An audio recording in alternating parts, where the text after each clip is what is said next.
guess I should hit record and get going. I'm a little late, but I'm here, at least. Alright. Ladies and gentlemen. What? Oh, come on. Why did that go off like that? There we go. I must have accidentally hit a direction. Anyways, yeah.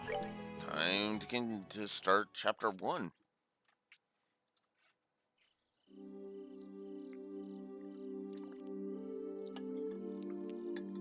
I'm actually kind of surprised I went for as long as I did yesterday. I may or may not. I may or may not go that long today, we'll see. Still, are you in there, Joshua? Dinner's ready. Just to let you know, we'll be having roasted basil chicken and onion soup gratin. That sounds so good. I'll come down later, so why don't you go ahead and eat? Alright. Well, make sure you come down before your food gets cold. Little fortune card again. Something really is going on. I just can't see what it is.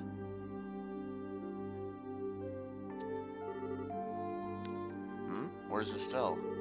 She said to go ahead and eat without her. She didn't seem to have an appetite. I see. She took the news a lot better than I thought she would. It's not surprising she doesn't want to come out of her room, seeing as how close she is with her father. I agree.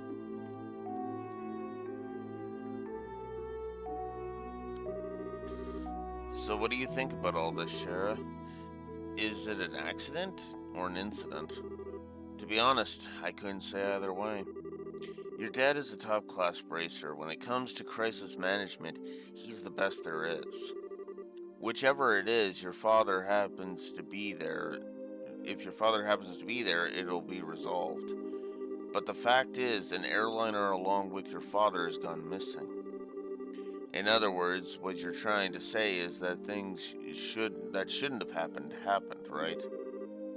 Don't lose heart on me now. You need to be a stout wall of support and barrister Estelle up.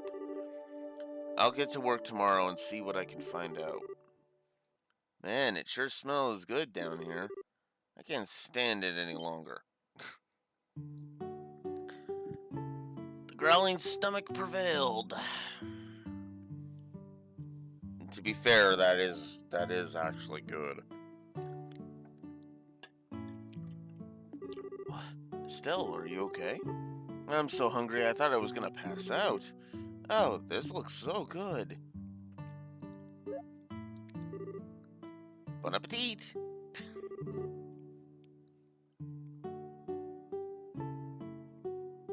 Oh, interesting. I've run into that before. Despite the page being open. Oh, so you had to refresh the page?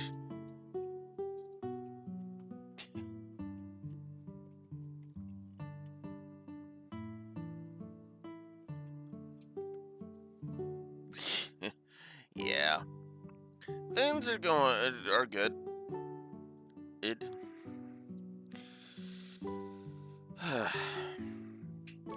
kind of I kind of found it funny how long I went yesterday. I think that goes to show how much I enjoy the trail series when it's like I can spend 9 hours and not and not even bat an eye. Like I barely noticed that it had been 9 hours until I finally chopped off the stream and it was ready to chop off the stream. I looked down at the timer and it was like 9 hours. I was like, whoa, Jesus.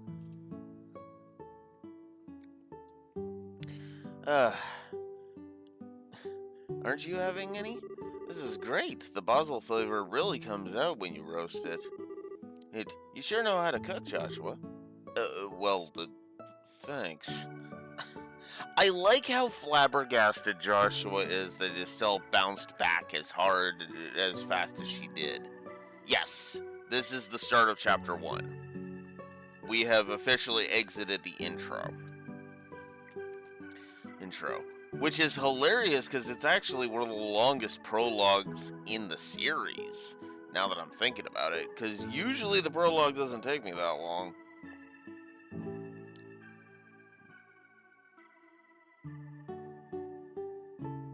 Yeah. Actually, speaking of that, let me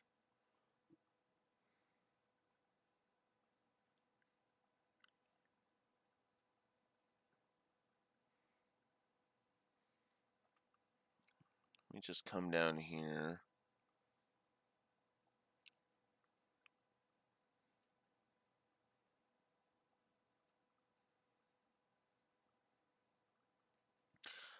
Was there anything in the prologue any moment of the prologue I wanted to give a positive to?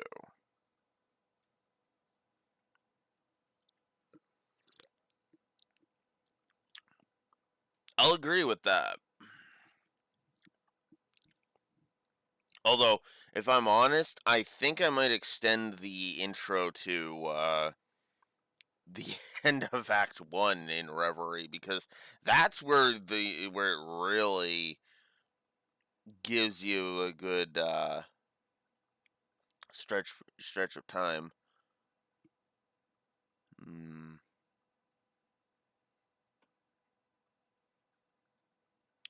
Yeah, I don't think I'll give any moment from the prologue a positive in and of itself. I'll just stick to the positive for the intro itself. Actually, I should check that on the gameplay too.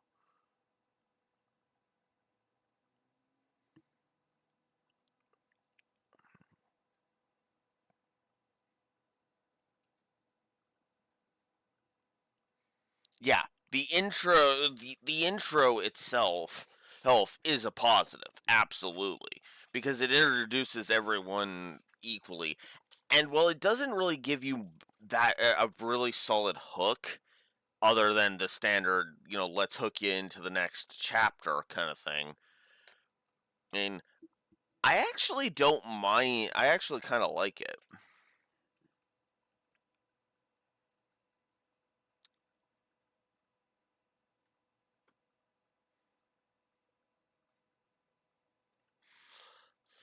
Uh, wow. I really did not give any positives until what? Okay, hang on, hang on. I gave no positives, like other than no non-presentation positives until the tournament.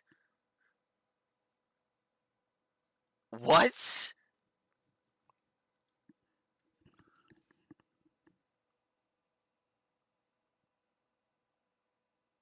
Okay.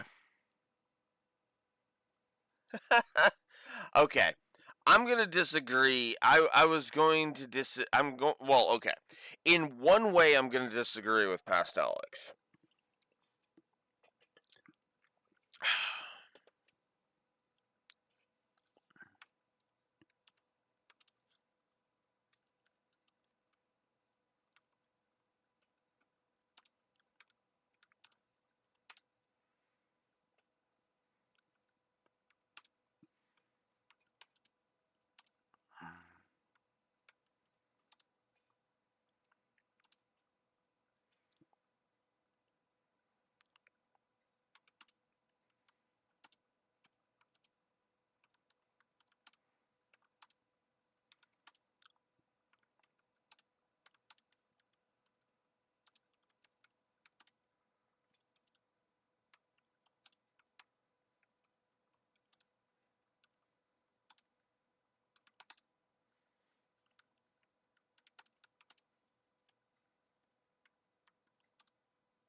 I'm going to massively disagree with Past Alex and say that the intro on the gameplay is still good too.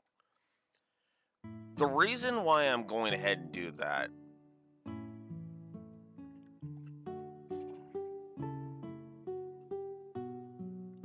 Ouch! Ouch, Raxor.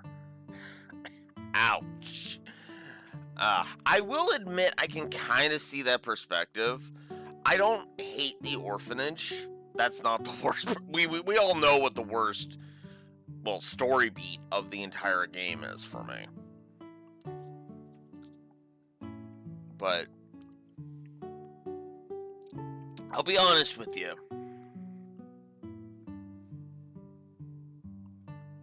Yep, the slap. Yeah, I know it's quick and over with, but I'll tell you what allows me to tolerate all of the orphanage stuff. What actually sells the orphanage stuff for me. I care about Chloe. That's why I care about the orphanage stuff. If it was just if I was just watching, like if Chloe wasn't involved and it was just the orphanage, I'd find it to be okay, but I wouldn't care that much. But because Chloe is a part of that, I don't mind that it kind of drags on, because I actually enjoy Chloe's character for the most part. And there's also a couple of nice moments during the orphanage arc that I enjoy as well.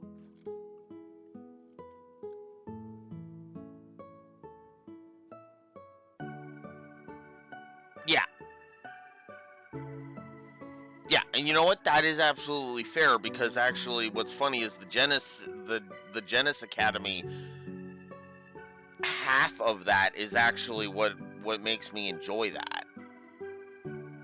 But I can completely understand you not liking the orphanage kids. Clem comes to mind immediately for one where it's like, if somebody were to tell me, I fucking hate that little brat, I'd be like, yeah, no, I totally get it.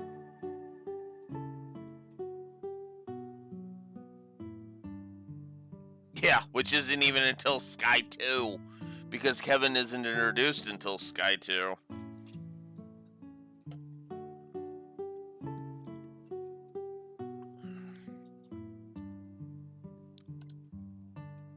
But yeah, no, it's I don't mind the orphanage arc, I will be honest about that. But at the same time, it's like I say ouch, but I actually do. No, really, I do understand, because whoo boy, is all I gotta say to that. Anyways, I think we've left Joshua is stunned long enough. Come on, Shara, don't you just sit there too. Ew, do you want to drink some of my dad's brandy, Indy, from his secret stash? I'm pretty sure there's a bottle of Stein Rose that's about 20 years old in there. About 20 years old in there. Did you say Stein Rose? And 20 years old, too? Shara, what do you think you're doing? I mean, okay, for the fact that he is going to be, that your dad is going to be that Cassius is going to be not appearing in this film for this entire game, and for some of the shit he pulls next game, yeah, no, she's entitled to that Stein Rose. I'm sorry. She should save it to share it with a certain bard, but let's not get into that.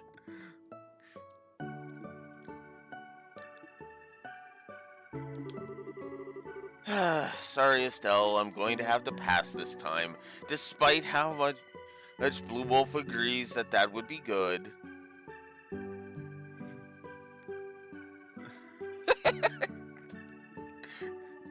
I was trying to avoid the spoiler, but yeah. Because that's two different layers of spoiler there. Rexor, which is funny. I know. This channel has gone through does all of the spoilers because we've gone through the entire series so bloody much. I mean, this is, like I said, this will be the third time I'm going through this entire Sky trilogy.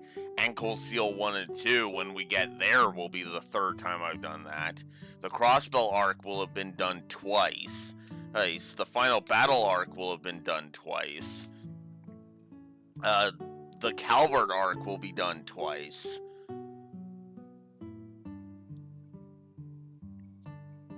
Although, I am definitely going to want some space between now and when we audit the frickin' Calvert arc.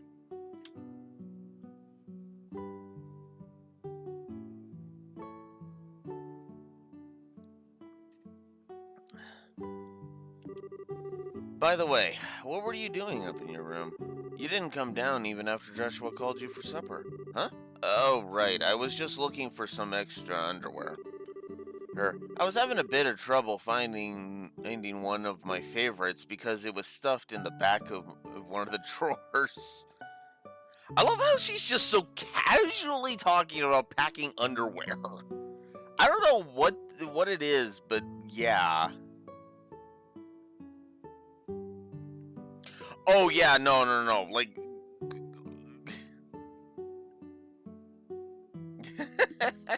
I don't know why I find that amusing. Anyways, but yeah, no, with the Calvert arc, it's like, yeah, we're obviously going to be waiting quite a while. Like I said, we're going to be spacing out the audits. The only reason we're doing the Sky audits now is because of the frickin' remake. I'll be honest with you, I had no intention of going back to the Sky trilogy until after Horizon. In fact, my initial plan...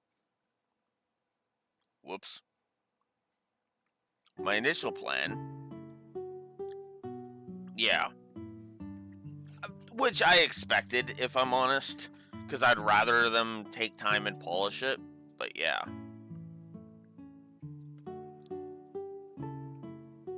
Yeah, it's enough of a delay. Which, to be fair, it's like, oh, well, that's okay then.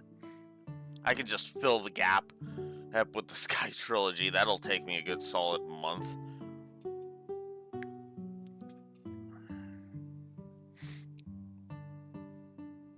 You know?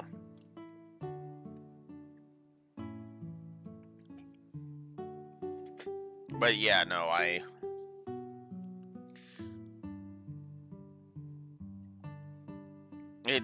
to be honest with you, I kind of... This is actually... Yes, that is the plan. As soon as... the ideal is that I take my time, and then once first chapter comes in, then we go ahead and we jump into the remake.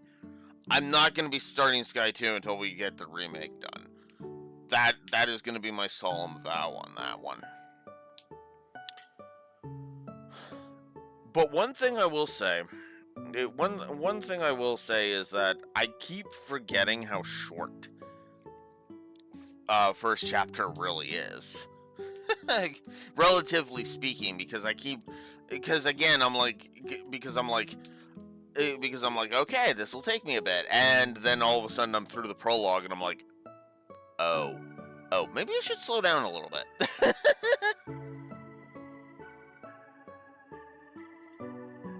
40-hour prologue. I mean, it is technically, but I prefer to think of it as the first half of the Estelle story.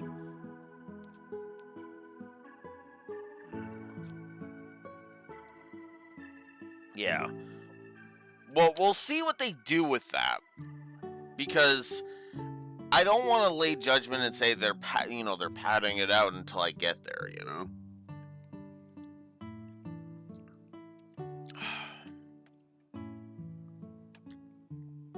The funny thing is the Falcon heading is still better than some company, a certain company I could name. Squeenix is Squirrels for Brains.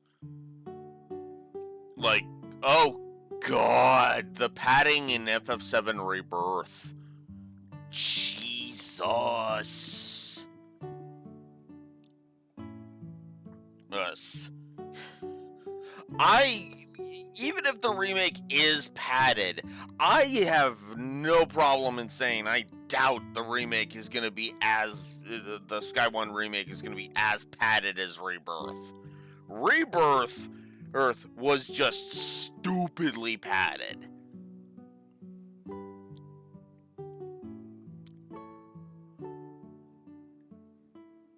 Like, oof. Anywho. Underwear? Oh, and a set of gear for traveling. I mean, who knows how long we'll be gone, so I figure as long as we're prepared, we'll have nothing to worry about. So what you're saying is, you intend to head to Bose to find your father. Okay.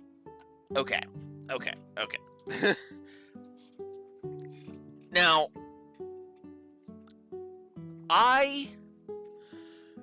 okay. So I feel like I need to explain myself a little bit here. Because in recent memory, actually, when is that one going live compared to right now in streaming? Obviously for YouTube it's going to be out for a while, but let's see. Where are we relative to that video? Oh, it's been out for over a week. Never mind, from my perspective. So either way, both live and YouTube have access to it right now. So what I'm talking about is actually one of my Yu-Gi-Oh videos. Specifically in two of the Battle City Finals Yu-Gi-Oh videos that I have done, talking about Return to Battle City and Return of Darkness, aka the four-way semifinal opponent decision duel, and Joey versus Merrick. There was a point that I brought up in both languages, a stumbling block that kept pissing me off in both languages. And that was the whole thing of, Joey really wants to fight Merrick. This is shocking for some really fucking stupid reason, even though it should be super fucking obvious why he wants to deck Merrick in the schnoz.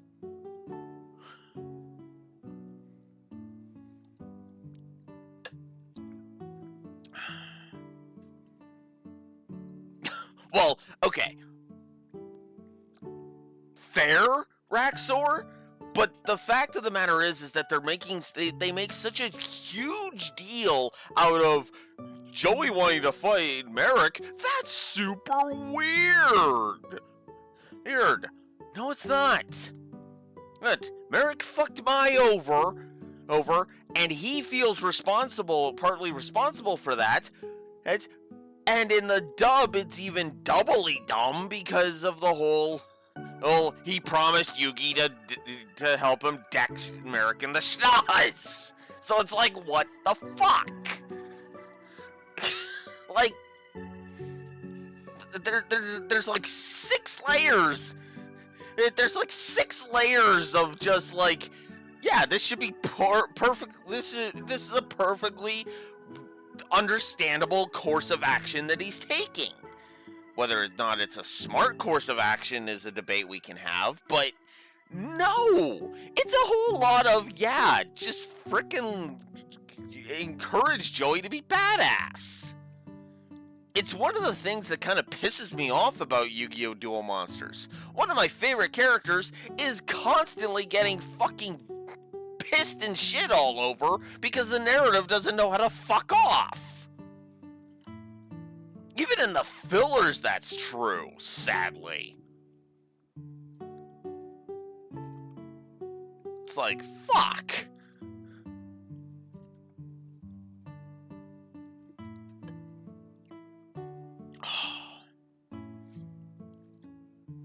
Now, why do I bring this up? Why do I bring up the whole...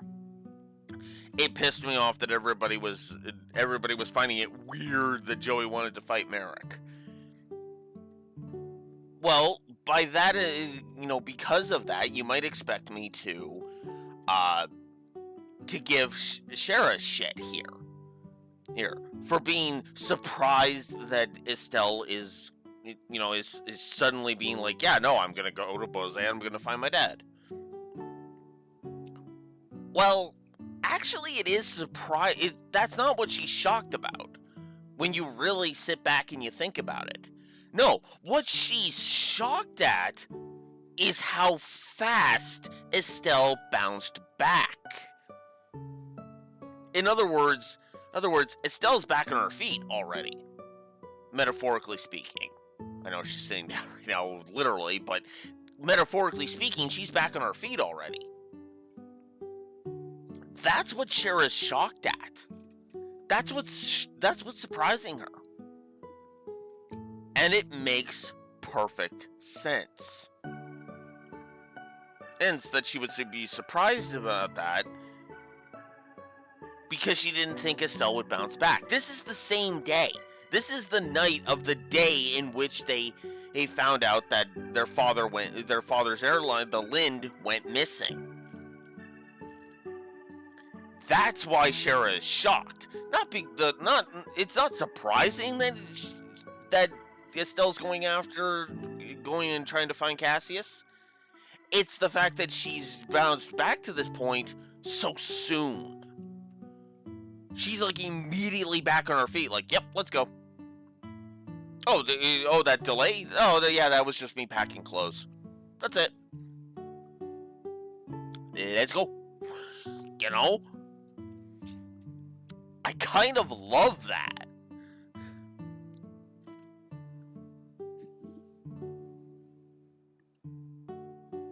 I kind of like that the expectation was subverted. There's just something kind of awesome about that idea.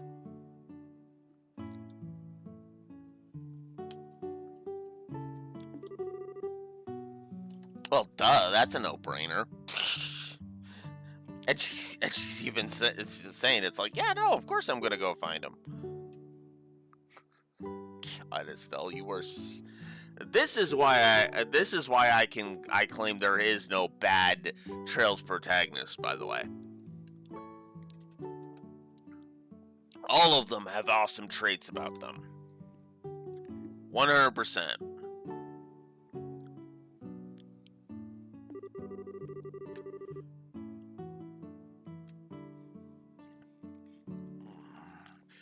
I don't know if they do. I mean, okay, if we count Swin, then yeah. I'm not saying there's no bad party members. Oh, God, far from it. Fuck. God. Let's leave that shithead at the door. Allegations against the English voice actor or not. God, he's just a bad character.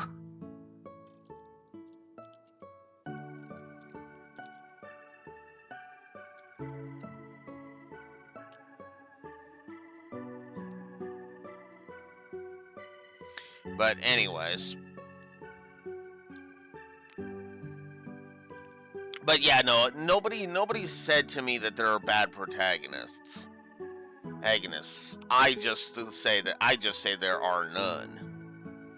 Most evil villain in the series. Ooh.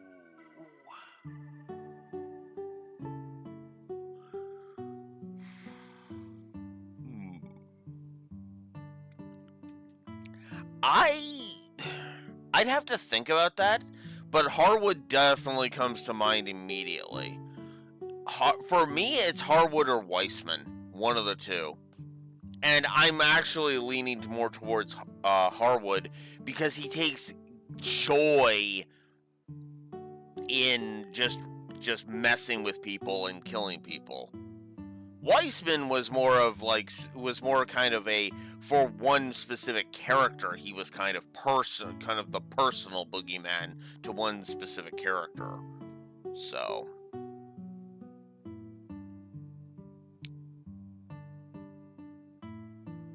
oh yeah, absolutely.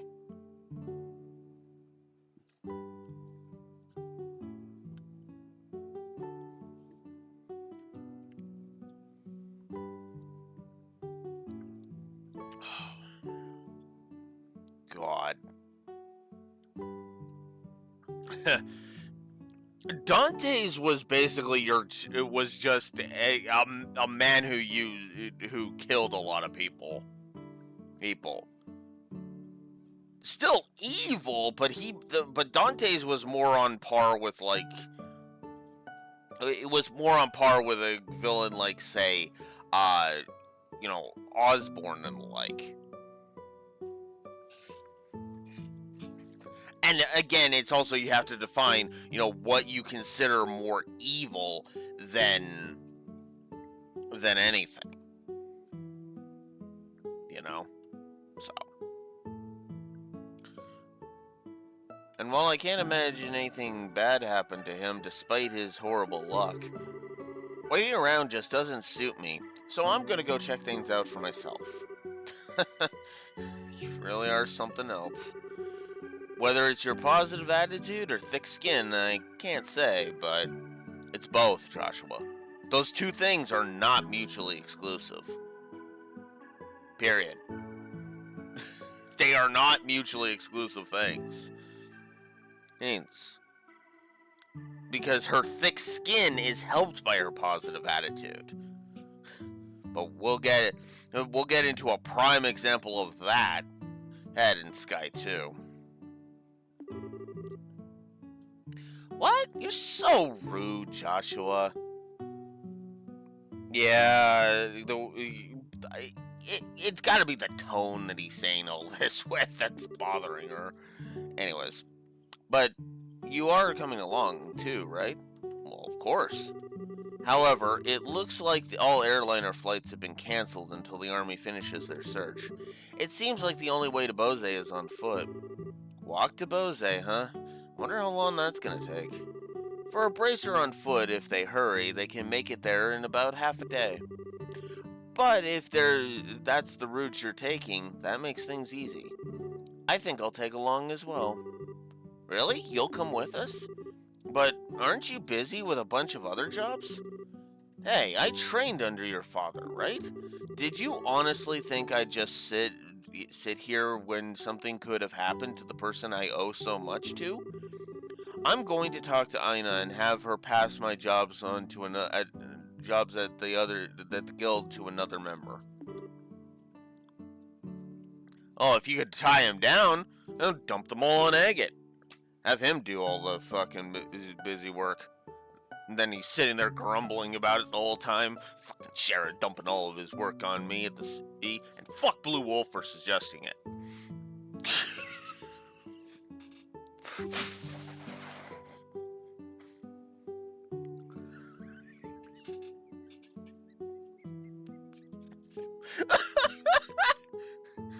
I'm sorry, but this is still Sky 1 Agate we're talking about.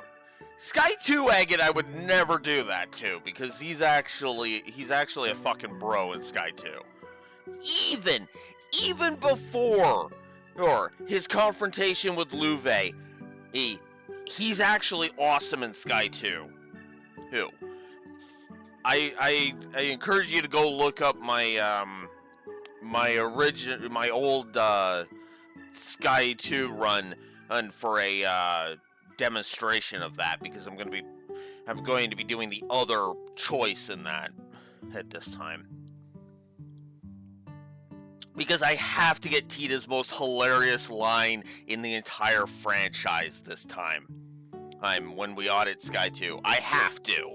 I fucking love that line.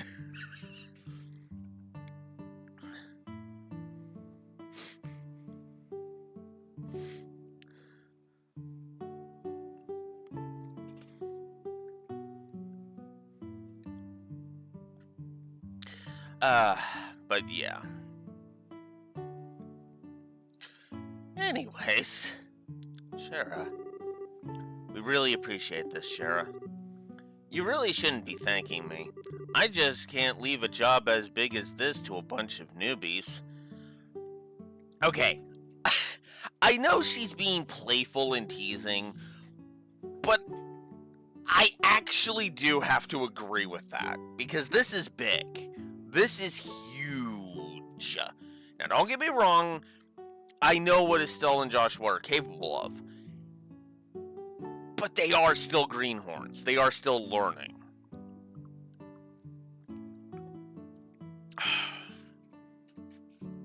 I hate how Agate will talk about that, but yeah. I hate to say it, but you're probably right. I mean, yeah. Yeah, don't get me wrong, Estelle. I like you, and I do find you to be talented. You know, I refer you to the whole thing I was bitching about, last time, where, the point we're in at the timeline in Horizon, if you're not at bare minimum B rank, that's bullshit.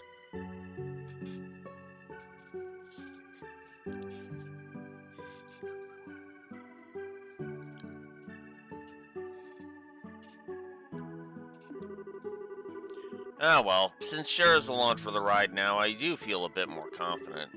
We appreciate you coming with us. Myself as well.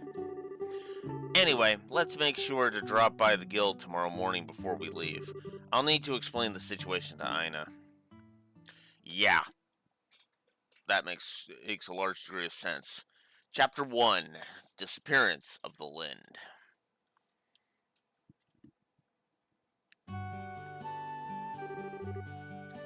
I understand the situation now. To be frank, though, with Charizard taking off after Cassius, I'm going to be really short-handed. But since this involves him directly, please don't worry about anything. I really appreciate this, Aina.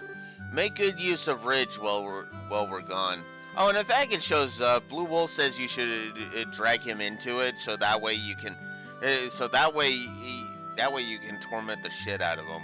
You know how Blue Wolf is with his hatred of Agate in this game.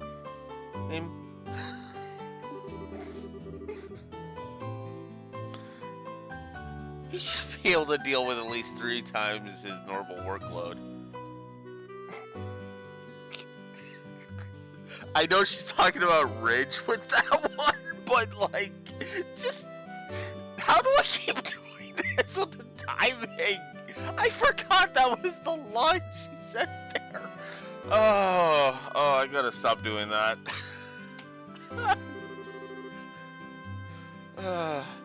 Don't you think that's a bit harsh?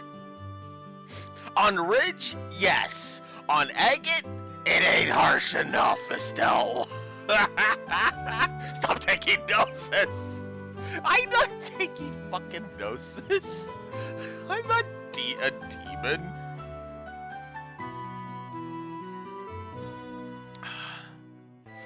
Besides, if I need my demonic vitamins, you know what? I'm not even gonna go there. I was gonna say I have a vampire wife for that. Yeah, no, I'll say it. If I need a taste of demonic power, or I've got a hot wife I can go sleep with. Thanks. I don't need to take that stupid drug.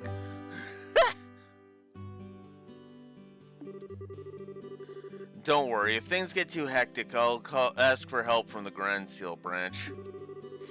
By the way, Charizard, can I get a minute? I'd like to talk to you about the job you were going to do. Sure, no problem. Estelle, Joshua, could I have you two wait upstairs? I'll be done in a minute. Understood. Shara, if we're going to be waiting, would you mind if we did it out in front of the clock tower? I'd like to say hi to someone. Huh? Oh, yeah, that's right.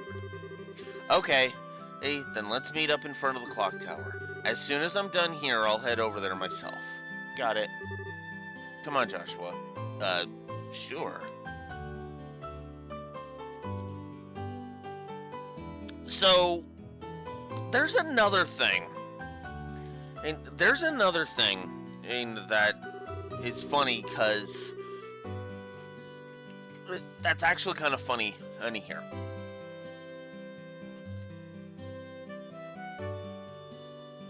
Here.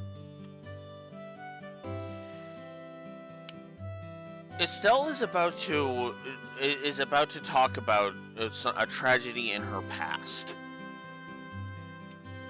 One that in the 5 years she's known Joshua, she has never told him about. Now, as we'll talk about in about a year and a half now, in Fire Emblem Three Houses, there's a pair of characters, Dorothea and Ferdinand, who have a bit of a sordid past. Dorothea is kind of hates Ferdinand because of an incident from when they were children. And for 5 years, it's just, hey, I'm gonna let you stew and not explain myself ever. Or stew in the fact that I hate you and not explain myself ever, even though we're working together in a fucking war for 5 years. That's also in a frickin' stalemate, I feel like pointing out. And we never hash this out. We never clear the air. Even though the second I bring it up, oh look, he explains himself and the air is cleared.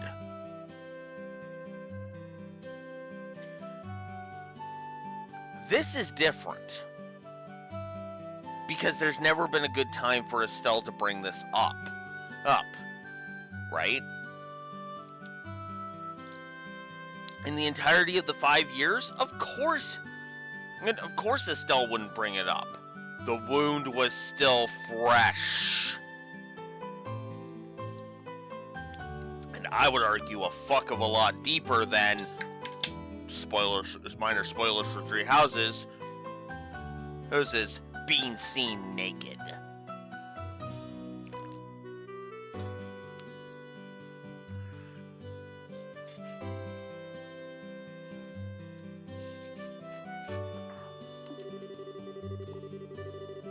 So, 1075, I believe it said. Built. In 1192, it was destroyed during the 100 Days War with Roland, when Roland was bombarded by the Imperial Army. In 1197, it was rebuilt with the cooperation of the citizens of Roland. It took 5 years, but it was rebuilt. Every time I see this clock tower, I always think they sure did a superb job restoring it after the war. You can sure feel the spirit of Roland's people from this. Yeah. Estelle? Joshua, what do you think about going up with me and waiting until Shara shows up? You mean the clock tower? Sure, I don't mind. Okay, come on. I like that this is a big thing for Estelle, and Joshua's just kind of more confused, like, huh? Because of course, he doesn't know the story. Or when he does, he understands the significance. The morning air is so refreshing. Hey look, Joshua, we can see the house from here. You're right, I can see the roof. But do you want to tell me what's going on since you've always avoided coming up here? Ah, so he did notice that part. art. And again, it's like this is also I finally have racked up the courage. This is what I mean when I say I love the dialogue and the writing in the Trail series, because it's small little touches like that are just brilliant in my opinion.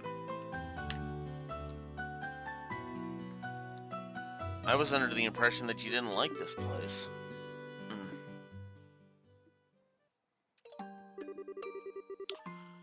I like this place, but I can't casually come up here, because this is the place where my mom died. What?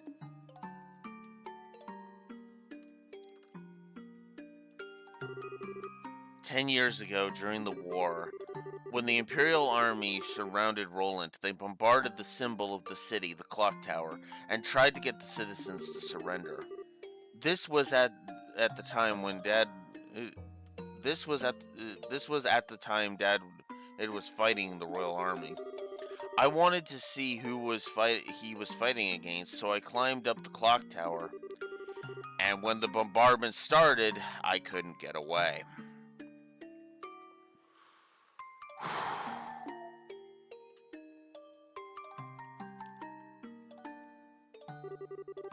When I came to, I hardly had a scratch on me. My mother had saved me. I was wrapped tightly in her arms, shielded from the rubble. And as I cried, she sang my favorite lullaby. But when they finally dug us free, she was dead.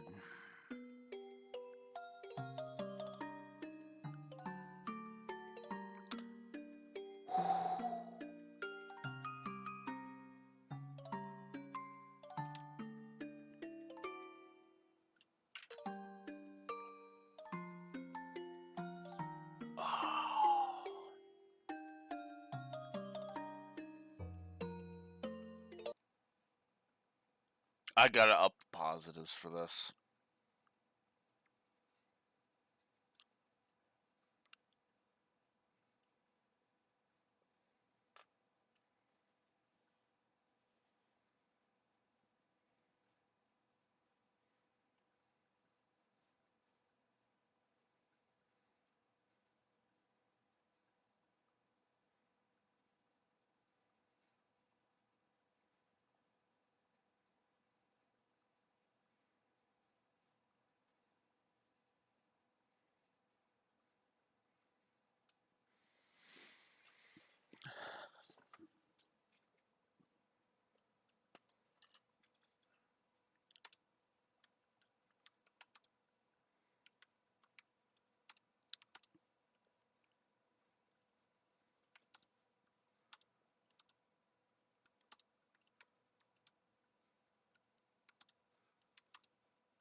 Definitely gonna up the positives on that.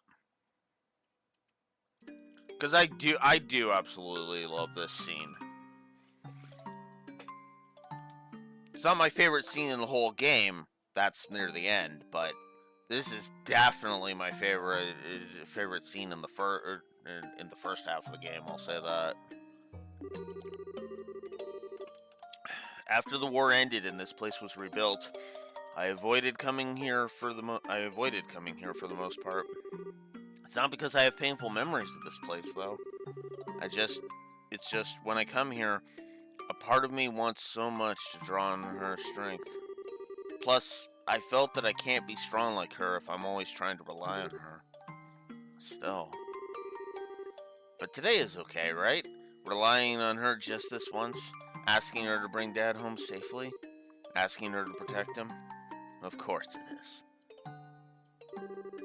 And don't worry, Dad's safe for sure. Your mother's protecting him, so there's no doubt in my mind that he's safe. And if he happens to be in a bit of trouble, then you can come to his rescue, just like your mother did for you. You can do the same for your dad. And don't forget, I'm here to help you too. Joshua. I know I can't completely understand everything you've been through, but I can stay here by your side as I am now. And if you need a shoulder to cry on, you've always got mine. So... Huh?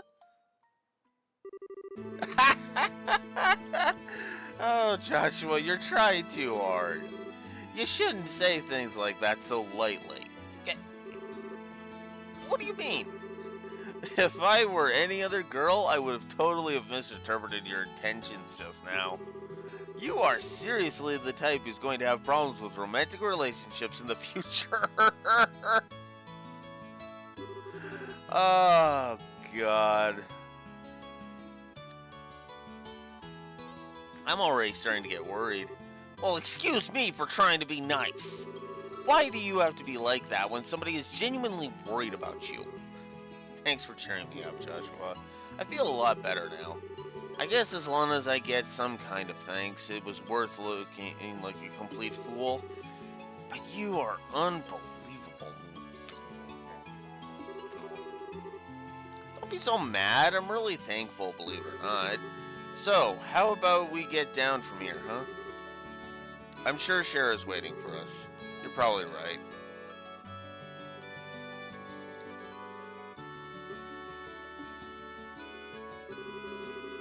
Mom, I've finally realized why I wanted to become a bracer. It's so I could become strong and protect others just like you. So please watch and see. I won't fail to bring Dad home safe again.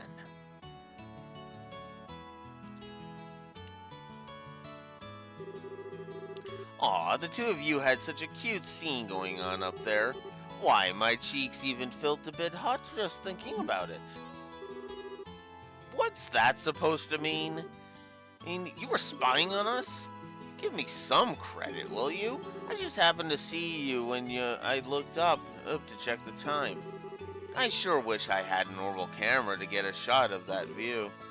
Come on. What are you trying to say, Shara? That's called family bonding, plain and simple. It's kind of like your habit of hugging everyone after your third bottle. Wow. Let's not get into that. What's with the sigh? You really don't know how to take a joke, do you? Well, whatever. Did you say hi to Lena while you were up there? Yeah. I even asked her to watch over Dad. I see. Then I guess it looks like you're all set. You know, Lena's protection is equal to that of the goddess herself. Your dad's safety is pretty much guaranteed. I think you may be giving her a little too much credit. Now that you mention it, you met Estelle's mother before, right, Shara? Yeah, when I was a child. I was still in a troupe at the time. A troupe?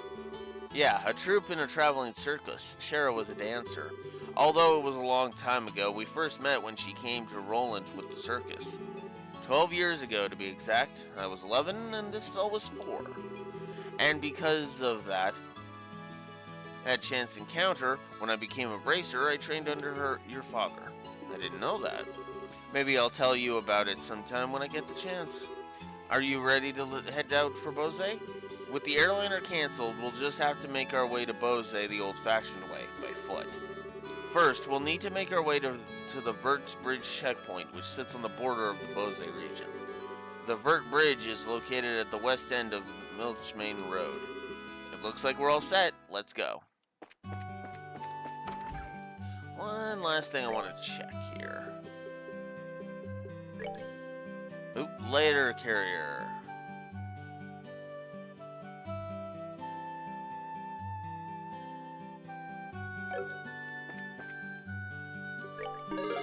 need to report these.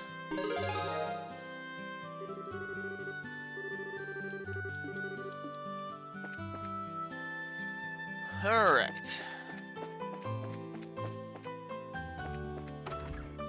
So if we come to the Roland Chapel...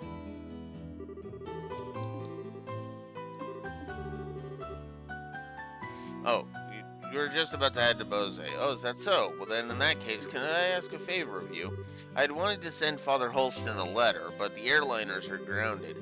So how about it? Can I get you to deliver this letter while you're there in Bose?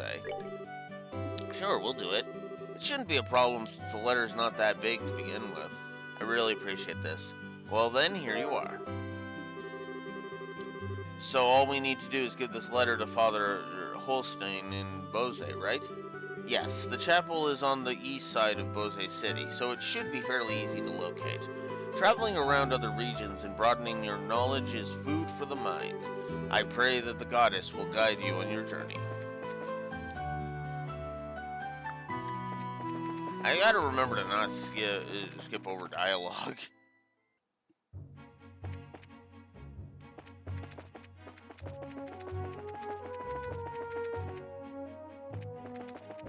We're just gonna avoid encounters for now.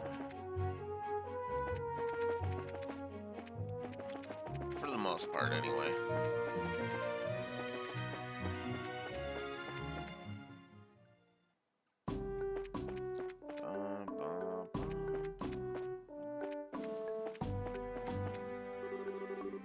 Hello there, are you headed for Bose? We are, but how did you know we weren't just visiting again? Well, a number of people like yourselves have been passing through lately, exponentially more than usual. Is that because as the flights have been suspended, ended in the airspace over Bose? That's exactly what's happened. You wouldn't believe how busy this place is because of it. Well, the Royal Army is responsible for all the restricted flights, so you're really not in a position to complain. Showing off a bit of the animosity Shara has for the army.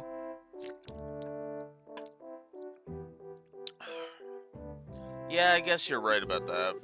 Oh, and another thing, traffic through the checkpoint is also being regulated. If you want to go through here, you'll have to get a pass from the chief warrant officer next door. Okay.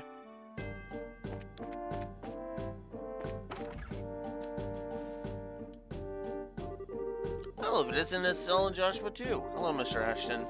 And this is Sherazard, if I remember correctly, right? Good afternoon, sir. We'd like to cross over into the Bose region, so we were wondering about getting a pass. Let me guess, this has something to do with the Lynn, doesn't it? Yeah. Explain. I mean, goodness, Cassius was on board? This is major. I'll issue you a pass right away. Thank you, sir. But is it alright for you to issue a pass just like this?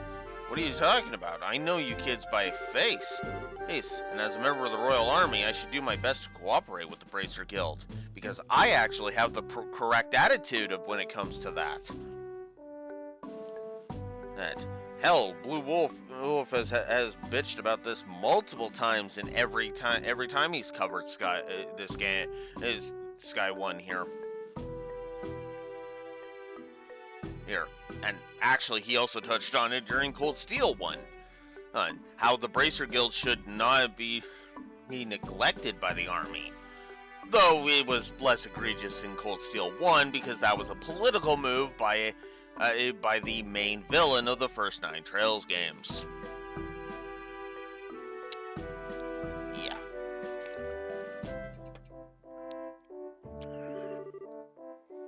Oh, but one other thing. Be careful if you have any errands at the Hakan Gate north of here. You might want to hide your identities as bracers there. What do you mean? I'm sorry, but I can't say any more about the matter. But if you do intend to investigate the incident, please do so with discretion. I pray to Adios for Cassius' safe return.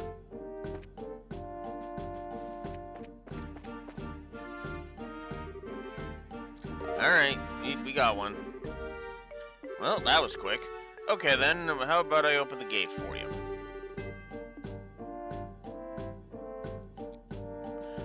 remote control.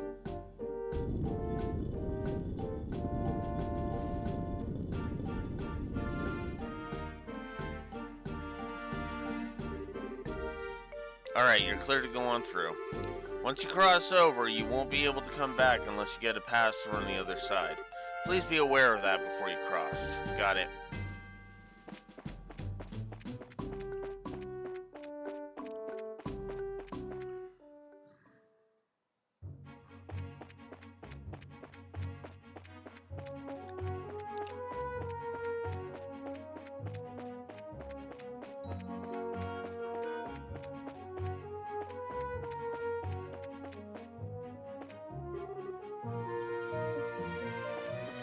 That's if we want to go to Nebo Valley.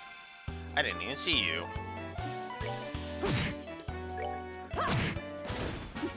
Seems you came up short.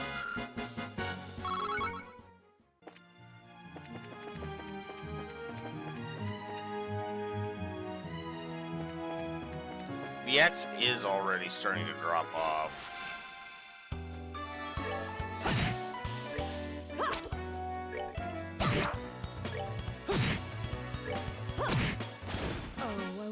Already?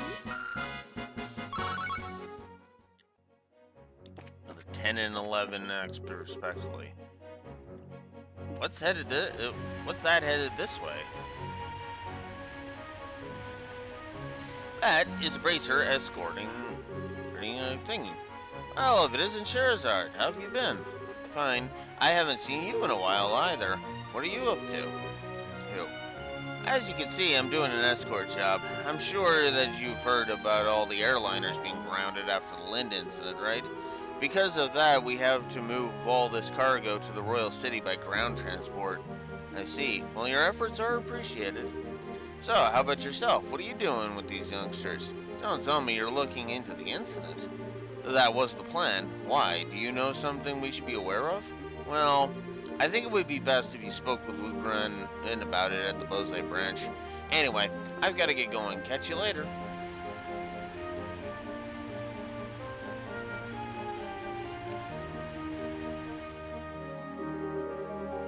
First Mr. Ashton, and now him. Everyone keeps hinting at something, but no one will just come out and say it. I wonder what's up. Well, there must be a good reason for it, and we'll probably find our answers at the Bose branch. Agreed. If we do as he suggests and ask Lugran about it, we may just get a clue as to what's going on. Anyway, let's get moving. After all, we want to meet one of Blue Wolf's favorite characters. Characters soon.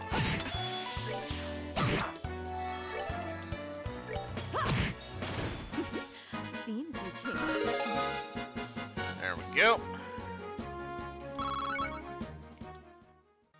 Still and Josh, we're now level 9, which is awesome. I wasn't even trying for a preemptive strike. It was just moving. Oh, are we done already? Still 30x. Okay.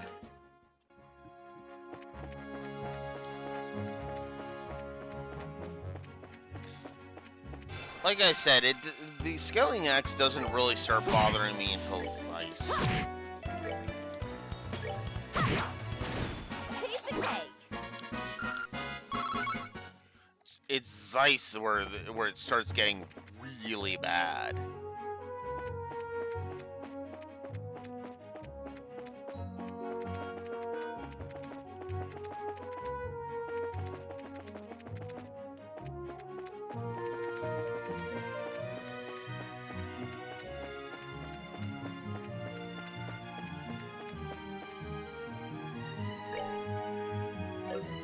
That's my monster thingy.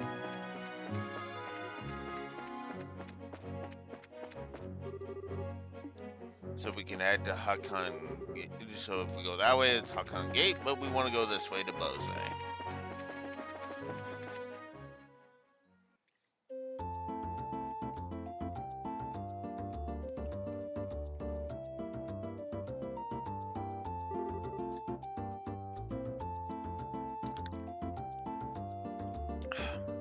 Yeah, I do agree with that.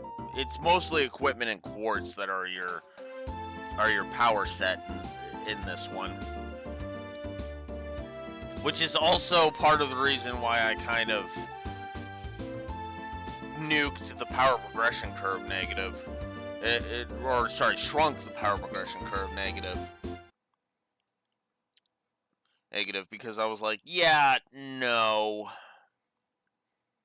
Oh, that was just right? Same with the difficulty curve. The difficulty curve I feel like doesn't really I don't know what I was thinking with the difficulty curve, honestly. I nuked the difficulty curve, reduced the thing. And Trash is not really feeling like it's got. I might even just nuke the padding negative too while I'm at it. We'll see. We finally made it here. This is the commercial city of Bose, which sits at the heart of the Bose region. Wow, this definitely looks like a city. Of the 5 major cities in Liberl, this is one of the one that comes next after the Royal City. Compared to Roland, the buildings are all made of stone and seem a lot bigger. Does anyone have any idea what that huge building over there is? That's the Bose Market. It's an indoor marketplace made up of various shops. It's basically what Blue Wolf would call a mall. Food, clothing, sundry goods, furniture, books, and so on. You can pretty much buy everything here with the exception of weapons and ordnance. It's not surprising that they call this place a commercial city, and I really wish this trip could have been for shopping. Maybe some other time. But first, let's stop by the guild and find out what's going on regarding the incident. Oh, alright. Just so you know, the Bracer Guild is right over there. Actually, the first thing I want to do is I want to come to the Bose Chapel.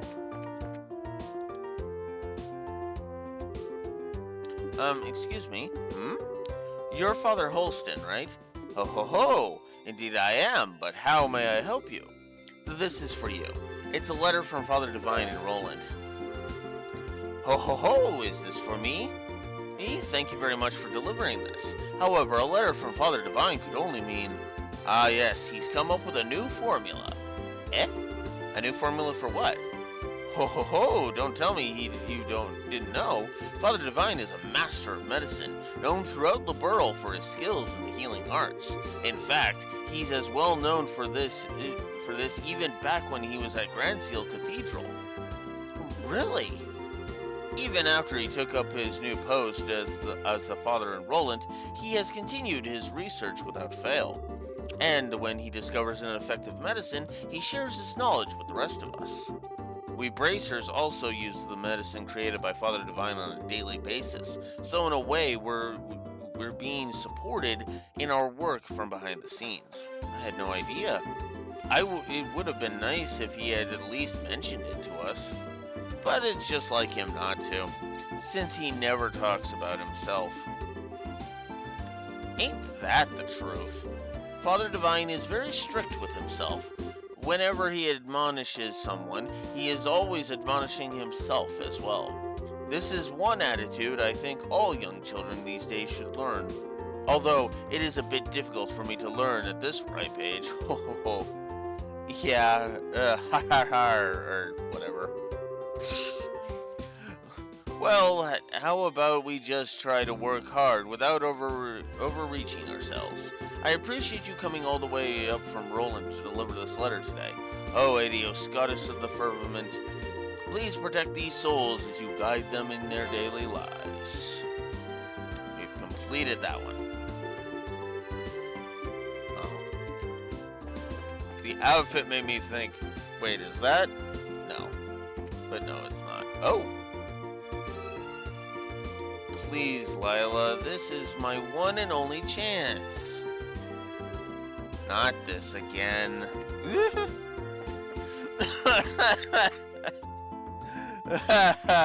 So, I'm just gonna spoil this. It's Mayor Maybell. And you might recognize Lila, who actually will be in Calvert in Daybreak too. But no, we'll do our shopping after. We'll check in with the guild. Oh, Sherazad, you arrived a lot sooner than I expected. I appreciate you coming all the way from Roland. It's been a while, hasn't it, Legrand?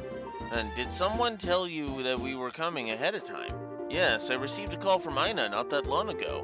So that means these two kids are with you are Cassius's children? Yes, that's right. It's nice to meet you, sir. I'm Estelle Bright. And I'm Joshua Bright. It's a pleasure to make your acquaintance. I'm Legrand, and I oversee the Bose branch. Your father and I go way back. Please just call me Legrand. Sure, we'll do that. That said, could you give us a quick update on the missing airliner incident? Yes, about that. The Royal Army is still continuing its search. However, the Army's current restriction on information, no public updates of the situation have been made. And not only has the general public been kept in the dark, but the guild hasn't heard a word either, because General Morgan is an asshole. Yeah, I'm not even gonna beat around the bush. I'm just gonna say that straight up. Really? Why not? Aren't the army and the guild supposed to be cooperating together? Well, that's the way it is on the surface anyway. But in actuality, there's a lot of opposition between both parties on a number of aspects.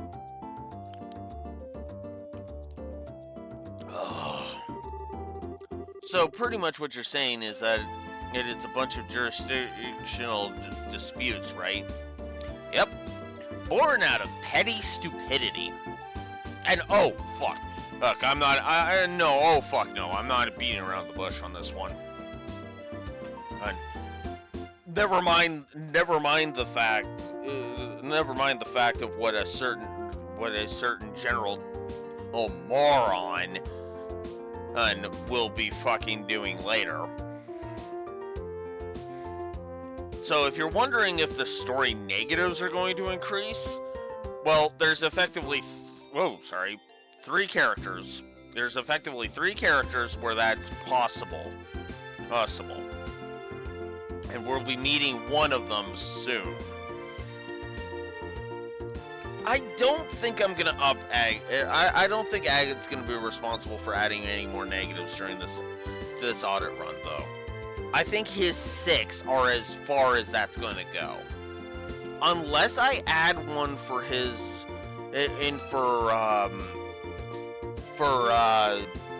his appearance in between Bose and Ruan.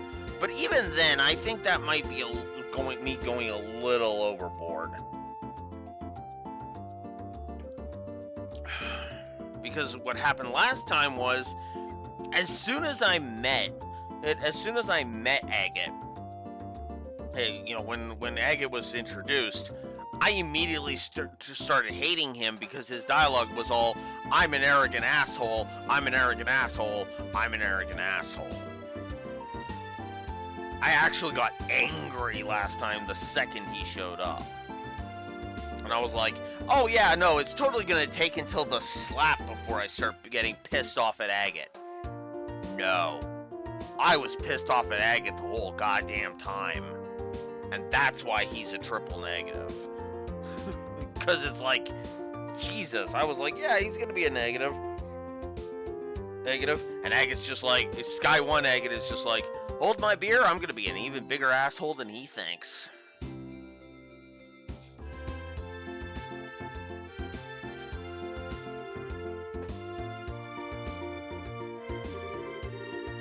I hate to admit it, but that's the situation.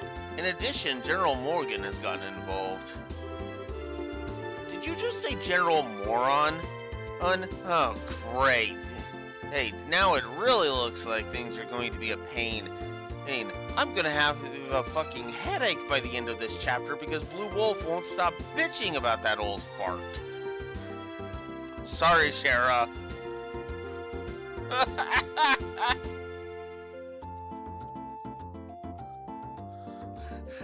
I apologize in advance, Shara. I've got Advil if you need it. Sorry.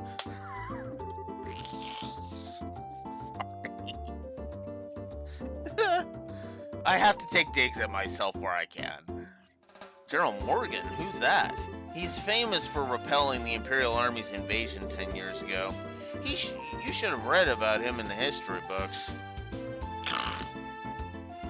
Oh yeah, and he's resting on the fucking laurels of that? Oh, and he hates the Bracer Guild for the most petty of reasons.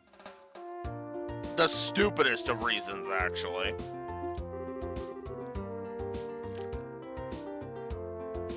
Amazingly enough, I don't recall the name. So what's the big deal with this famous guy anyway? From what I've heard, he's not the biggest fan of the Bracer Guild. Hates bracers, in fact. Blue Wolf claims it's one of the most petty-ass fucking reasons ever, too. Hence my worry that I'm going to have a headache by the end of this chapter. It seems he even makes it a point to routinely assert that there's no need for the Bracer Guild. Yeah. When you find out his reason, this is stupidity on every fucking level. I don't want to get into it until we really break down his reasoning, but you know what? No, fuck it. I'm just gonna go ahead and tell you. Cassius, who used to be a part of the army, Hermie, was mates with General Morgan. When Cassius left the army to go and become a bracer, General Morgan got pissy about that and started wholesale raging against bracers. That is his reason for hating the Bracer Guild. His BFF if said, "I'm out," and it pissed him off. That's it. I know that kind of pettiness is in real life. I don't care.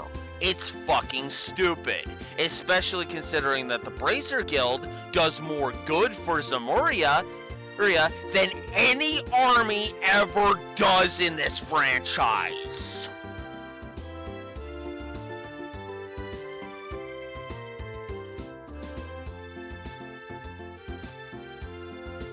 The closest you come to a military organization doing good for the world, or doing more good for the world, doesn't come into play until we start talking about the CID in the Calvert arc.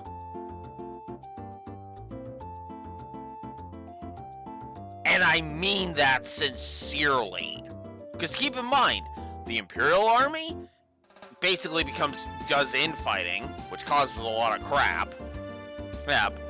The Liberalian Royal Army, outside of a couple of high-ranking officials, does nothing but fucking hinder the Bracer Guild, which on like 3 separate occasions almost gets Liberal fucked over,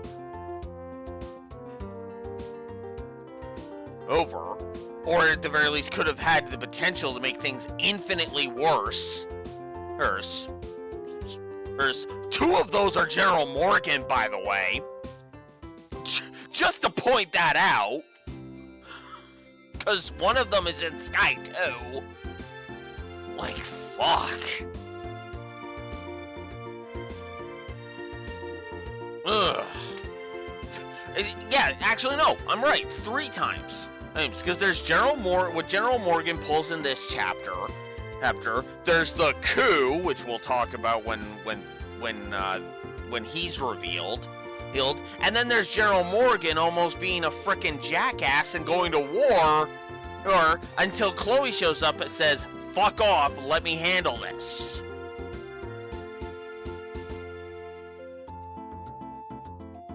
Which is funny because 2 of those are diffused by Olivier, and what's funny is 2 of those Olivier has a hand in diffusing the situation.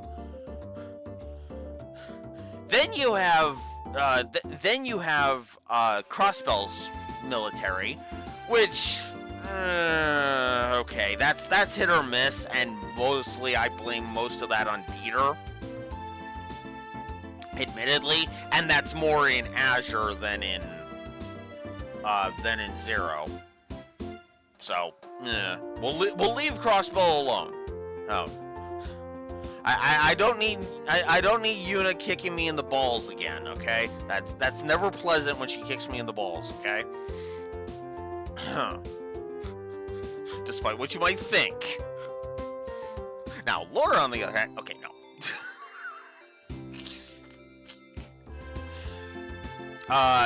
But yeah, no. And then the Imperial Army speaks for itself. Oh, as I said, you know, the Civil War, all of the shit Osborne pulls, the whole fucking 9 yards.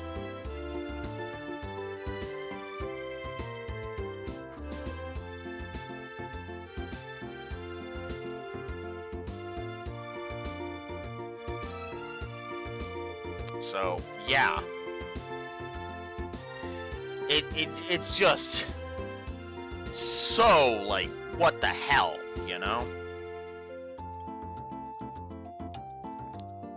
Ugh. So dumb. But yeah, General Morgan is probably my most hated... Is he my most hated military character?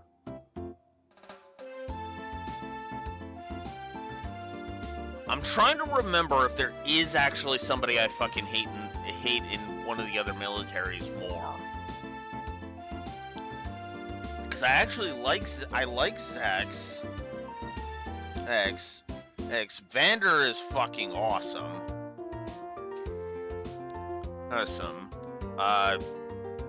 General Craig is awesome. Neidhart is awesome.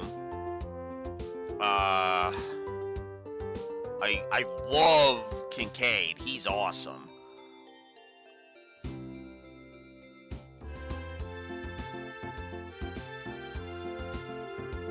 I like Kazim. He doesn't. I'm sure some people would say he doesn't count, but shrug. I like Noel is awesome. Commander Bales is awesome. I don't even remember the other commander on the other gate. Hey, but I don't. So I'm pretty sure they're fine. At worst, fine.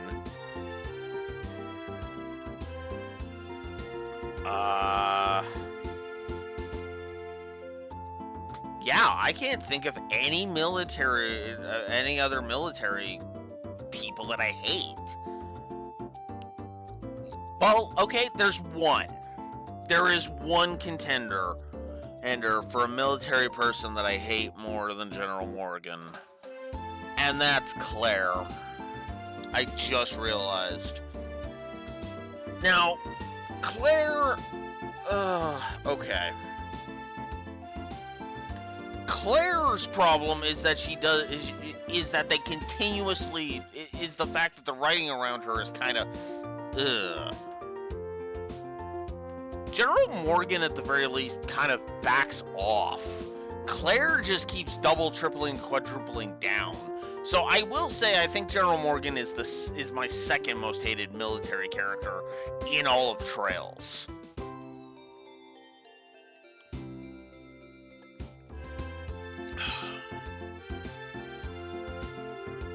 Every other character is just kind of there.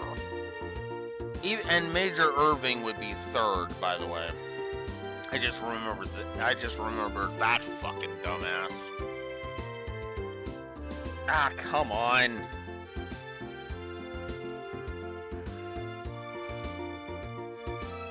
There we go.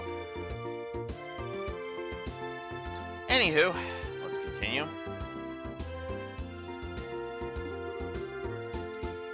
Sounds like a real whack job to me. Oh, Estelle, you have no idea.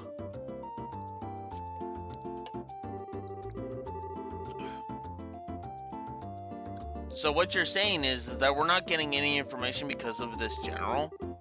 That's not really important at the moment. What really matters is that bracers are being prohibited from entering the regions they are investigating. And because of that, it's causing conflicts with our other work.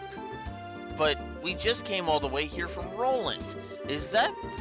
If that's the way it's gonna be, then it's time to duel it out with this general to decide who gets to investigate the incident. Okay, Estelle... Even I'm not crazy enough to say you could best him. I'm sorry. As much as I would love to see that, no. Let's be realistic here. No. even Theodore would be looking at me like, yeah, I'm not confident we would win that fight. You're talking like a crazy person, Estelle. Keep your cool, Bracer. There are other ways, such as the request we just received from the mayor concerning the incident. She has asked that we conduct an investigation from the guild side, separate from the army. That's encouraging news. It's an official request from the mayor. It'll be a great pretext for us to conduct our own investigation. I see. Well, isn't this perfect timing? Legrand will accept the mayor's request. That sounds fine by me. But before you go, you two are junior bracers, right? Yeah, why? Junior bracers, so to speak, are members in training registered at various branches. In short, their performance is monitored by the branch where they are currently registered. And right now, for you two, that would be Roland. So what you're trying to say is that we have to change our registration if we want to accept jobs here, right? I do like that Estelle seems like she's about to say, oh no, we're not going to be able to investigate. And then Joshua kind of chimes in and is like, nope, no. Don't lose hope yet, Estelle. Well, I know that's not the exact reading on it, but I just kind of like that as kind of like an addendum, you know? As kind of another like point in that idea's favor. You got it. Here, all you need to do is sign on these forms to transfer your registration. I like that he had those prepped because Ina called ahead. It's a nice little touch because those forms have been on the counter the entire scene. God. Okay, yeah, do that triple positive justified. That's funny.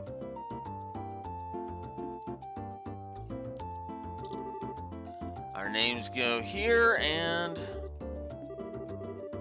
Alright, looks like everything is in order. Junior Bracers, Estelle and Joshua, as of this day at 15:20, your registration at the Bose branch has been approved. This means that you are now members of the Bose branch. So you know, once you become a senior bracer, you can do any job without being registered to a particular branch. But on the flip side, your duties and responsibilities increase as well. Understood. So pretty much we're still newbies? I mean, yeah. Didn't Ina explain that you know there was only going to be you were only going to not be juniors after you get all 4 referrals? Wait. Roland, Bose, Zeiss... Oh, sorry, 5 referrals. All 5 referrals. Well, it looks like now I'll be able to entrust you with the mayor's request. The mayor's residence is near the west gate, so you should go there and talk to her directly. We'll do that. Understood.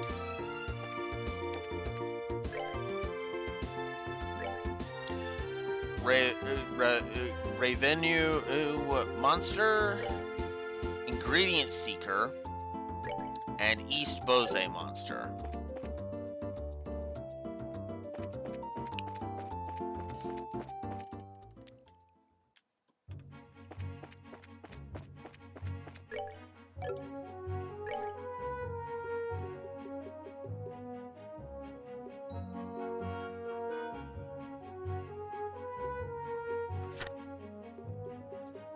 yet to be reported.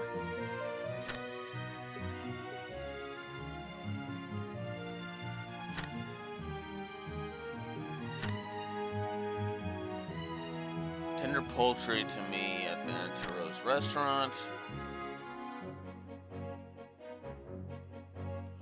Yeah, East Bose Highway. Alright.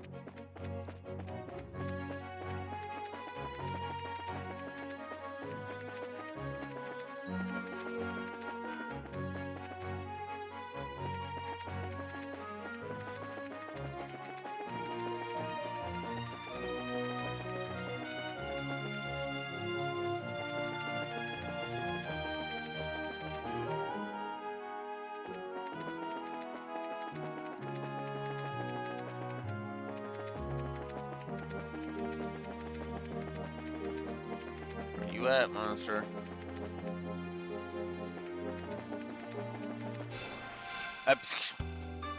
You're not the monster I was looking for. We're good to go.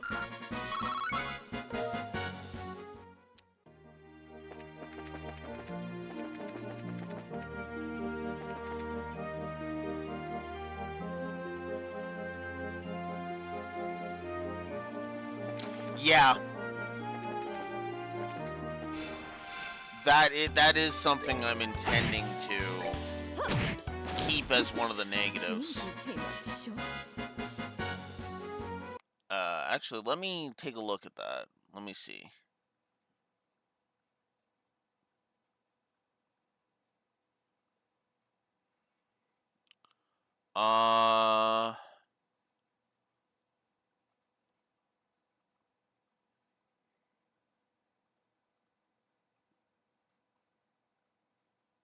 Yeah, exactly.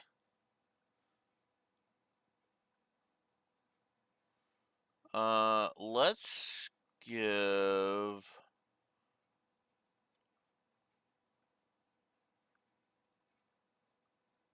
You know what? We'll add it later, but we'll add it later. We'll add that back later if I start feeling like the trash has too much HP. Because the trash has been, like, feeling like it does not have, like, any HP, practically. We'll add it later if it starts getting crazy.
Okay, Raxor, I'm gonna let you determine how many negatives that gets.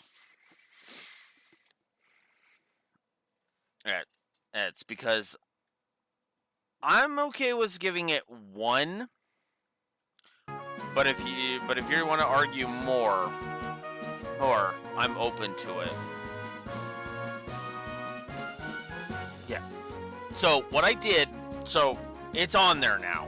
What I did was I replaced the trash HP negative with it because trash really hasn't been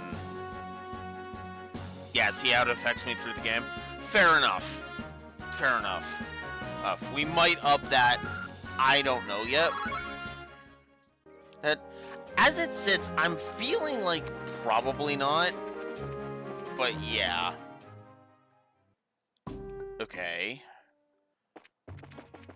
Dang it, that means it's on the side of the road.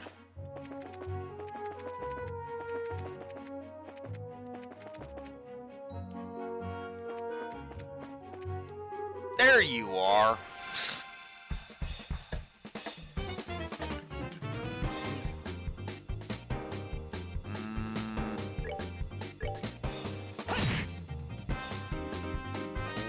What?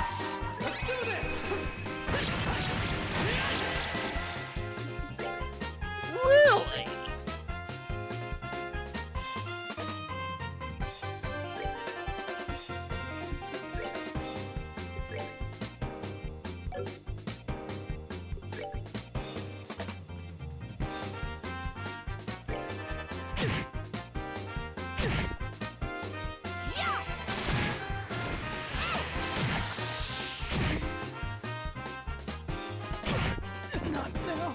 Crap.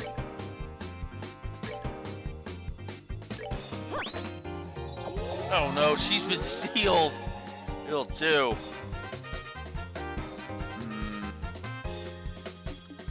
No, I'm going to heal. We're good to go. Yep. Airstrike.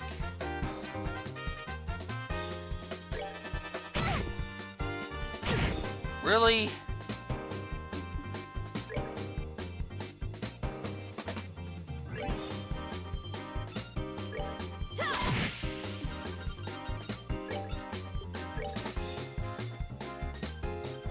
We're good to go.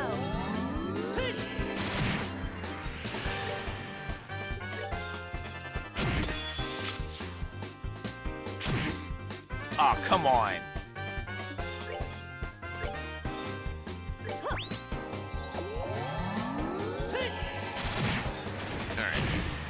Oh, come on! This is getting stupid.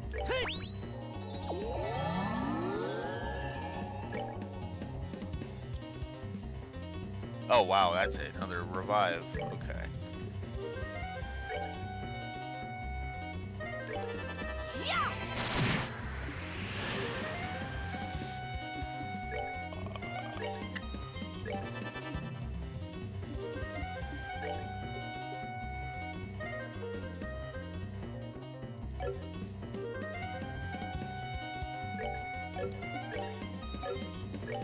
Damn it. It can't be. Fuck! That sucked. That sucked ass. Alright. We're just gonna start blasting. Estelle will be on heal duty.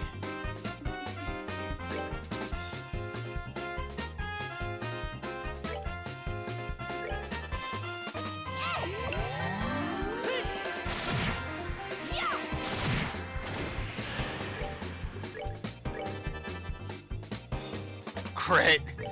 Sure, why not? Smack.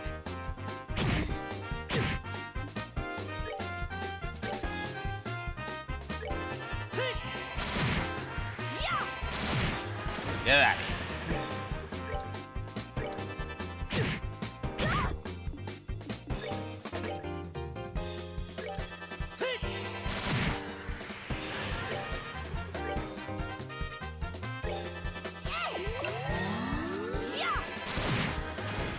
There we go. All right.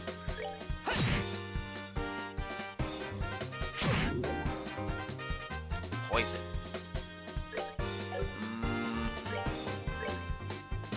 Yes.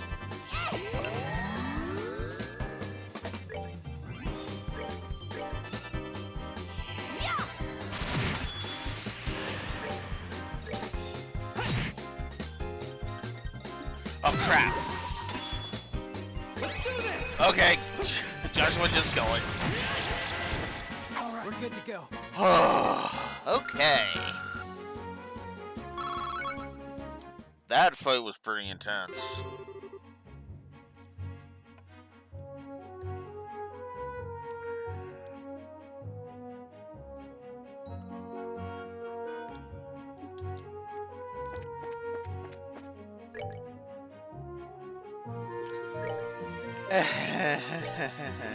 Yeah, heal. Holy crap. Oh, that's like 100. Okay, there we go. All right.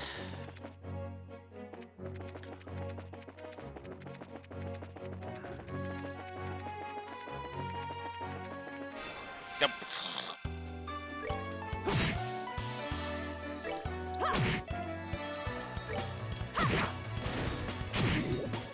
I guess that's what I get for not upgrading my equipment, huh? Piece of cake. Keep in mind, I didn't upgrade my equipment yet.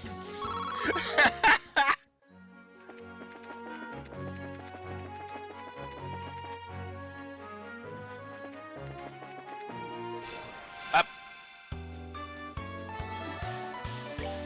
That wasn't a back attack? Huh. All right. We're good to go.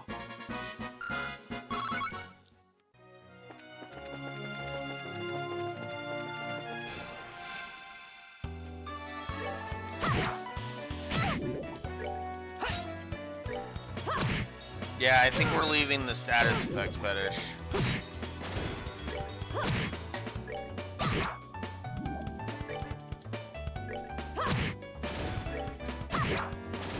Piece of cake.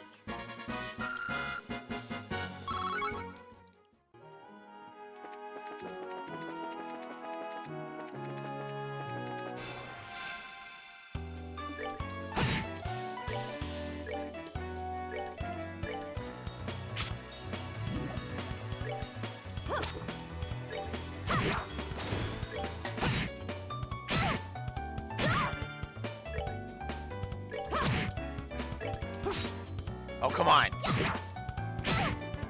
Really? Really?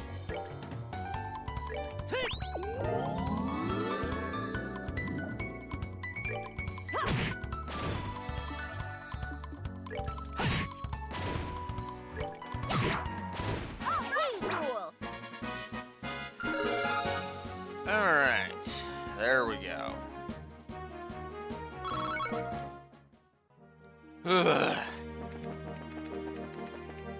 Oh. I've confirmed that one, so let's make sure. Yep. Okay. There we go. Cool. The full heal on level up is there. Good. This has been an interesting audit, I'm not gonna lie.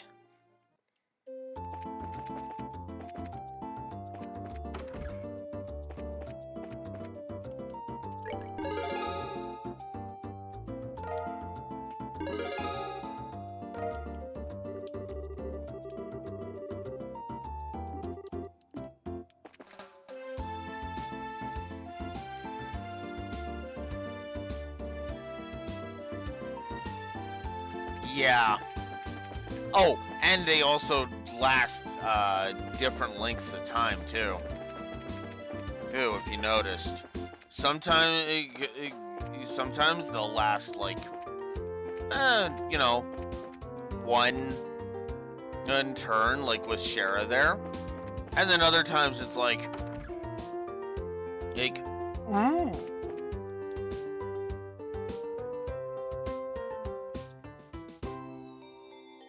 Yeah.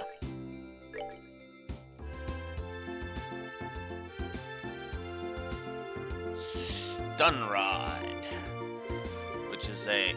Wow, that's a 13-point jump. Yeah, I want that. Dual Razors. Yes. That's another 14-point jump. And that's an 11-point jump for Shara. Yes, I want that. can only do one 15-point jump. Ugh.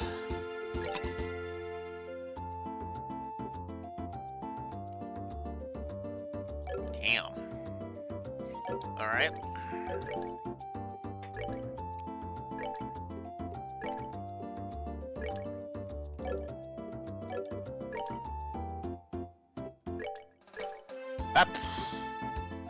Oh wow! He literally gets a random thing if you unequip him. Okay, that's actually kind of neat. I kind of like that.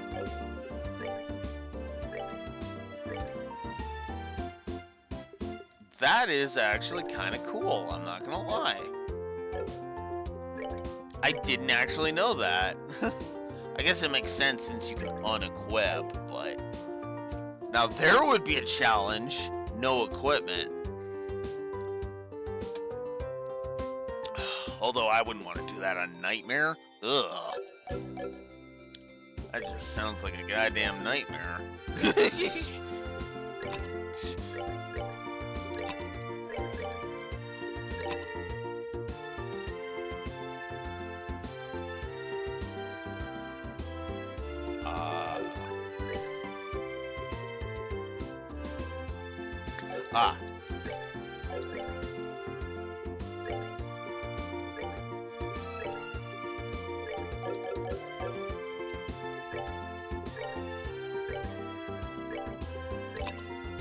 There we go.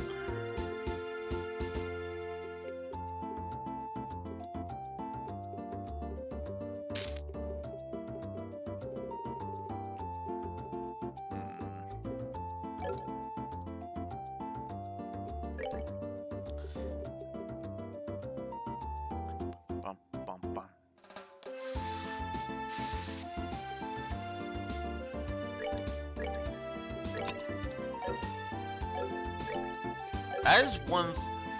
So if you ever wondered why I give a positive to being able to equip stuff in the store, yeah, this is why.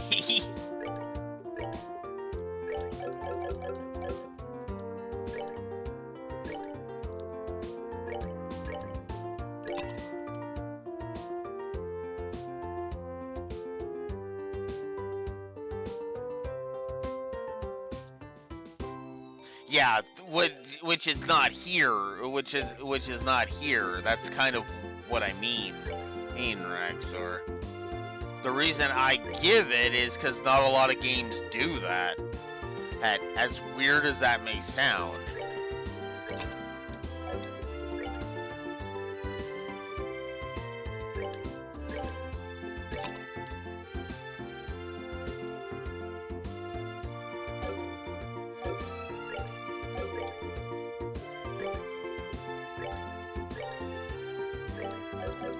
There we go.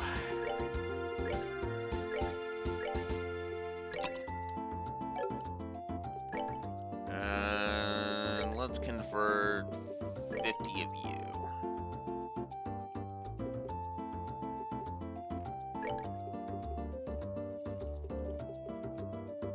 And 27 of you. And 4 of you.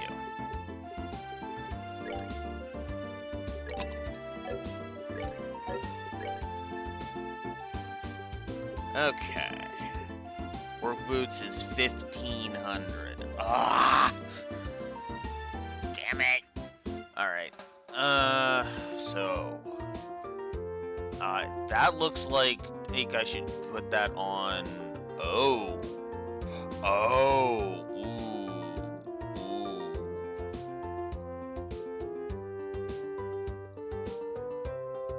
So actually, no, that's more of a, I should do that based on the move.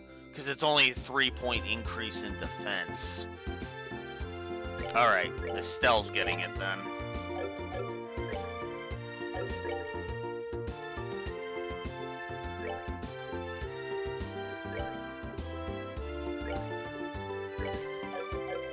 Because I need her move to go up.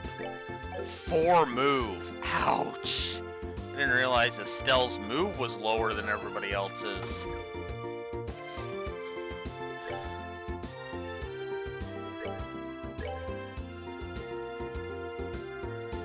Wind quartz. I need more wind quartz. Ah, no.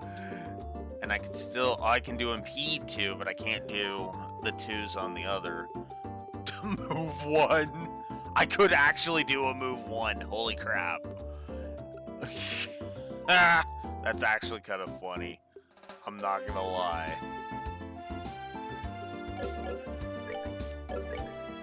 Oh yeah.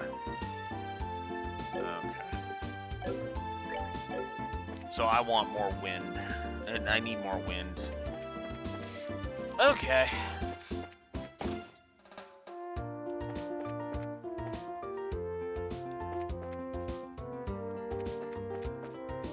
Let's talk.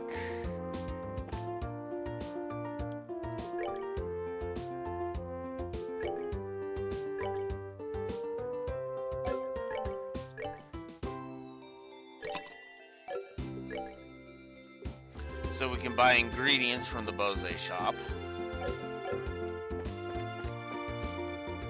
Oh. Huh? Dorothy, is that you? Wow, look at all the stuff they're selling here. I'm getting a kink in my neck just is turning my head and try and take it all of it in. She's so into her surroundings, it looks like she can't even hear you.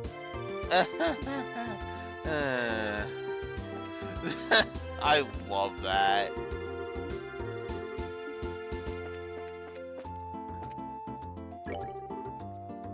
Oh.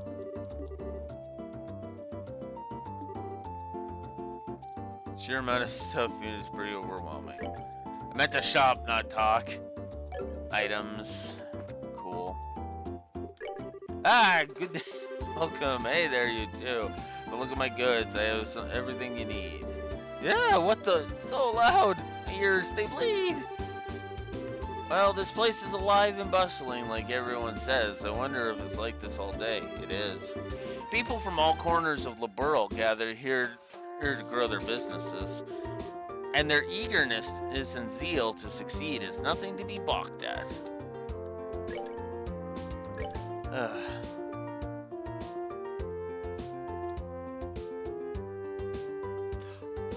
You mean I could have bought...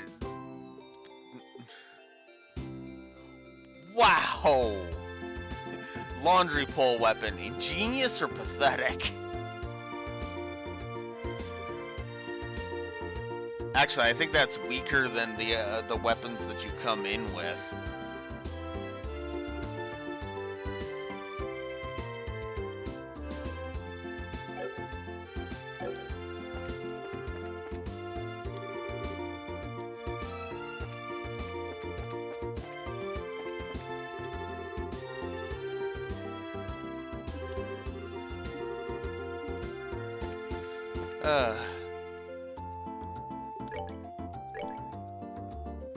And then you've got here we go. Now we're starting to get into the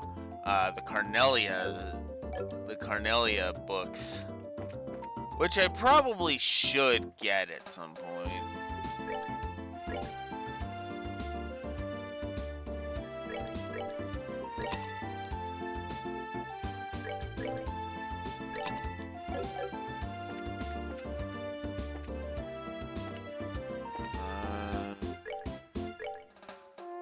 Strega J.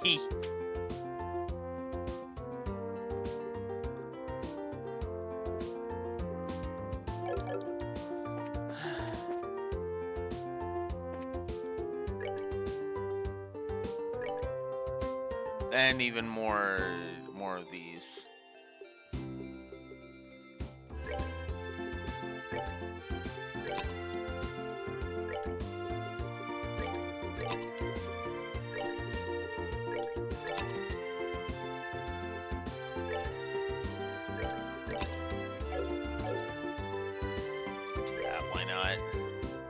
Hey, that actually means we can actually make some stuff.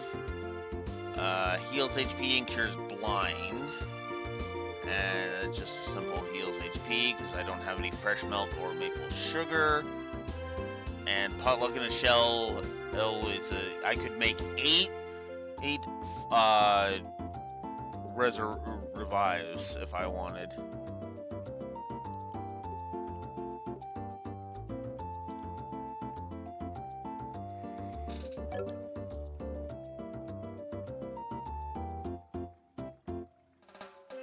Yeah. Well, you know what? I'll do a few more jobs and then I'll come and buy the Carnelias then.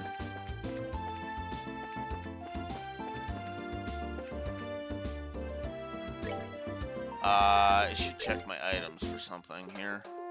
I have 2 tender poultries.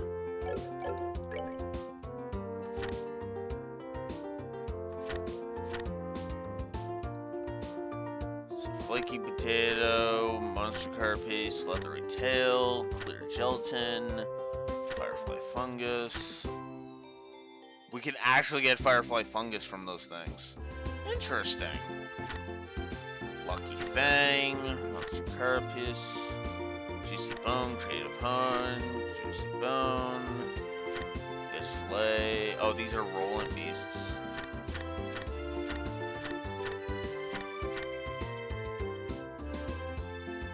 Yeah, the Mars Sparrow is where we got the tender poultry. Over on the Elise Highway.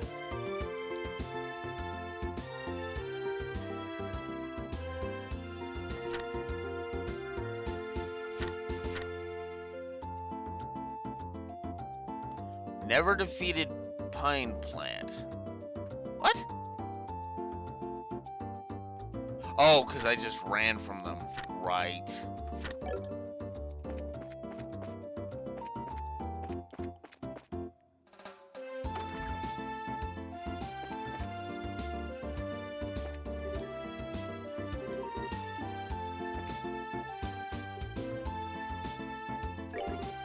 Insufficient mirror. Damn.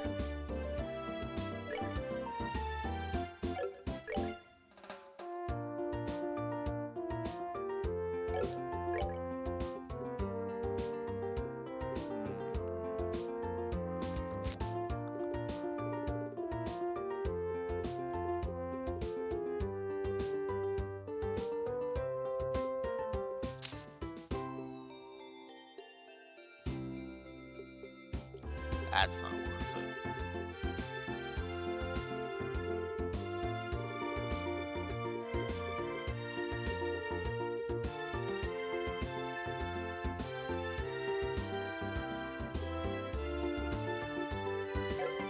Alright.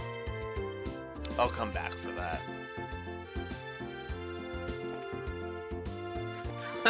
Nice. Fucking Entei. Fucking roaming legendaries in general, honestly.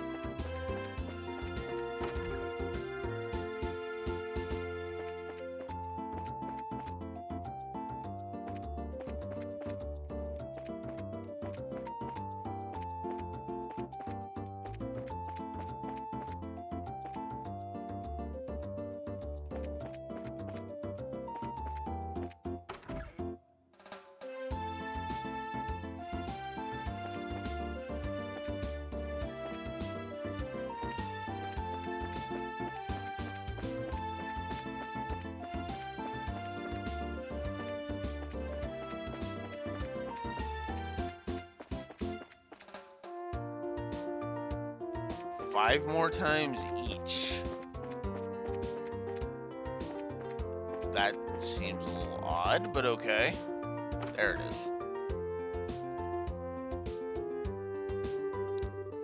Wow. Now isn't this a gorgeous place? Check out that crazy expensive looking chandelier. Calm down, Estelle. It looks like this is the mayor's place, all right. Now I just wonder if she's home. Oh, do we have visitors? Welcome to the Bose Mayor's residence. May I ask who you are, please? We're with the Bracer Guild. The mayor made a request to the guild and we've come here to inquire about the details. Well, I've heard from the mayor that we would be expecting you. However, I'm sorry to inform you that the mayor is currently out at the moment. She has gone to worship at the chapel. When do you expect her to be back, sir? Well, let me see. Actually, I would imagine her to be making her return any moment now. Well, we're kind of in a hurry to meet her. Do you think it would be all right to call on her at the chapel? Well, I don't wish to inconvenience you. Don't worry, it would probably save the both of us some trouble. But if you don't mind me asking, what does the mayor look like? Like the typical wealthy person? Big hat, head with feathers in it, dripping gemstones from every pore? God, really? Oh. Oh, that's what you meant. Okay. Feathers? Gemstones from every... What? How colorful, but quite off the mark, I assure you. How would I describe her? Would I say she looks splendid, or should I say beautifully mature? If she could just find the right man, then I could retire in peace. Huh? Never mind. I was just thinking out loud. Ah, yes, this may help. The mayor has a maid accompanying her. That might be the easiest way to find her. The mayor is being accompanied by a maid, huh? That sounds easy enough to find in a crowd of people. Let's hurry and head over to the chapel.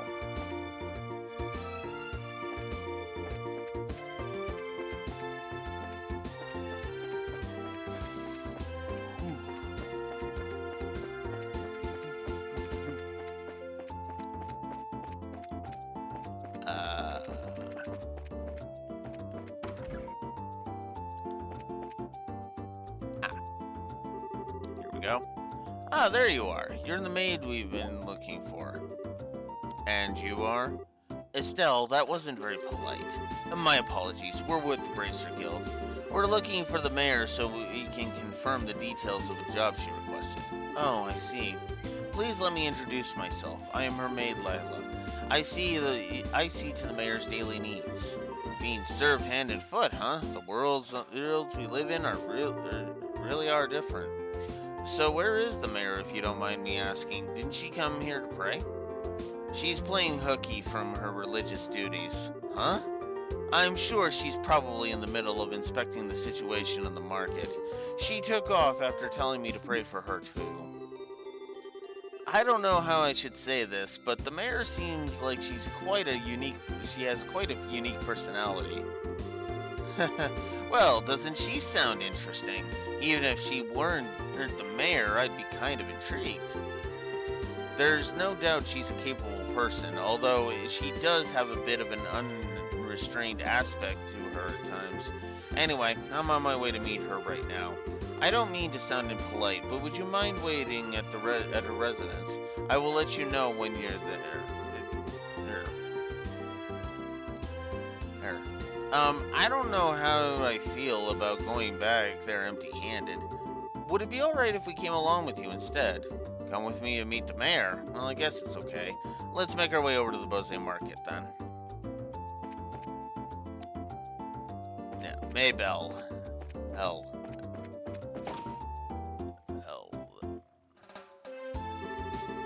Wow, this place is really huge. I wonder where the mayor is. Well, she does stand out in the crowd, so I'm sure we'll find her right away. Oh, just as I thought. The two of you should be absolutely ashamed of yourselves. Else, trying to force up the price of food at a time like this by buying it all up. You're not fit to be merchants in Bose. But, ma'am, we were just thinking about how to increase sales for the Bose market in general. I don't want to hear any more from you. If it were other products, it would be a different story. But making undue profits on necessities will lead to negative publicity for the market. Return these goods to their original prices at once. All right, we'll do as you say. Now, I don't doubt your passion for the Bose market, but I want you to understand this. Yes, commerce, when you get right down to it, it is an established relationship of trust between people. Believe me, if you do business with that in mind, you can become wonderful merchants in Bose. Yes, ma'am. We'll do our best. Phew. Madam. Lila, so you came, huh? I'm sorry you had to see that side of me. Actually, you did a wonderful job as always. But never mind that, these people are here to see you. Please come back home immediately. Oh, that emblem is... Could you be the bracers I requested? Yep, that's us, but... So does that mean you're... Forgive me for not introducing myself. My name is Maybell. No, I'm the owner of this market and the mayor of the Bose region.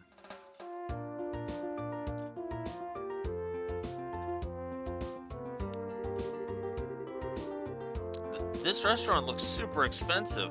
Are we really going to have a meeting here? I often use this place for business meetings. The food is quite good, too. I tell you what, though, I had heard the mayor of Bose was a woman, but I never imagined you'd be this young. Based on looks alone, I would guess that you're only 4 or 5 years older than me. Actually, I still feel like I'm nothing more than an unworthy successor to my father. My late father was the previous mayor, and all I did was inherit the rights to the Bose market and the political foundation which he set up. That's a rather unvarnished self-evaluation if I've ever heard one. After all, I'm just the daughter of a businessman, so there's no sense in getting high hat about it. But anyway, would it be alright to go over the details of my request with you again? Sure, that'd be fine. Well, what I would like to ask you to do is to investigate the disappearance of the missing airship and bring a closure to the incident. I am of the opinion that bracers would bring about much more desirable results concerning this incident than the Army is currently producing. The reason being, we're not fighting a war. We're trying to find answers and solve a mystery. Well, I, for one, would be honored, but don't you think that you're overrating us a bit? Yeah, just call it a businesswoman's prerogative. And the fact of the matter is an influential businessman was aboard the airliner that disappeared. In addition, if the Royal Army continues to keep the Bose airspace as a no-fly zone, business is going to suffer. Now, one of the main things that most real-life militaries don't do is they don't usually try to affect people's daily lives. The problem with a lot of fictional militaries is they do exactly that. They inconvenience the citizens to the point of it being ridiculous. Sometimes it is necessary within specific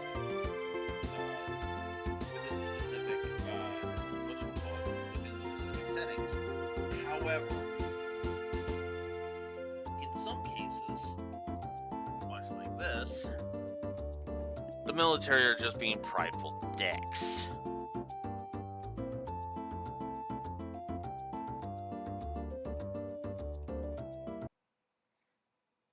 Oh. Couldn't hear me on that.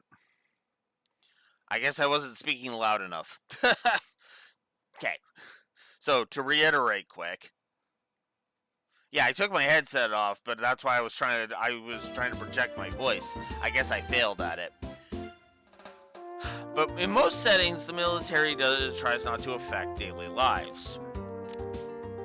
Yeah, in some but sometimes in a good chunk of settings like this one, the military are just prideful dicks.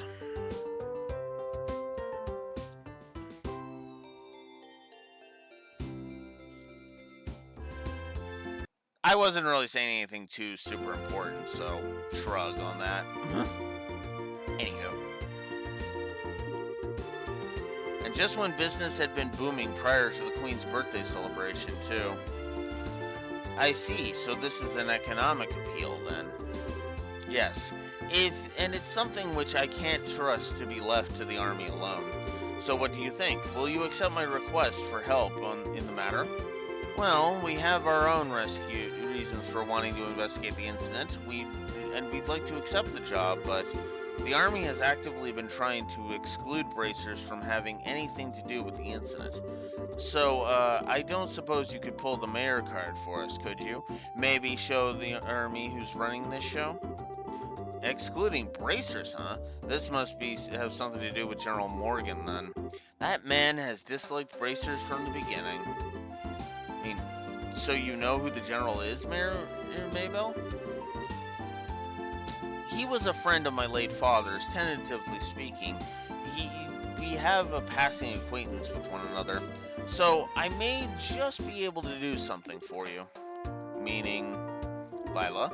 Yes, madam.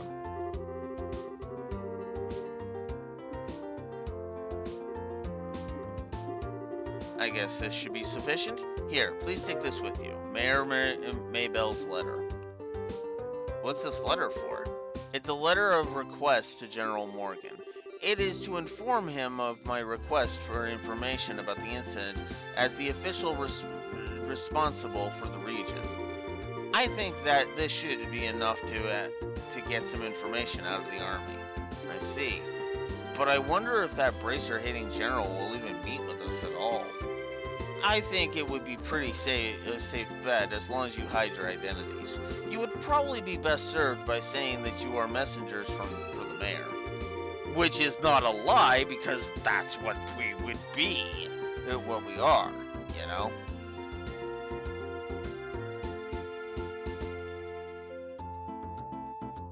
I don't know if I like the sound of that. It feels like we're lying or something. It's not lying, we're just not telling him everything. And unlike Wonder Woman and Young Justice, we aren't going to pretend like a lie of omission is still a lie. Aye, because we are sticking to just the facts he needs to know, and he doesn't need to know that we're bracers, so fuck him. Since this is a time-sensitive situation, I think we should be practical about it. I guess you're right, Joshua. By the way, where do we need to go to meet General Morgan? There's a fort called the Hakan Gate on the international border on the to the north of Bose. You should be able to find the general there. Alright everyone, I'm counting on you. You just leave everything to us. If we find out anything, we'll come and let you know. I'll be looking forward to some good news. Goodbye, and have a wonderful day. Goodbye.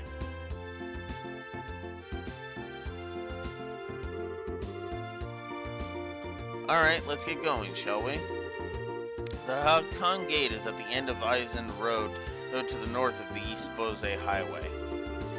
In short, we'll need to head out the East Gate and then turn north thereafter, right? Alrighty, and Hakan Gate, here we come.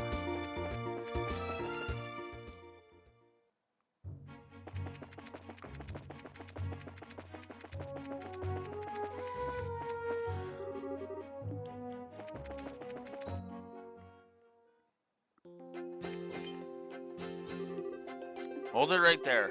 Hakan Gate is currently not permitting civilian passage through the checkpoint. Unauthorized personnel are not allowed past this point. Sorry to make you waste your breath, but we are authorized to be here. This is Mayor Maybell's. The mayor has requested that we come and speak with General Morgan about the status of the search. As you can see, this document is official. But if you don't want to let us through, I'm sure you'll be hating life after. I guess there's nothing we can do but to let you through. Are you serious about this? Don't you know Mayor Maybell is the one in charge over the entire region? You can't just ignore that. I guess you're right. Alright. We'll grant you permission to pass, but make sure you don't cause any problems. Whatever happens, never forget that we share a border with the Empire. Yeah, we get it already. Alright then, let us through.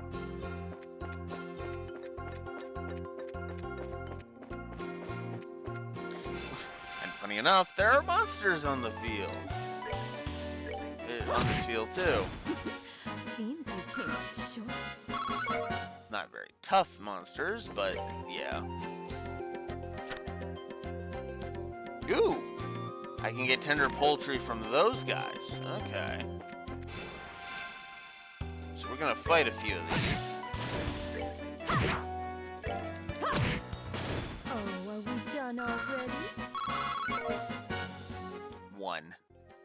Okay, so I'm going to assume that means I need one more.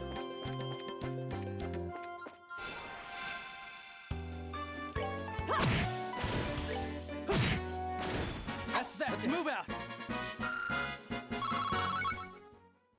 And I didn't get it from that one.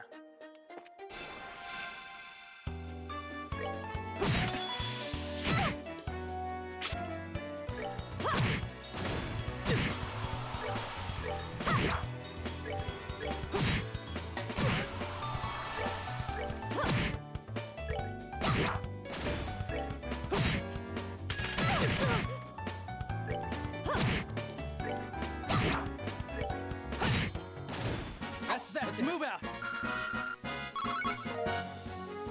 Alright, cool. I believe that should be 5 tender poultries. Yes, it is.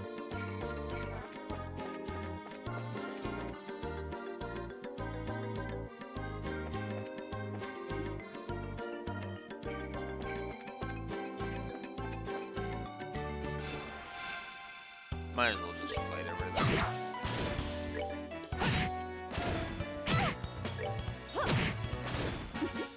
Seems you came up short.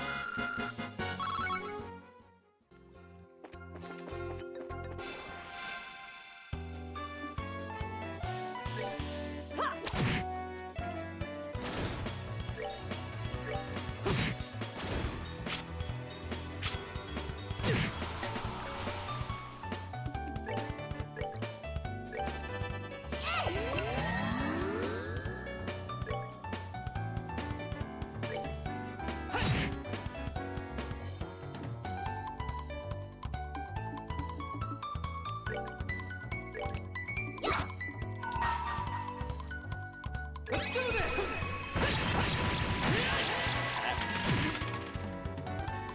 Wow. Whole bunch of misses.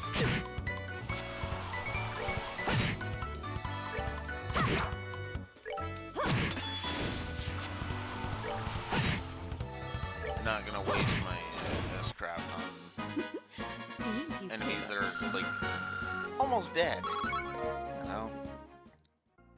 3 tender poultries out of that.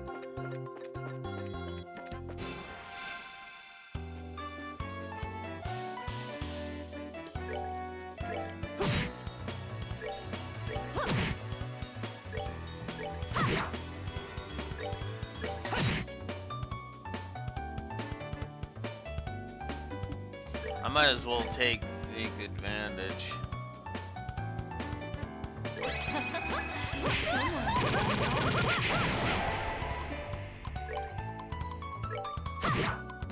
There we go. Whoops. For some memory, you screw me again.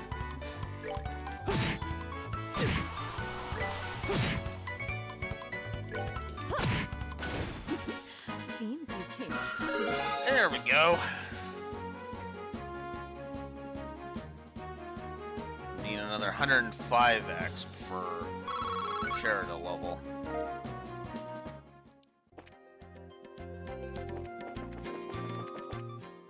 Okay.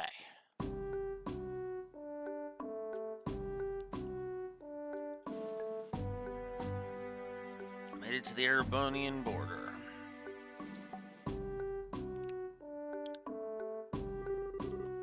This is a Khan Gate? It's freaking huge. Of course it's huge. It acts as the sole entrance to the Empire and is the rampart that protects Liberl from foreign threats. After it was destroyed in the war 10 years ago, a much more robust wall was built in its place. Standard military reaction, bigger equals better. Which means that beyond this point is no longer Liberl. Yeah. It's the territory of the Erebonian Empire, which stands beneath the emblem of the Golden Stallion. Erebonian Empire. Well, enough staring for one day. Let's go meet with General Morgan. There are some barracks right there to the side of the gate. Maybe we'll find him there. Okay, let's go. Before that, I want you to remove those bracer emblems you've got pinned to your chests. Things won't be pretty if General Morgan sees those. Oh, I forgot about that. Somehow I feel all weird doing this. Yeah, there's something that just doesn't feel right about this. Yeah. Don't worry, that's proof that you've started adjusting to being a bracer.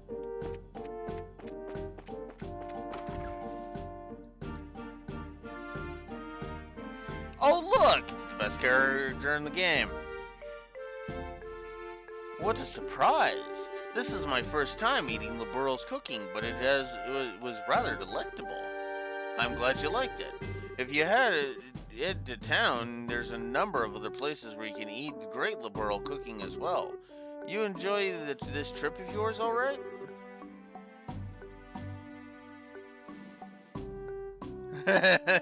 Yeah. Yeah. It's fascinating that it's like, you look at this guy and it's just like, okay. Right? You're just unassuming. You don't think he's going to be very important. And then he becomes one of the most important characters in the whole frickin' setting. It's crazy. That I will do, believe me. If this is the kind of food I can get in a border dive like this, then I truly am in for a feast elsewhere in this land. Well, excuse me for having my bar here on the outskirts of the country. Before you go feasting on the finer things, how about a glass of wine? I know it's not high-end exactly, but the taste is worth the price. Well then, maybe I will. Do you think this guy is... He looks like a traveler from the Empire, if you ask me. This wine is quite good. This is called... If this is called cheap wine, then Liberal must be a wonderful country of tastes. I think this only adds to Queen Alicia's prestige as a ruler. Damn! I've never noticed that line before. So... Here's the funny thing about that line. That's a smart line for Olivier to say. And I mean that sincerely. Because he's looking at this going, this wine is very good. If this is the cheap stuff, oh, wow. Liberal's got fine tastes indeed. And he credits that to Queen Alicia's rule, right? Because what he's effectively saying is the kingdom of Liberal is prospering.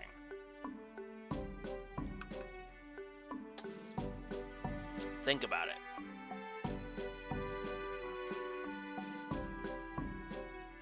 It's kind of a nice little touch. And again, it's a subtle hint. You don't have to know that this guy knows his politics.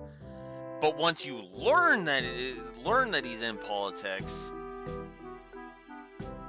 yeah.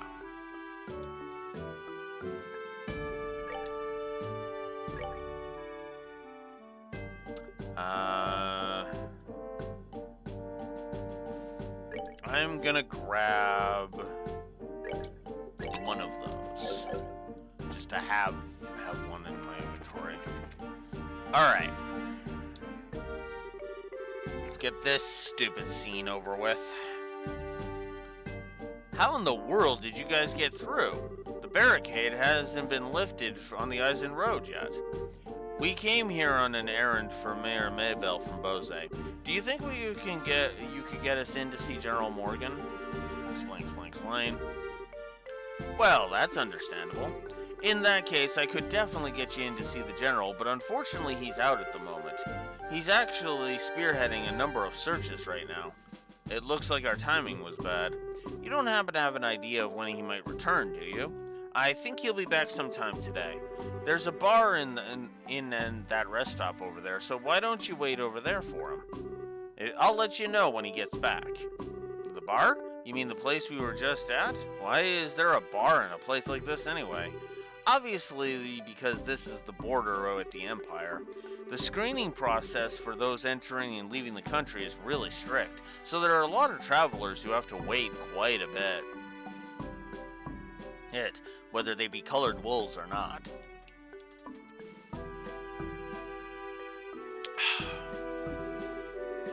That makes a lot of sense. In that case, it's understandable that you would need facilities like an inn and a bar. Well then, we'll take you up on your suggestion and wait over at the bar.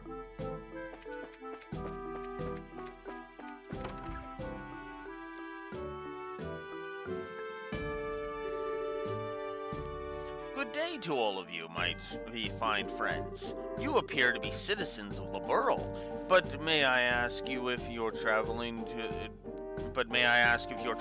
the Empire? No, we're just here on an errand.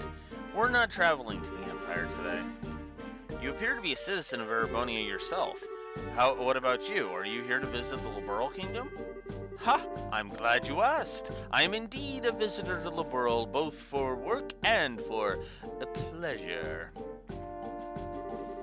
And you say you're running an errand, but I can see your true colors. I know exactly who you are. Who we are?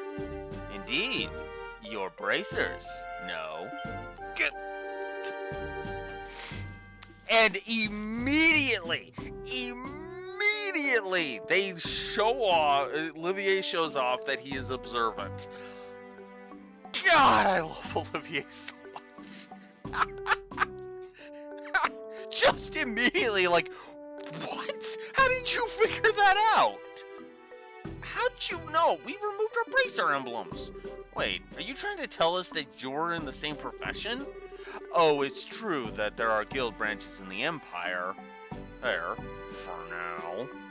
No, it'll be dropped down to 1, and that's just because as the Radiant Blade Master understands the quality, the value in having a Bracer Guild branch.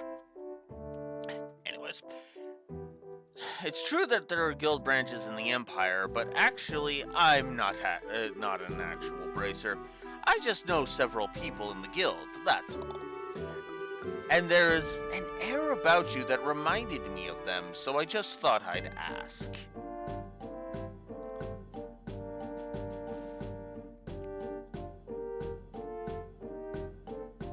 Ooh! Actually, I didn't realize that. I honestly never really I guess I missed that somewhere.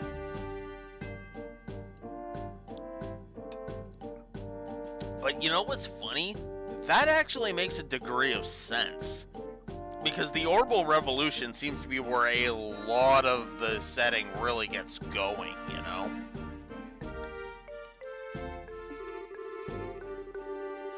Those are some excellent deductive reasoning skills you've got. I don't think an amateur could have picked us out of a crowd like that. Are you sure you're a traveler? Please don't look at me with such suspicious eyes. I am totally not a super important character that's going to have a huge bombshell of a reveal happen in the second game. Nope. And I'm totally not going to marry that whip-wielding beauty right there. 8 games from now? Nope. Sorry. Yeah, and I know there's a lot of history before that point. Which is funny because some people say the lore runner would look at that and go, you know, it's kind of like with Warcraft. Everything.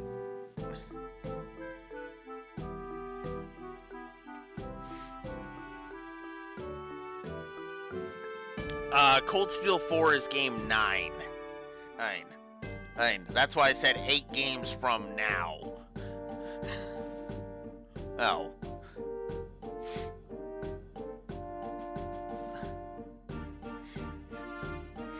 But yeah, I still find it hilarious. Find Olivier just awesome and hilarious in equal measure. And it's even better when his voice actor changes from Troy Baker to Matt Mercer. Stick me in the camp that says Matt Mercer is a better voice actor than Troy Baker. That is a hill I will die on, damn it. I don't mind Troy Baker's voice acting. I just think Matt Mercer is better.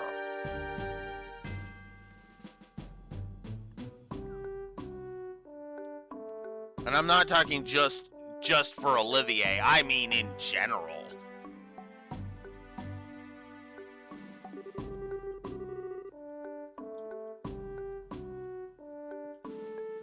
Yeah.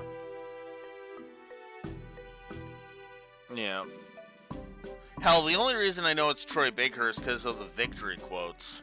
So it's funny enough. Because there's no general voice acting in this game. It's actually one of the reasons why I'm not going to be giving a voice acting positive in this one. Now, in the remake, I will have to play that by ear, obviously, because it's fully voiced. Those cold, flickering eyes of amber, just like a glass of exquisite brandy. You just make me want to kiss you and hold you in my arms. So we established pretty freaking quickly he's bi.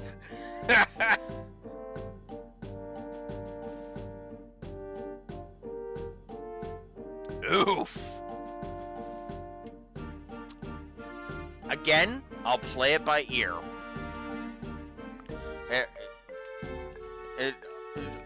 I'll play it by ear as we go. Oh, when we get to the remake.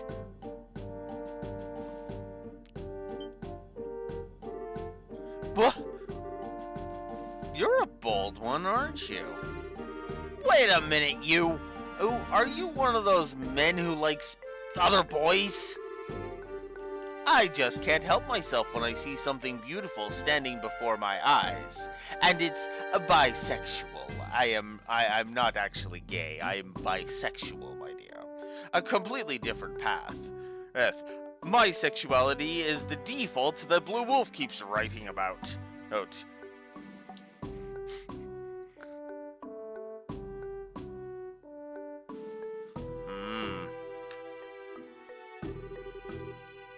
Daughters of serenity, sons of elegance, supernal melodies, and cleansing landscapes, masterpieces and stories to move the soul. And last but not least, the most exquisite in food and drink. Actually, he might be Pan. Pan.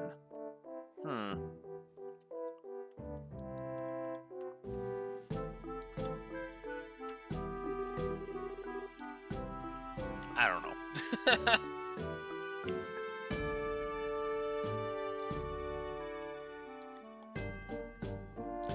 For things such as these are those which pique my interest. So you're a pervert, just like I thought. Okay, no, Estelle. No. A pervert would already have his arms around Joshua and or like attempting to get close and shit. No, Olivier is respectable. You just think he's a pervert because you don't know the difference between, you don't know what an actual pervert is like, okay? I mean, I joke that I'm a bit of a perv, but again, it's like, oh, trust me, Olivier is tame compared to actual perverts. Oh, God.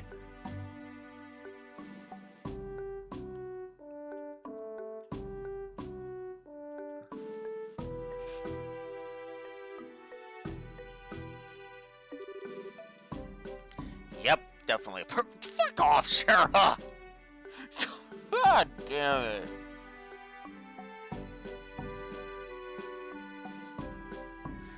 It's not just a lack of principles. Feels like a better line than calling him a pervert.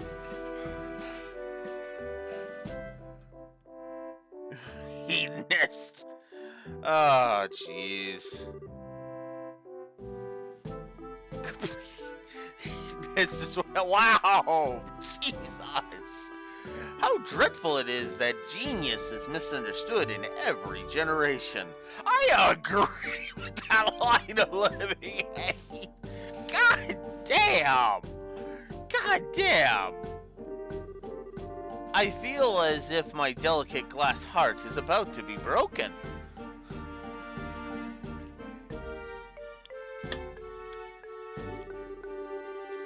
You, with the magnificent black hair, please comfort me in my time of need. I'm gonna have to pass. You've already scared me for life, scarred me for life as it is. Wow, Joshua, not you too. God. I've heard strange conversations in my day, but this one is worth remembering. The look on that kid's face. Ah! Like, God damn, Joshua. I'd be honored to be flirted by with Olivier, but then again, I suppose that's because I know Olivier. Being flirted at by Olivier, that'd be a badge of honor. Especially the more I learned about him, I'd be like, when I learned more about him, I'd be like, okay, I'm gonna wear that like a badge of honor now.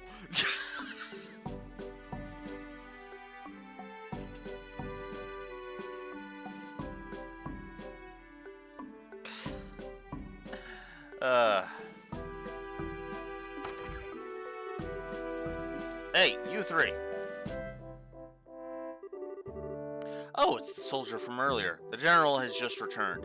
I just spoke to him about the matter and he said he'll meet you now. Really? Yeah, so come to the barracks with me immediately. Wow, that was much quicker than I thought. Yeah, now at least maybe we'll be able to find out what's going on. Okay then, let's be off, shall we? Like, no, not you, Olivier. As awesome as that would be, no. What are you following us around for? Your timing is excellent. You didn't miss a beat in exiting behind us, as it seemed almost natural, scarily so. Ha! You noticed. Everything about you, it all just seems so interesting. I thought I'd take a gander. Please don't mind me. Carry on, my good gent and mademoiselles. Of course we're going to mind. Neat. Now get you. Shoot! Shoot!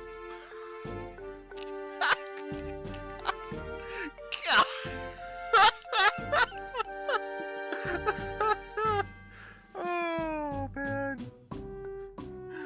Oh, I love the humor in this game. Scrooge. I love that. Scrooge. Okay. I think I'm actually going to up the humor.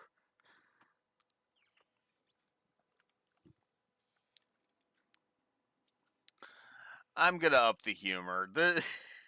I'm laughing too hard or too often to leave it at 1.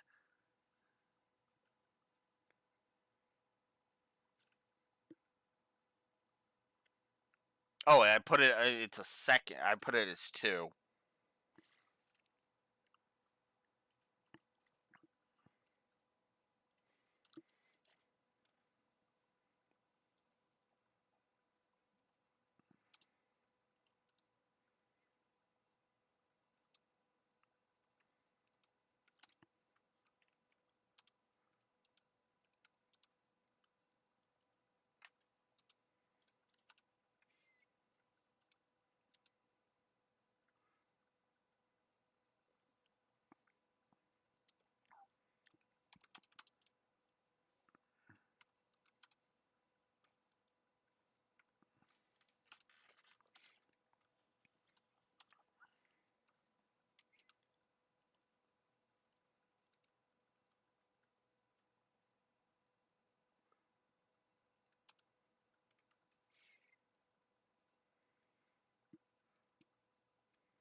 So there's the third positive to humor.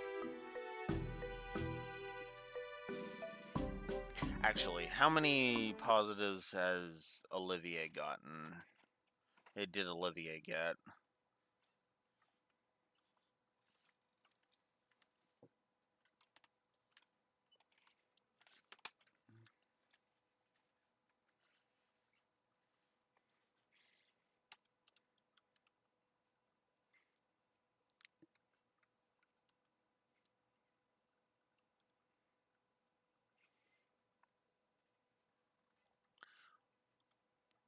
Jesus. This past Alex. You suck at reviewing. Holy crap. That should be 78 because there's still just the two potentials. 1, 2, 3, 4, 5, 6, 7, 8. Yes. Okay.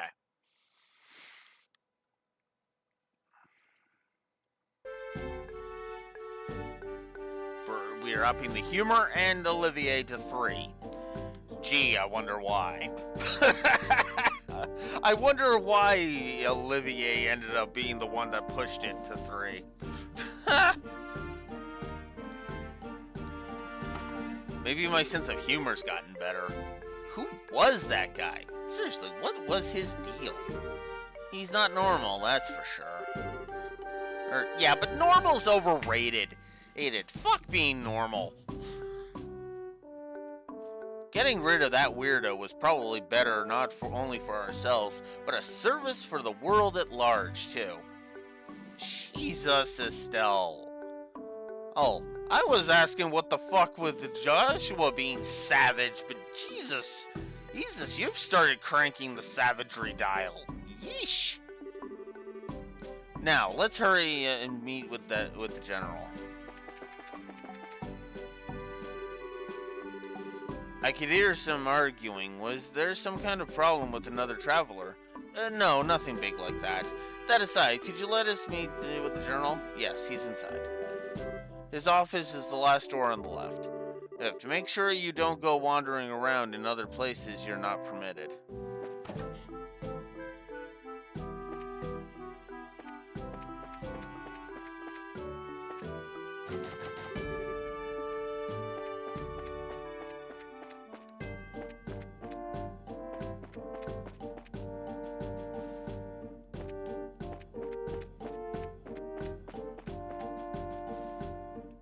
Oh. Whoops. Wasn't meant to go there.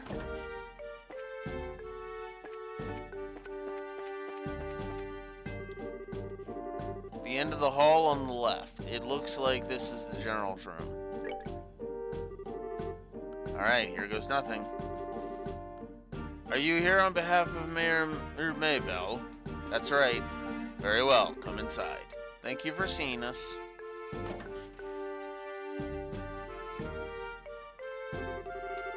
I'm glad that you came. My name is Morgan. I have been tasked with guarding the Hakan Gate by Her Majesty Queen Alicia. It is an honor to meet you, sir. We are all here on behalf of Mayor Maybell. Oh, please pardon our intrusion during such a busy time.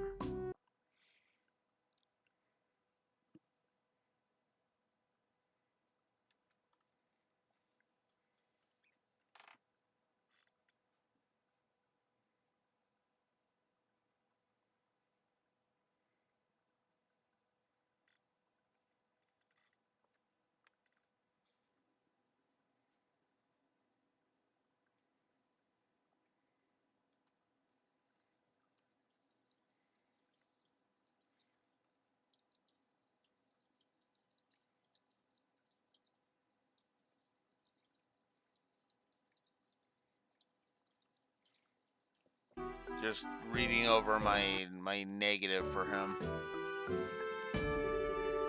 There's no need to apologize. I've known Maybell since she was but a child. I couldn't imagine ignoring her request, much less one from the mayor.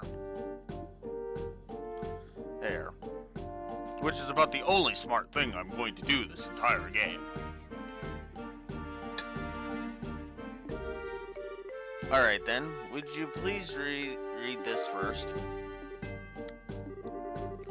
So it's about the missing airliner, is it?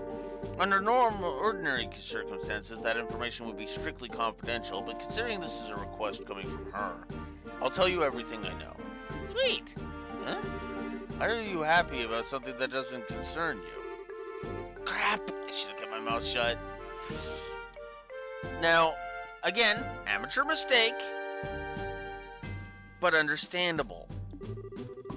The mayor appears quite distraught over the situation, and so we've wanted to do anything we can to assist her.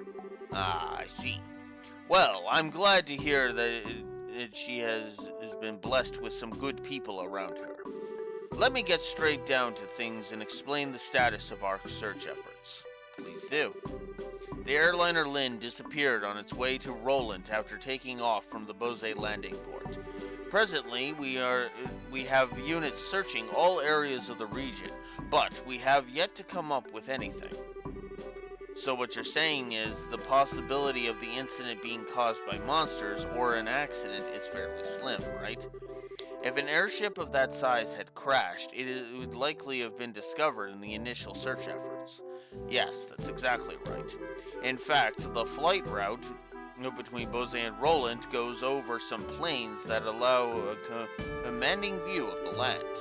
And of course, the probability of the airliner going down in Valeria Lake or the ocean is extremely low. Boy, am I relieved to hear that it's probably not a worst-case scenario like that.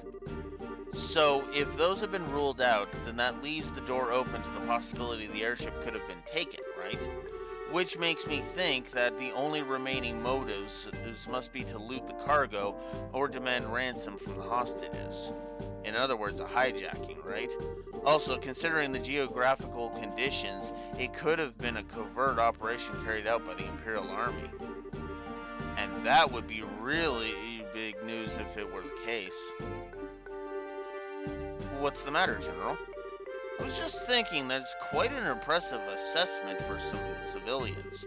We've also considered the possibility that the Imperial Army was involved, so we have enforced strict regulations on the flow of information. An international incident, if taken lightly, could result in another war. But thanks to the small mercies of Adios, the possibility of another conflict disappeared early this morning. A certain organization sent a letter to the royal family and Orbital Ship Company claiming responsibility and demanding a ransom for the passengers. This organization goes by the name of the Kapua family. The Kapua family? It couldn't be who I think it is, could it? It certainly appears to be that way. The Sky Bandits, who have been operating in the shadows in the Bose region and are led by 3 siblings at their head. I take it you've heard of them? Not only have we heard of them, we just had a run-in with them in Roland. I just can't believe those good-for-nothing thieves have managed to create a big incident here in Bose. Oops! And that's where Estelle screws up. Now, what's funny is, I don't blame her for screwing up. Again, she's an amateur. That mistake is going to be made. But the response, on the other hand... Oops. Okay.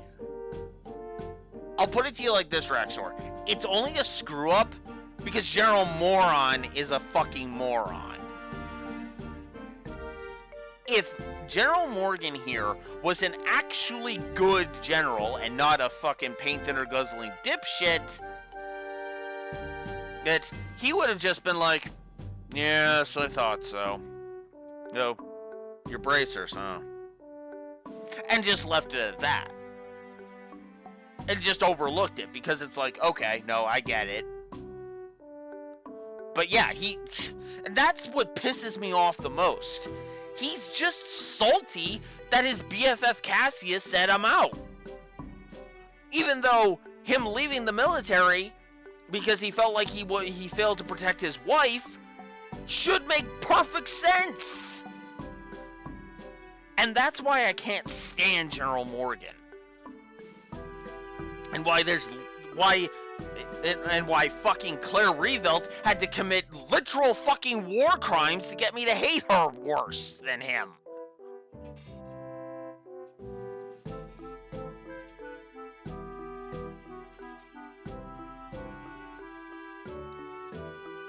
You had a run-in with them in Roland. I had heard that some of their gang had shown up in the Roland region, but...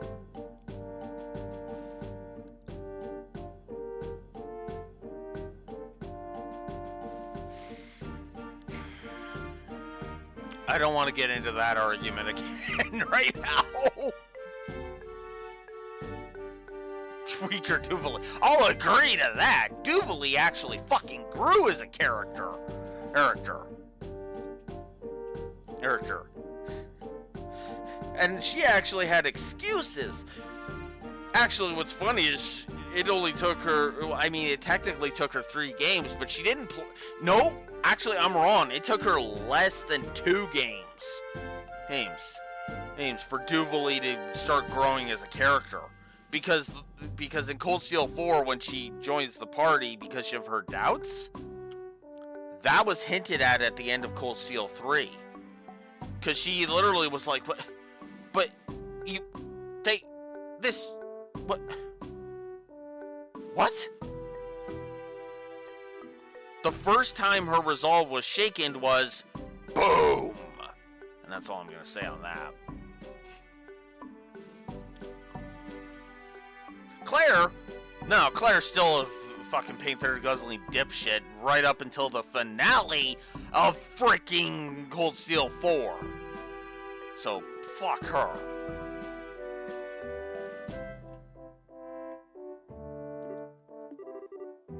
I think he's onto us. Yeah, because of you and your big mouth. I see now. I thought the way you were able to analyze the situation was strange for mere civilians, but I never would have guessed that a girl and a couple of kids is like you were bracers. Who are you calling kids? Just for the record, Mayor Maybell did in fact request that we come here and talk to you. Silence, deceivers! Get in here, man. He looks pretty pissed. So this is how a hard-nosed military man acts, huh? What's the matter, General? Did the visitors try to pull anything funny? These bracers need to be shown the door. Throw them out immediately.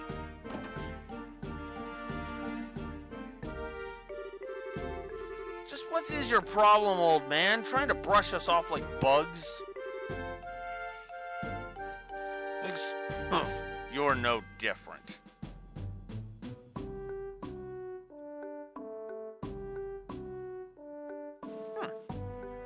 Interesting. I was wondering why I didn't see that today.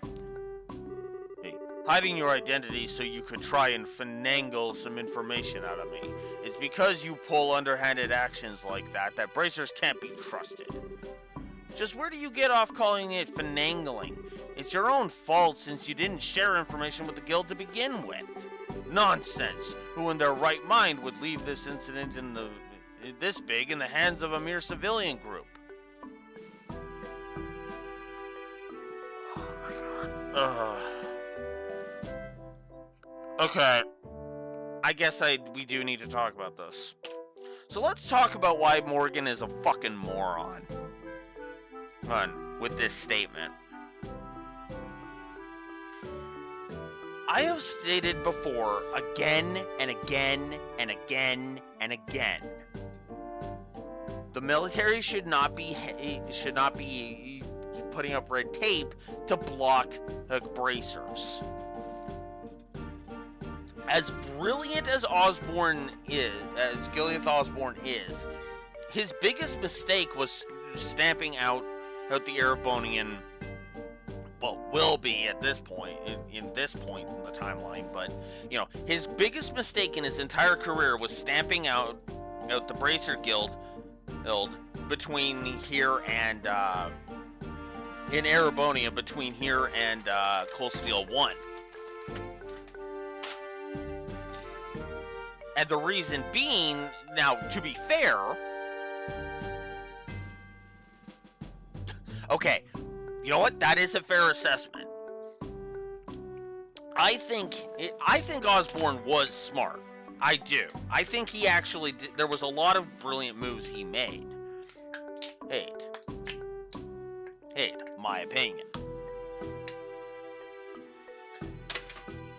But the thing about Osborne is he did make a lot of mistakes.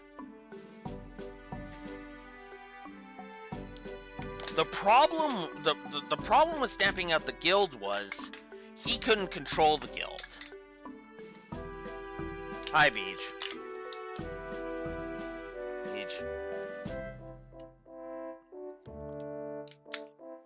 Yeah, Yeah, that's one of the problems. He was never really punished for his shit. But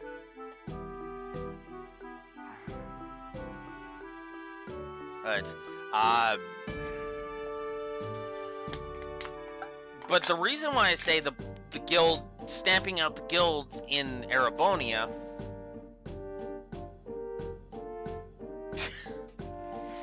actually what's hilarious is that Osborn did technically have democracy on his side. He was just abusing it. But the reason why stamping out the Bracer Guild was a bad move, fair enough. But the reason why stamping out the Bracer Guild was the wrong move was that the Bracers, you know, he could have used that to engender the people and others to him. The problem was that the Bracer Guild was something he couldn't control, which is also why he pulled so much crap, you know, pulled so many underhanded tactics against Class 7 during Cold Steels 1 and 2. And made them effectively underlings of him without them knowing it. That was the problem.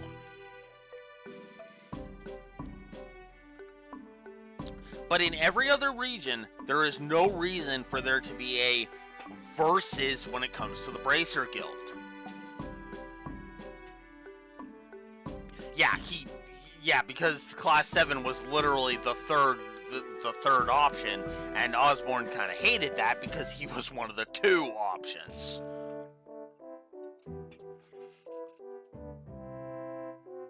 Well, yeah, although what's funny is that you notice, if you notice in Cold Steel 2, they don't really, Class 7 doesn't really pick a side until one of the sides is demonstrably in the wrong. Take the Civil War, for example. They don't get involved until the Noble faction really starts showing that they're blatantly evil, and that the Imperial Army are actually on the side of good and just ending the war. You know? That's actually one of the reasons why I fucking railed against Claire. They're so fucking hard in Cold Steel 1. The Noble faction are pure fucking evil, so what the fuck is she doing putting red tape in front of Class 7 and claiming that Class 7 is gonna break apart? Ignoring the fact that they still keep in contact as far forward as fucking beyond.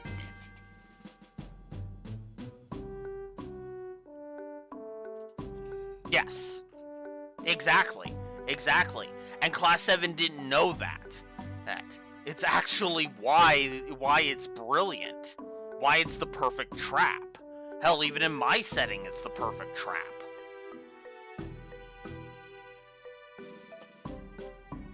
Because when you know your enemy, you can maneuver your enemy.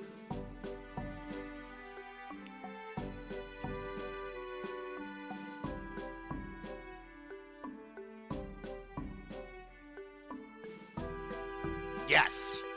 That is sadly true. That is sadly true. That's why I say Osborn was manipulating them the whole time.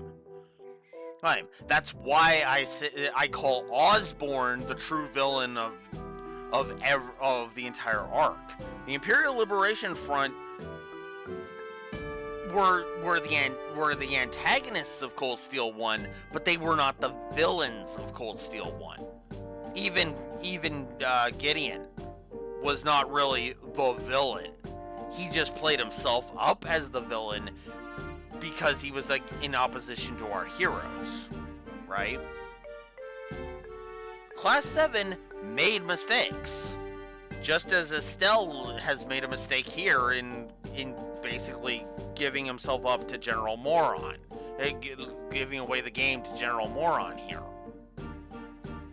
But the reason why, to circle back to here, why this is so stupid on General Morgan's part is, if he had put away his fucking hate boner for the Bracer Guild, fucking got over the fact that Cassie, that his fucking BFF, left the army and trusted the Bracer Guild, the Lind would have been found already. Guaranteed. Or at the very least, they would have multiple leads and they would be able to pursue it. But no, instead he's got to be an obstinate bureaucrat for no fucking reason other than to be an obstinate bureaucrat. And that's why he's a negative to story.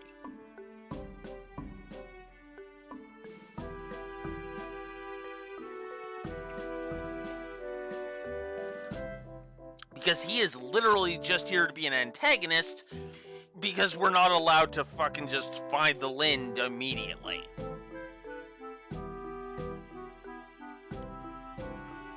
I can be argued up to 2. Hell, I could be argued up to a triple, but the triple feels a little little too much. I think a triple is too much. A double? That makes sense.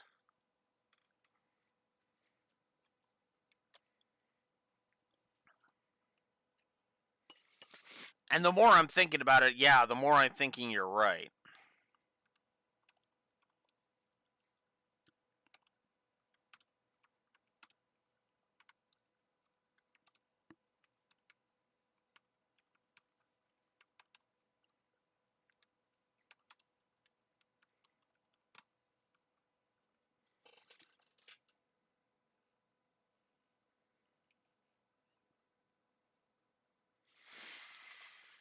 Well, you know what? Let's continue through chapter 1 and see if you end up feeling like it's a triple. Right now, yeah, no, I think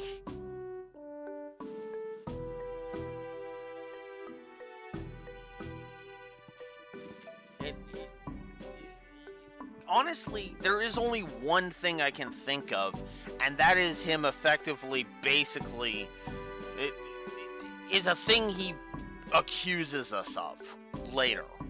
I don't think there's any accusations here, but yeah, no.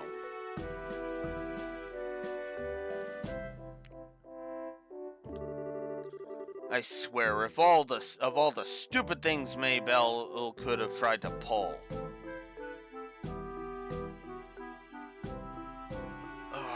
Not gonna even touch it. Okay. There was an actual reason for that. There was an actual reason for that, and we'll leave that alone for the moment. Hiring a bunch of kids like this and getting in the way of our search party. Except you should be coordinating with the Bracer Guild because the Bracer Guild can move into places you can't. Oh my god, this is why I like when we're in Ruan, by the way. Because our encounter with the military in Ruan is actually kind of awesome. How about you cut the crap, General? Why do you think we've had to come all the way from Roland to begin with? It's because when it comes down to it, you military morons can't do your job. Okay, this might be a little bit of an overstep on Shara's part, but again, it all circles right back around to if General Moron would get his head out of his... didn't have his head so far up his ass, this wouldn't be happening. Holy cow.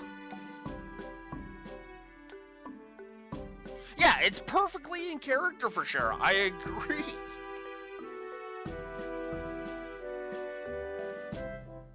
Hey. Yeah. Okay. I mean, from a political negotiation perspective, this is overstepping. But no, I'm actually backing Shara on this one because, again, if you didn't restrict the guild as hard as they did, Maybell wouldn't have needed to have fucking pulled this shit. You'd be working in conjunction and things would get done.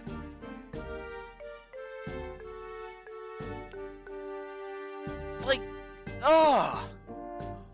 Like, I'll put it to you this way, General Moron. And your BFF is never gonna take you to the prom. Get over yourself, get your head out of your ass, and start actually paying attention. You're the fucking reason the military, idiots like you are the reason the military coup gets to go as hard as it does. And the sad thing is that he's the stupidest of them. And highest ranking, if I'm remembering correctly.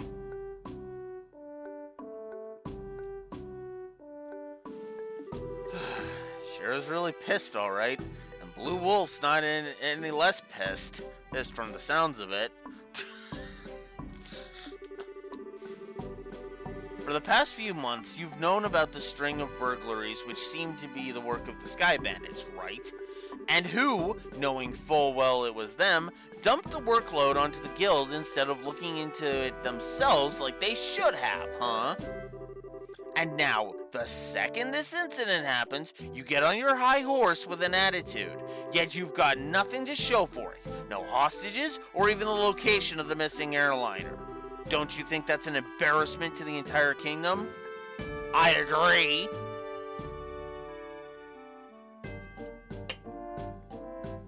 I fully agree with that. Silence, girl! The military is an organization that runs on discipline and does not take action on a whim. Unlike a group I know of who didn't think ahead and let the Sky Bandits escape. So enough of your insolence. Yes, we let them escape, even though there was nothing we could have done since we didn't know they were Sky Bandits. You did!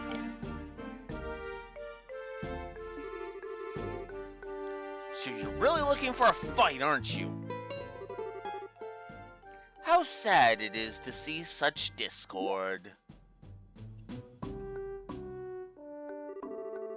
Strife brings nothing to be born, but only extends the barren wilderness within our hearts. Let me sing a requiem for you all, one to soothe your parched souls. Okay, I admit, of all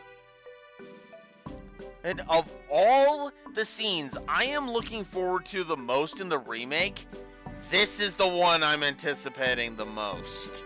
I want to see this scene in the remake more than any other scene. Ow.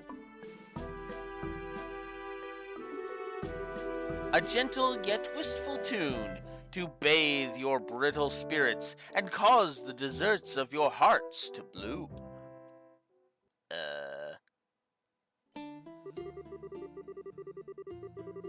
I'm not gonna sing this like last time because I was way off key and it just did not work.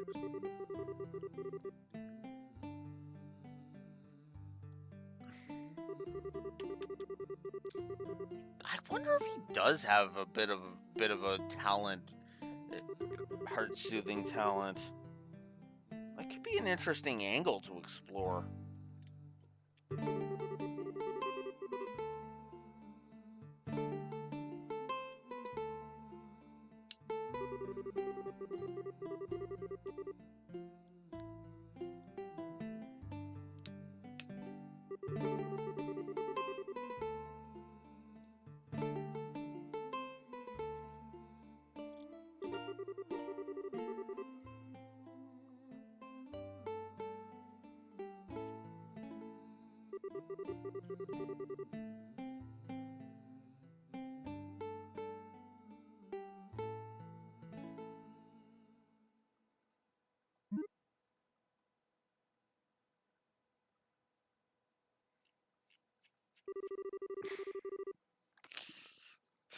And if this was Hellsing Ultimate Abridged, Alucard would be like, well, my boner's gone.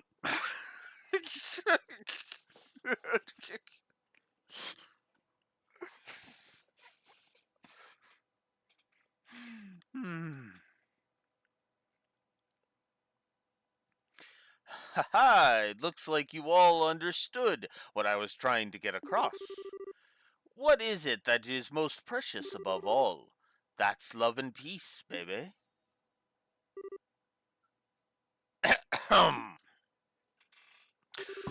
I think it's about time for the search party to be returning with their reports. That's right, General. I should get back to my duties and make sure you don't let these kids in again. Oh, and cancel any further checks on the travelers along Eisen Road. Having these kids around any longer will just be an eyesore. Right away, sir. He ran away. I agree. I absolutely fucking agree with that, Estelle. He ran away like the cowardly little fuck that he is.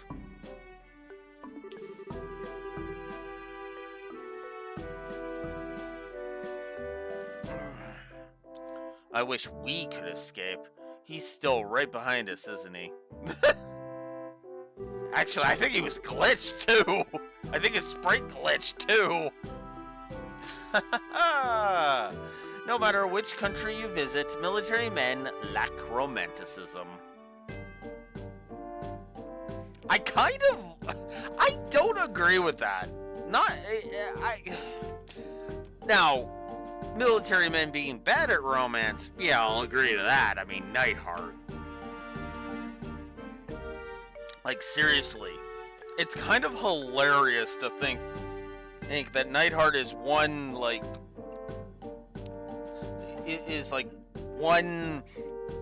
wake-up call away from being General Craig's son-in-law. And Elliot's brother-in-law, now that I'm thinking about it. That would be weird, but kind of awesome at the same time. Huh. And on that thought, I'll be right back.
My apologies for that. Oh, that was a simple, hey, I'm gonna go get something to eat. Then, a request for me to deal with crap. Quite literally in this case. Hate cleaning litter boxes. Anyways.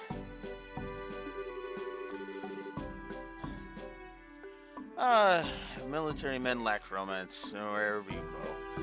But you lot, on the other hand, appear to appreciate my aesthetic sense. You know, maybe we should get going ourselves. Yeah, good idea. We had a bit of trouble, but we did manage to get some information. After we head back to Bose, hey, how about we think about our future plan of attack?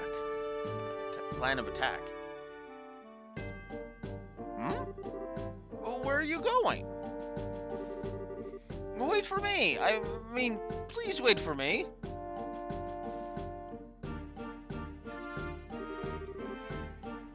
Let me try and introduce myself again.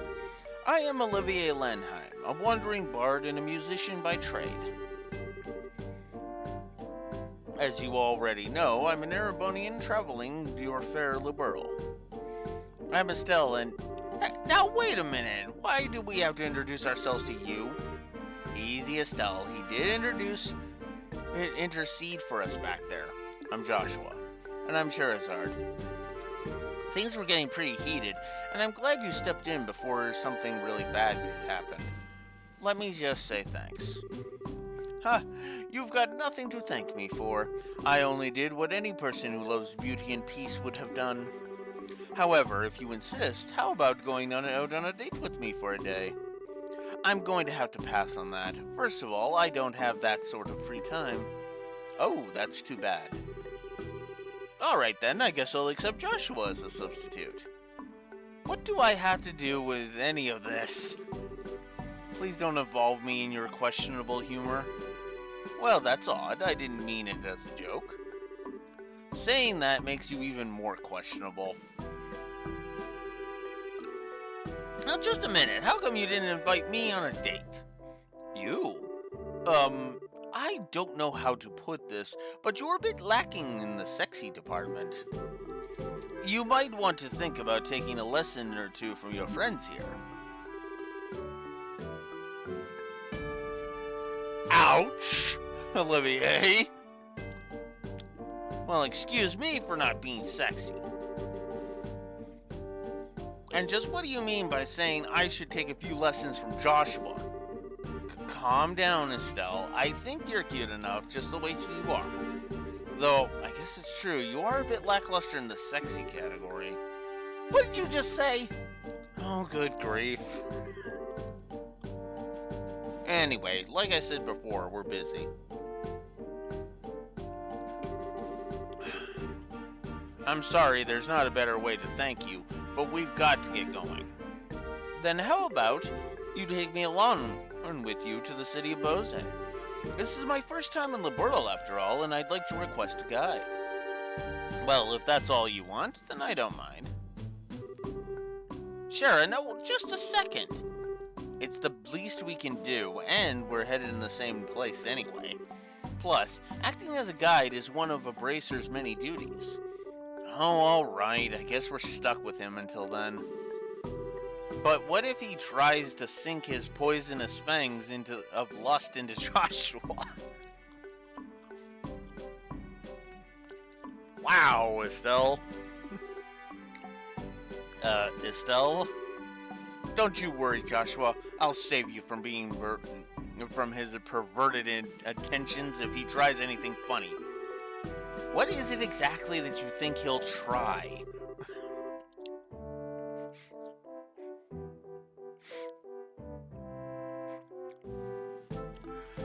Please don't refer to me like I'm some sort of ferocious beast. I'd rather that you call me a hunter of love. Even love stealer wouldn't be that bad of a title either. Are you right in the head? So how about it, everyone? Shall we leave for Bose? I'm counting on you all to get me there safely. Now, let us be off. Who died and made you leader? Hey, wait a minute, you! I'm not done warning you about the grisly fate that awaits you if you sully Joshua's innocence.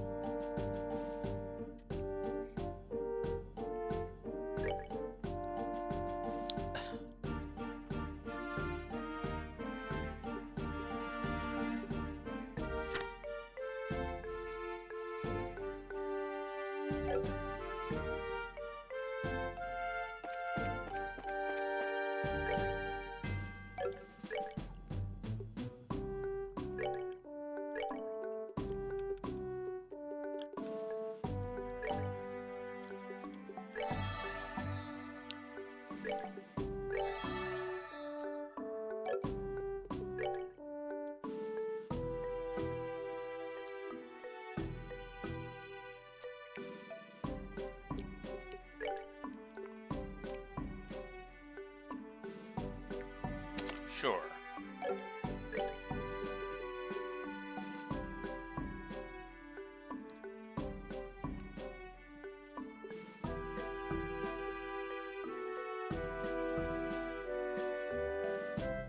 And yeah, sure.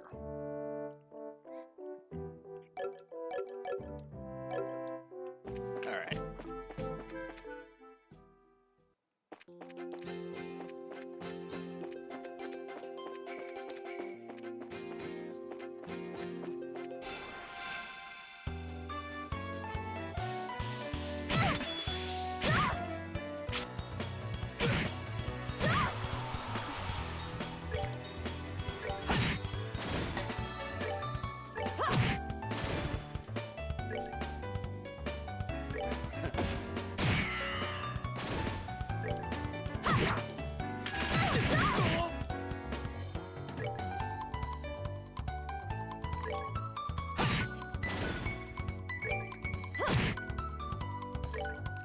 Take that!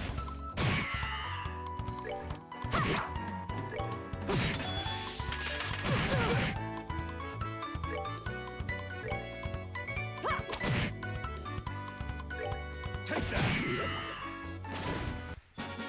99 kilograms.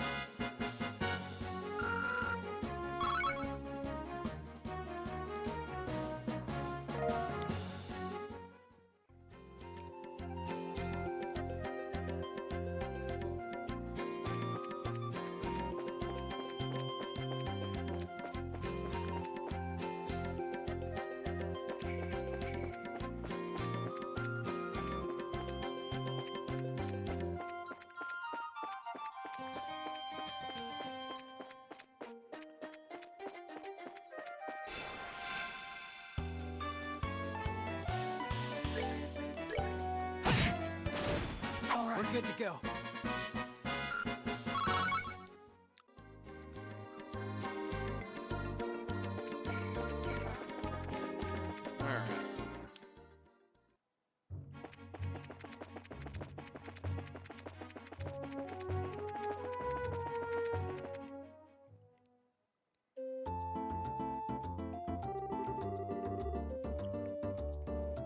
So this is Bose, is it? It's more urban than I imagined.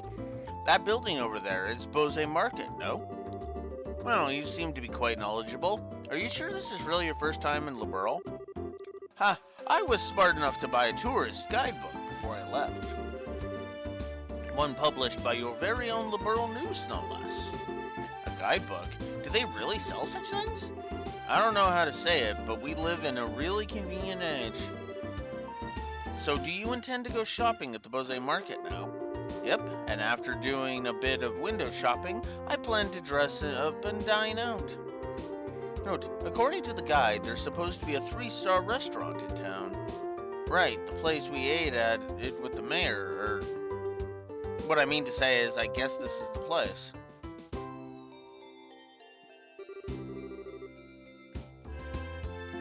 The Antra Rose. Authentic liberal cuisine, or so they say. Indeed, no doubt this is the place. I'm quite looking forward to it. But it's supposed to cost a pretty mirror if you decide to go with a full course meal.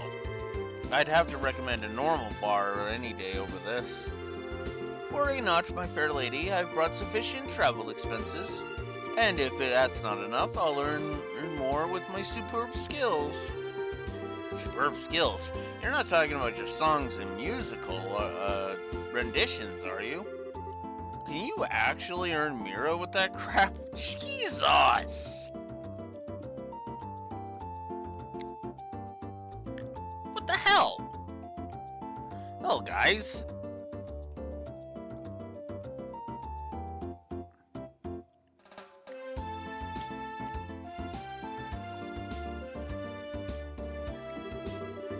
Ha! I've starred in as the main opera singer at the Great Theater in the Erebonian capital before. If I remember right, I once earned 1,000,000 Mira in a single night. You big fat liar.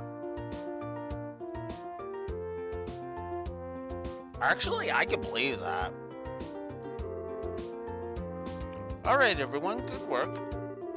I guess this is farewell until fate brings us together once more. Adios, amigos.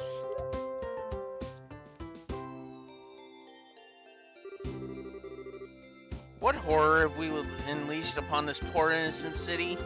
Is everyone from Erebonia a weirdo like that? I don't think I like the idea of that being the Arab Empire stereotype.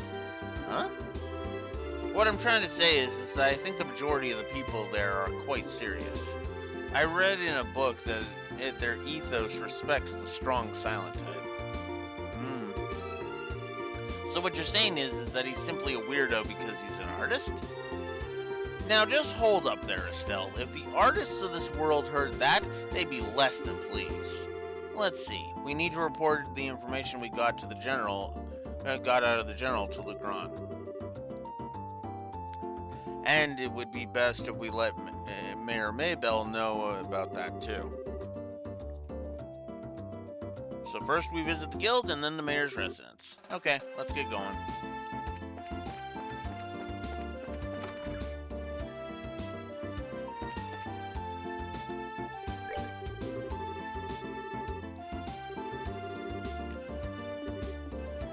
Oh. Already reported that.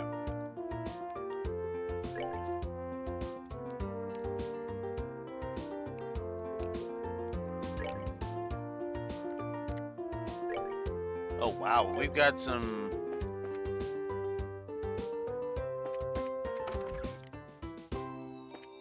We've got some stuff to report in, so...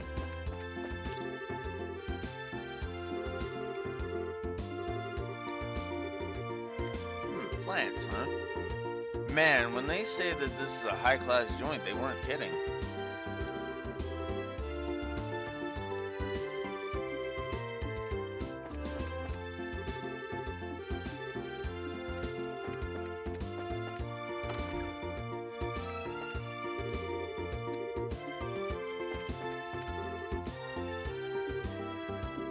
Yes, can I help you? Ooh. Hello, we're here from the Bracer Guild, and we have a delivery. Oh, thank you so much for going to all the trouble. I'm sure you must have been busy with other work. It was no problem at all. Helping those in need is what our job as bracers is all about. Yes, it's just like Estelle said. Now, with the airliners at a standstill, it's a difficult time for all of us. I really appreciate you saying that. But the little bit of Mira I'm paying just doesn't seem like enough. Oh, I know. Let me do this for you, too. Huh? Do what? I'll teach you to make my specialty omelets. You mean the ones served here at Anteros? Yes, that's exactly what I'm saying. Is it okay for you to be giving your recipes like that? Don't worry, it's not a problem. Even if you make a dish just like the recipe says, it doesn't mean that you'll get the same taste. Sounds like you've got a lot of confidence in your cooking. Remember, it's not about whether you're good or bad. It's like the relationship between a musician and her sheet of music. Depending on the person, the song will sound different, even through the music, even though the music is exactly the same. That's pretty profound. A recipe in the end is nothing more than a framework to make something delicious. By only following the rules, you'd be surprised at how many different ways the end flavor turns out. Score!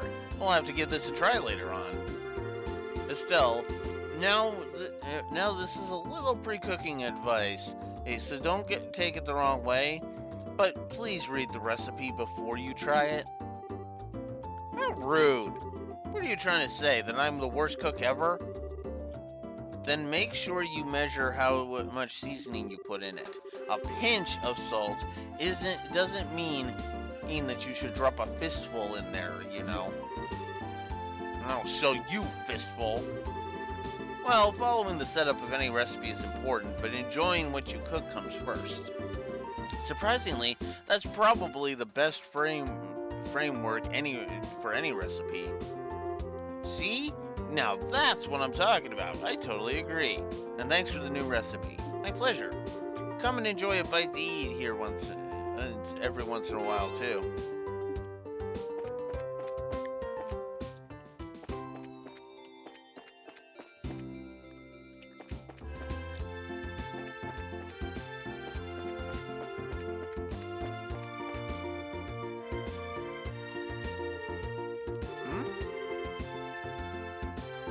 Come on, Missy, I'm begging you. Please let us in. If I could just get a comment from the mayor, I'd be on my merry way. Yep, that's right. Of course, I'd need a photograph too. I'm sure the mayor would be flattered, but she's extremely busy. I'm going to have to ask all those without an appointment to leave.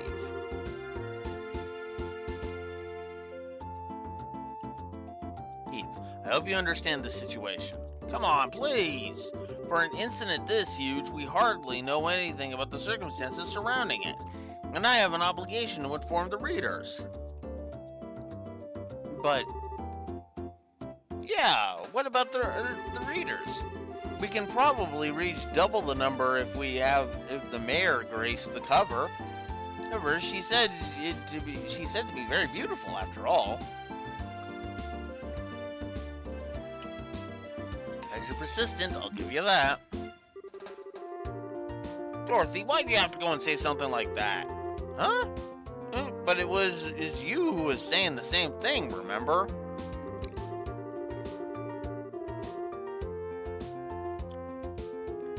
You said if we didn't have any news to go on, we could lure customers just to buy the magazine by featuring the sexy mayor on the cover. Oh, God. Damn it, Niall.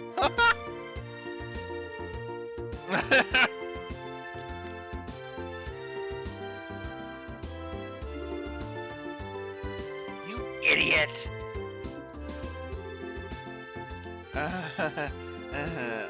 Miss?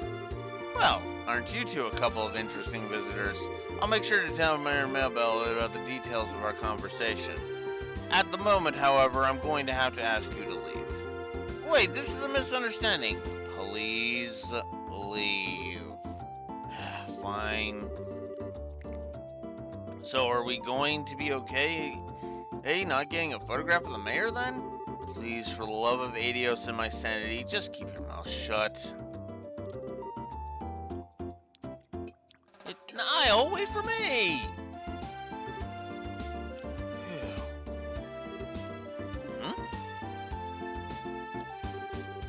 Good afternoon, Lila. Oh, it's you bracers again. Did you just return from the Hakan Gate? Yeah, something like that. So, those two you just turned away. A bunch of unscrupulous individuals. Really?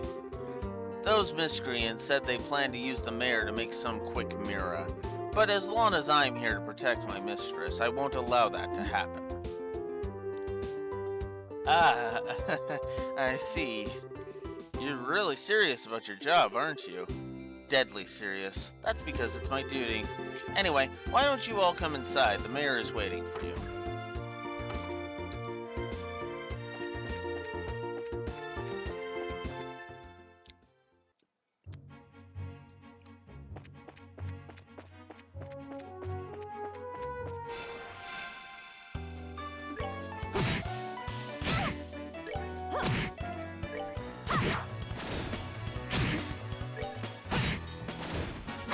Let's move out.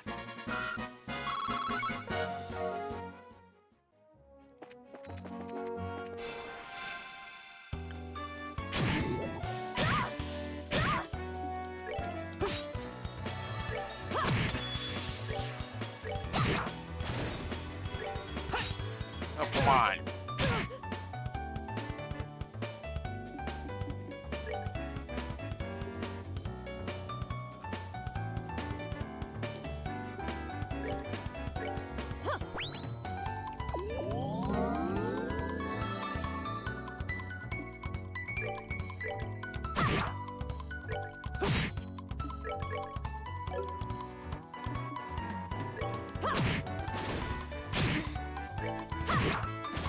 We're good to go.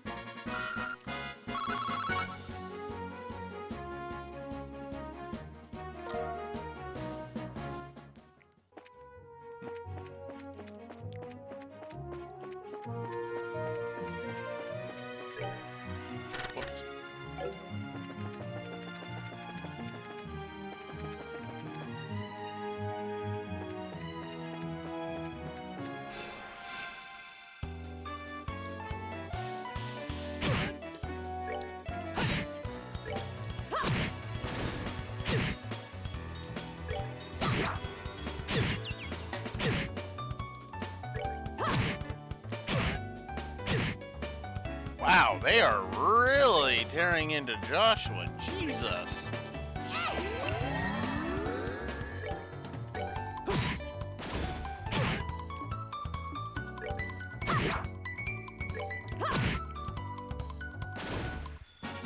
Oh, are we done already?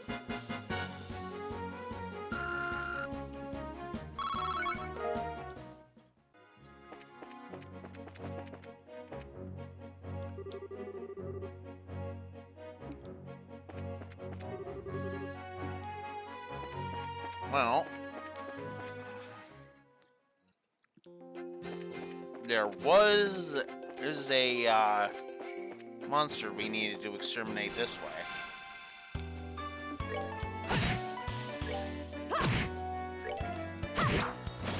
Piece of cake.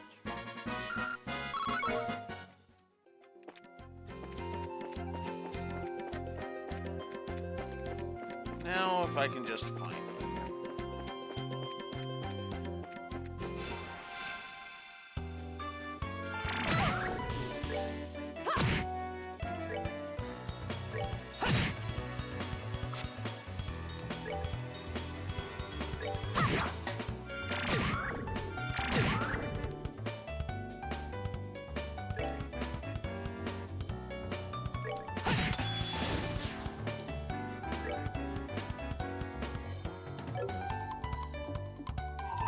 Let's do this!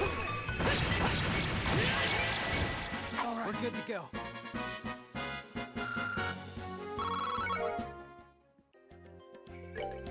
God damn it.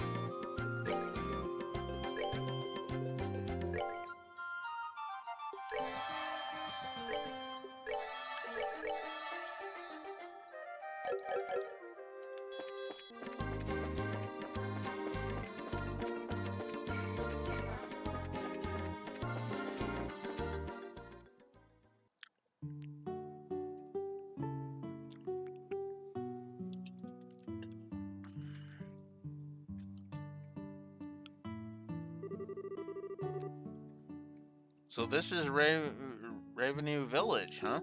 This sure is a peaceful place. Look, there's an orchid.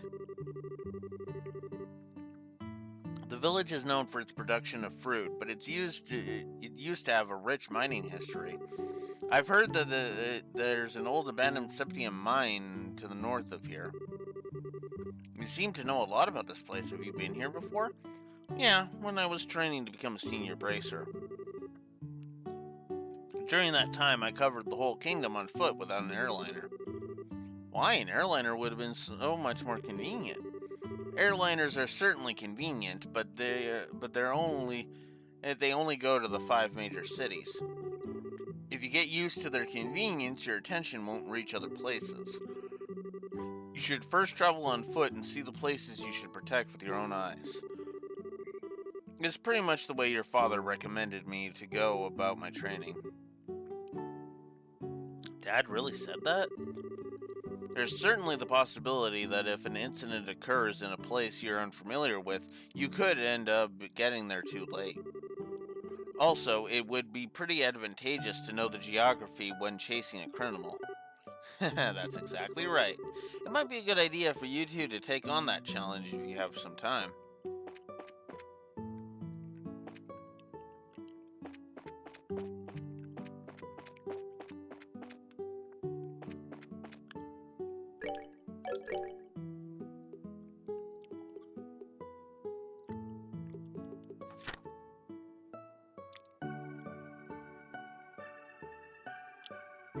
Elder Reason.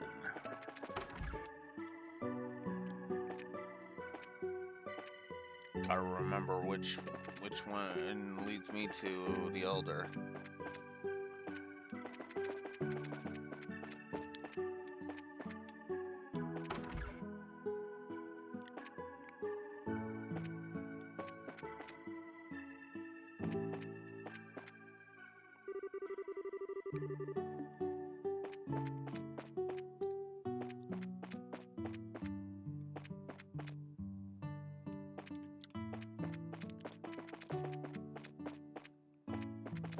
I think it's this one. Yep, Elder's house. There we go.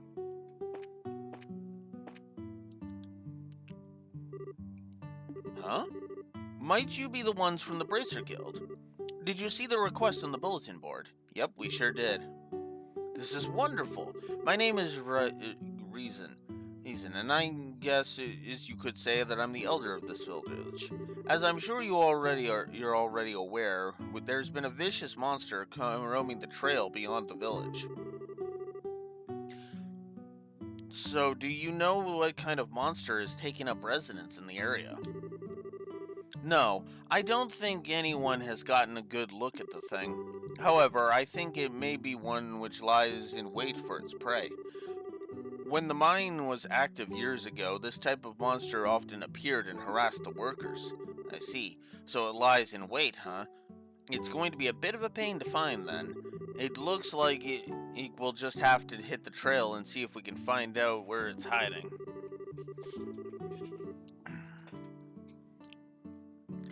After the mine was abandoned and people stopped going up that way, we had believed the monsters had gone into slumber. So why in the world is one appearing now? It's almost time for us to begin planting saplings this year.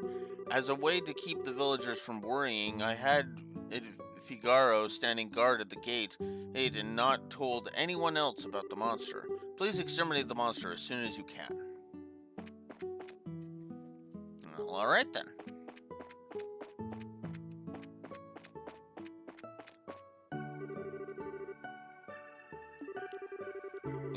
I shouldn't be telling you this, but there's been some rumors going around that a vicious monster is beyond the trail. Yeah, and we already talked to the village elder about it. Really?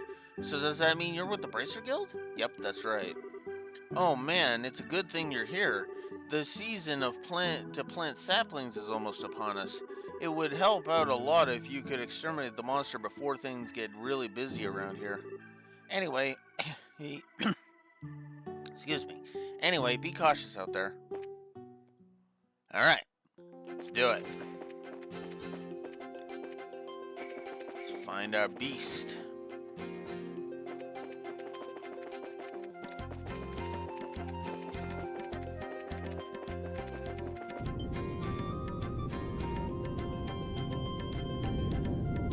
Ah, crap. Oh, nope, never mind. It's this guy.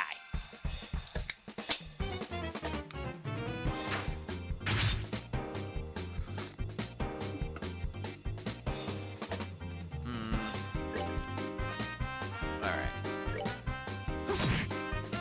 84. Huh.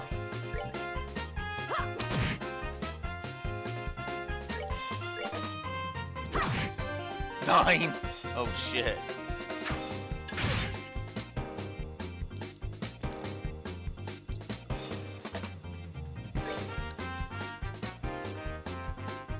So anything but Earth.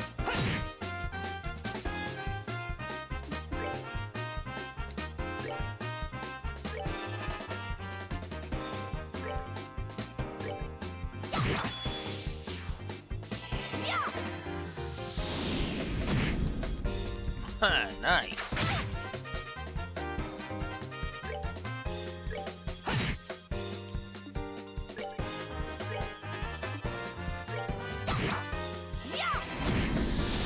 And that's it.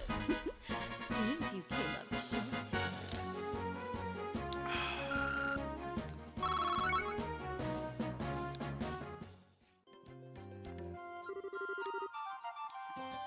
Yikes, that scared the heck out of me. I wasn't expecting a monster to pop out like that.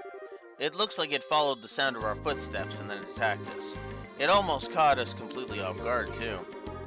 If it had attacked one of the villagers, who knows what might have happened.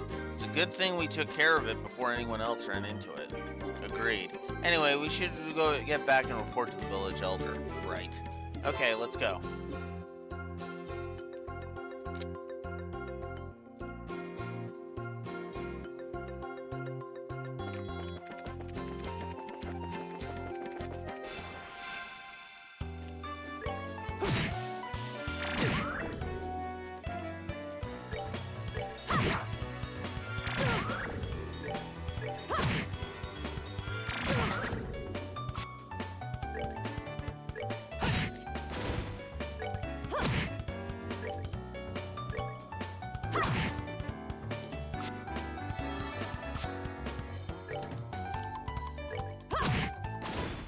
There we go. Seems you came up short.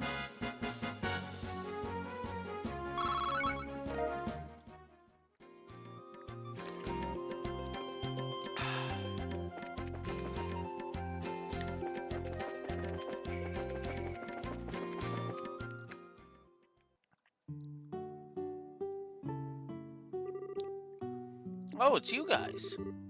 I just felt some sort of tremor, so the monster came out after all, did it?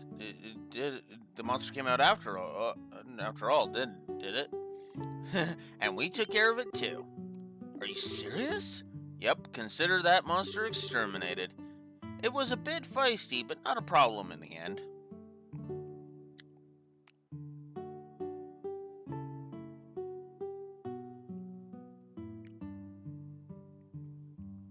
Yeah, that is definitely Michelle Ruff, but yeah.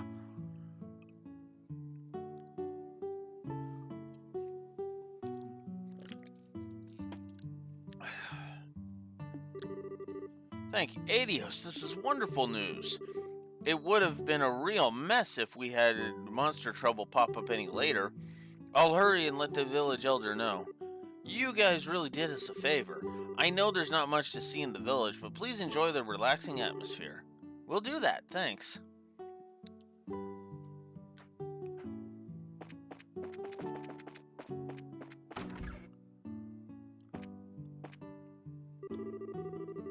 Oh, it's you young bracers again, is it? I've heard the news. You exterminated that monster on the trail behind the village, did you? Yes, we did it somehow, I guess. It was pretty tough in the end. Now it looks like we'll be able to plant our saplings this year without any more worries. I'm really grateful to you all. We may not have much to offer, but please know that you're always welcome here. We appreciate that, sir.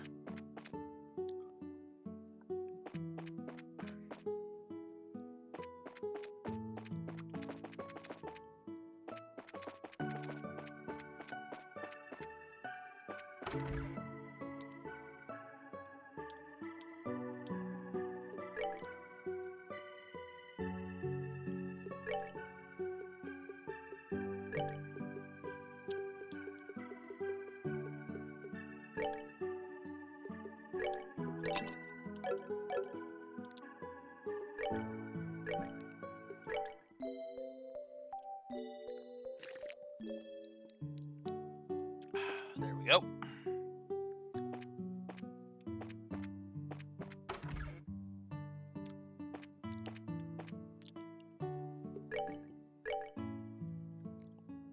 Hey, some fresh milk.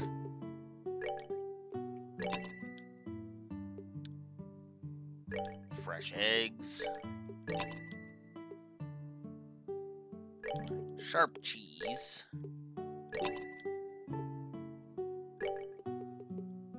luscious orange. Ripe apple. I had the other thing. Whoops. Ah, well.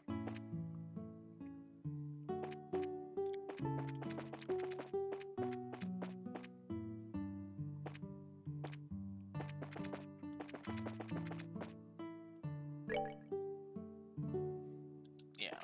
All right.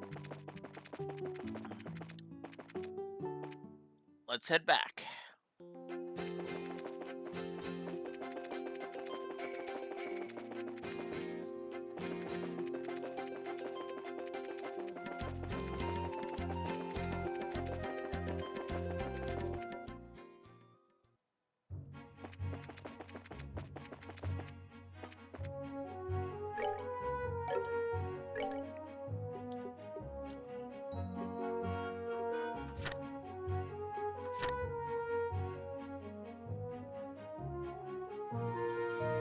Thunderquake.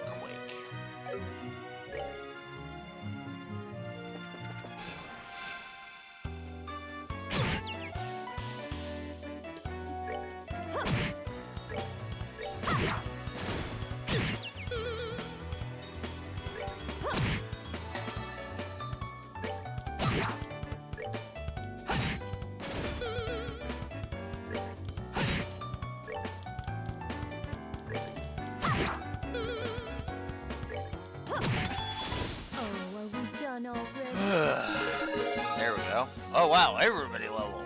Nice. Charizard learned Bind Whip.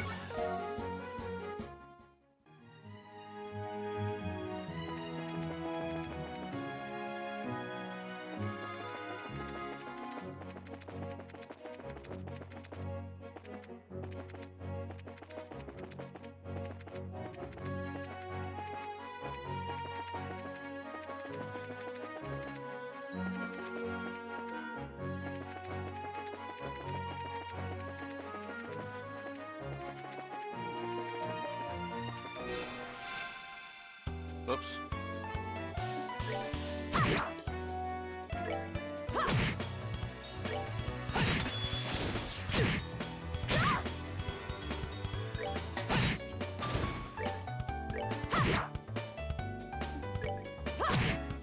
Oh, are we done already?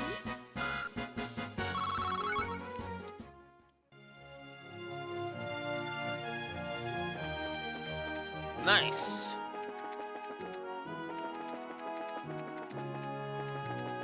So now the only one you have left is Suicune.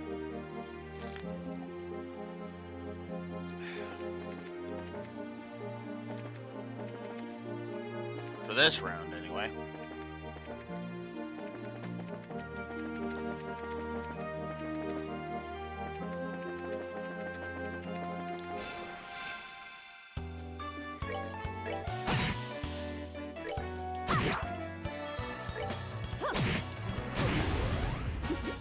Seems you came up short.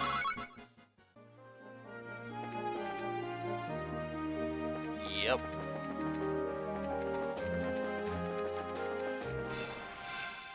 Oh, God damn it.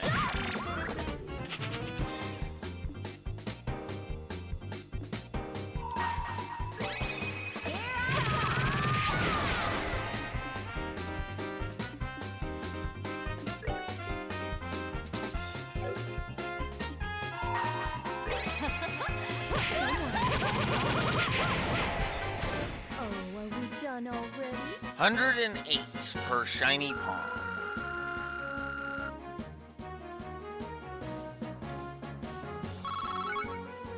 That is a lot of Septificating. Holy crap.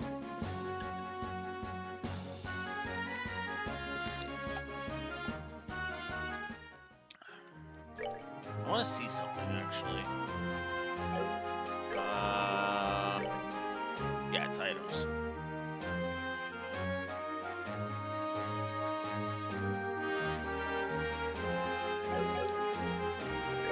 Well, I'll definitely be able to unlock another slot. Oh. But before that, I really should have saved my thing. Oh, earth. Motherfucker, I don't have any earth.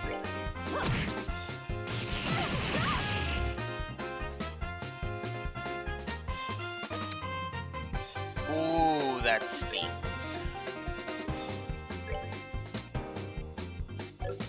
Oh, fire is another one that I can do.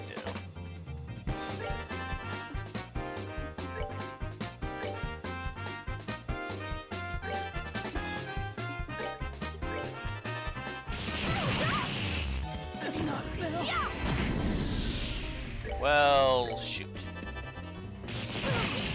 It can't be. Okay, let's try that again.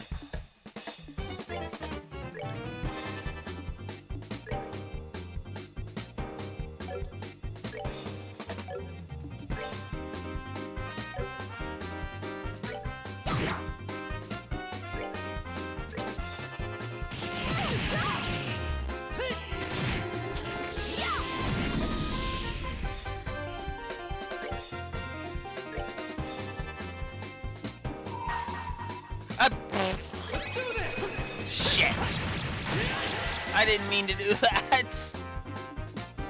I didn't want to blow that just yet.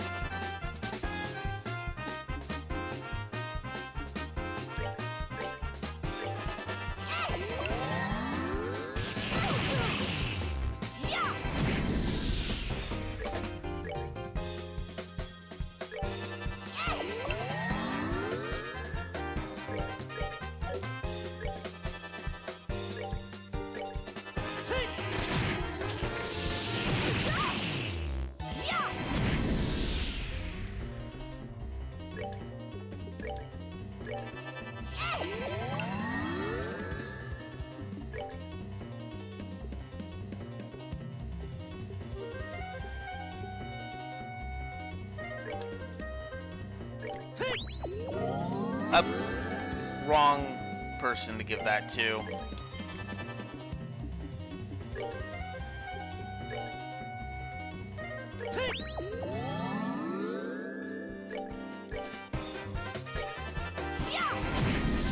Oh, are we done already? Okay.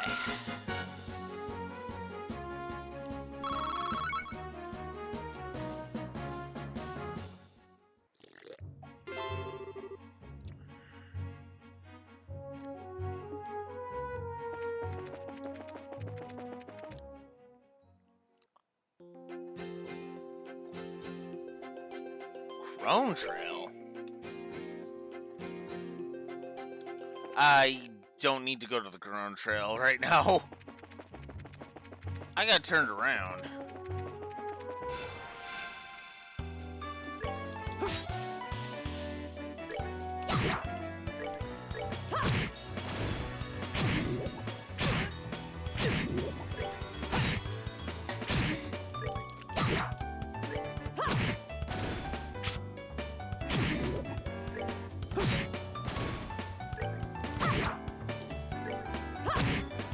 Oh, are we done already?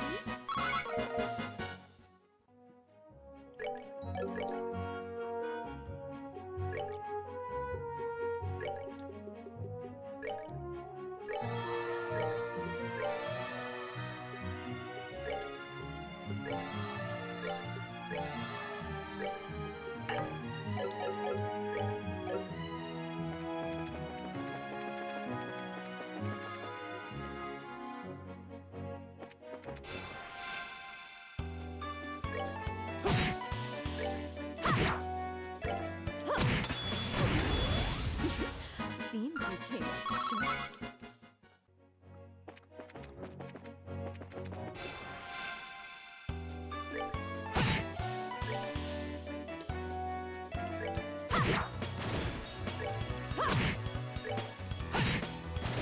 That's that. Let's move out.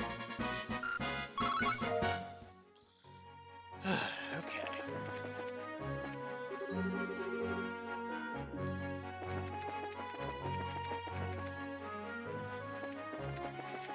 Right, because I'm on the west side of Lose.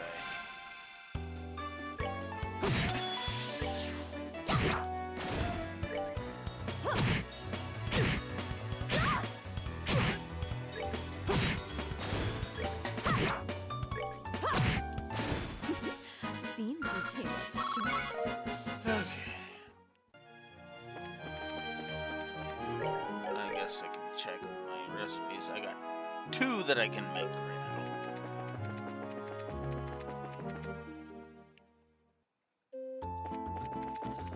Holy crap. Okay.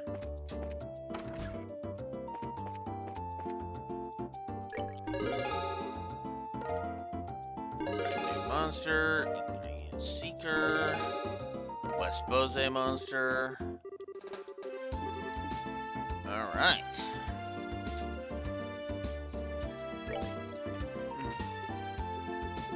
So all that's left is the Nebel Valley monster and the Bear Claw.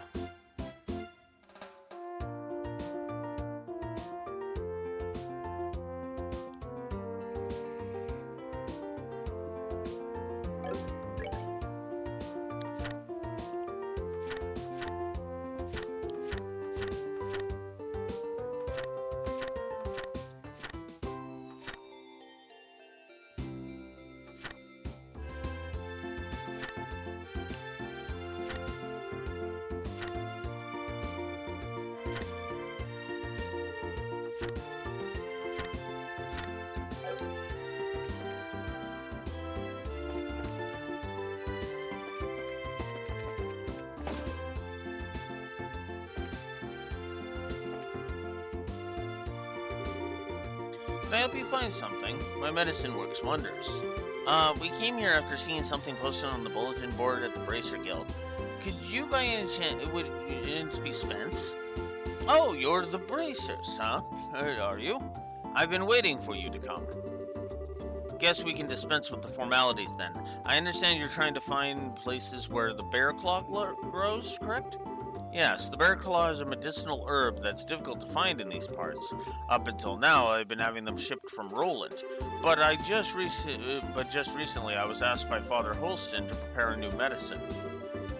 So it seems like I'm going to be using more of these than before. That's why I decided to find my own sources. The bear claw, huh? If I remember right, it grows in the forest of Mistwald in Roland. The bear claw is said to grow well in humid locations. I'm pretty sure it probably grows in a place like that in Bose. Man, I guess all we can do is hit the road and start conducting a thorough search. Such investigations are an important part of a bracer's work. Just think of it as a good opportunity to learn. I guess there's no other option, huh? Alright, if we come across any bear claw flowers, we'll come and let you know. Okay, I'm counting on you kids. Be careful out there. Okay. I forget where Nebel Valley is. That's Eisen Road. I don't think Nebel Valley's out this way.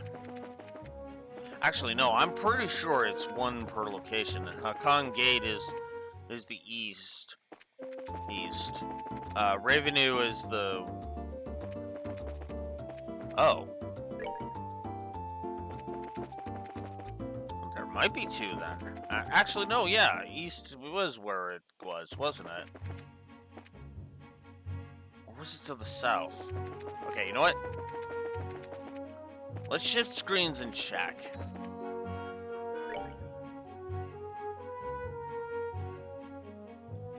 Okay.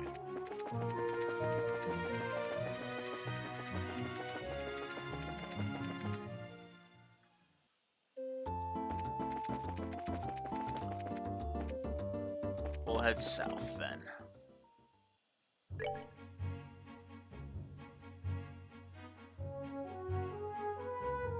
No, I'm 99% sure I didn't have to go to the lakeshore for it. So you know what? Let's go 2 screens over. Over on the East Highway.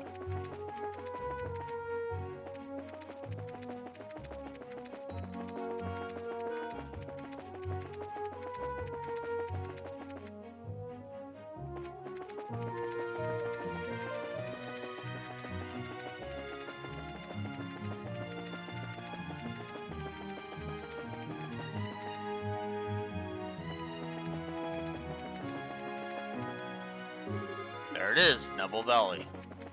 Alright.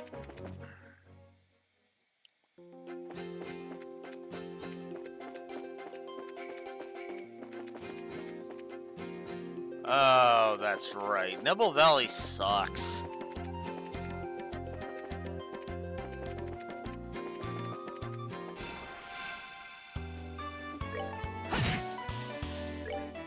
Yeah, I'm not a fan of Nibble Valley, just to make that nice and crystal clear.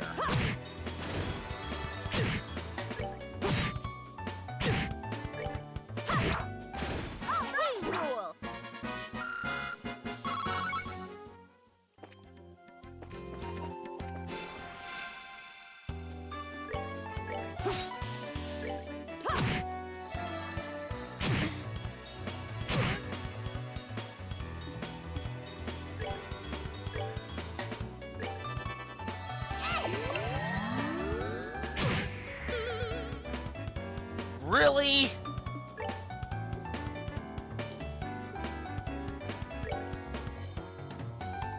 We're good to go.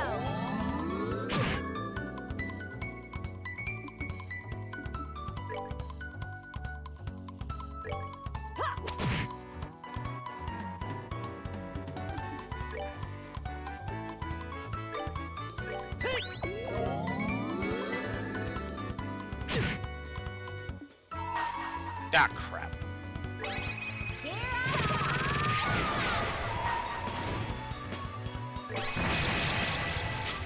What?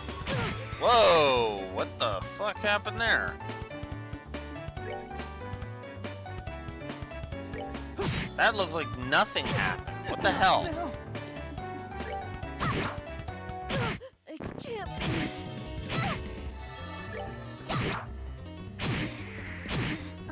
Fuck! No map, well, no map, and it's got a really confusing layout. Oh.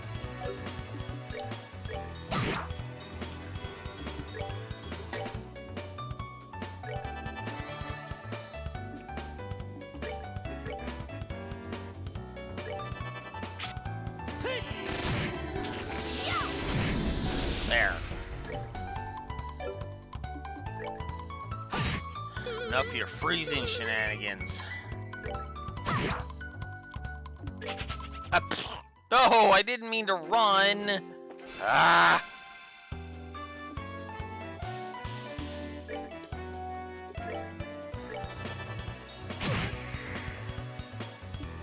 Fuck off.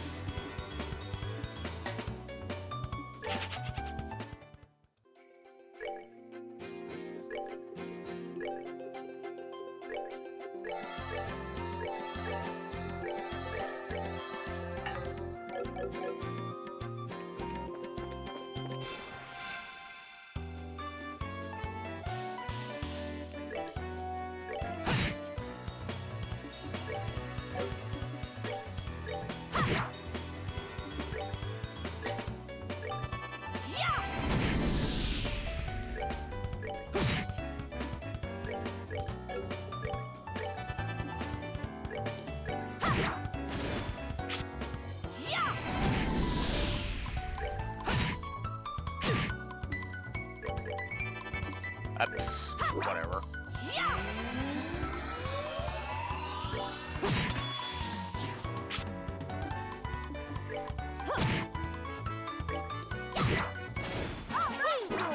There we go. Joshua learned Flicker.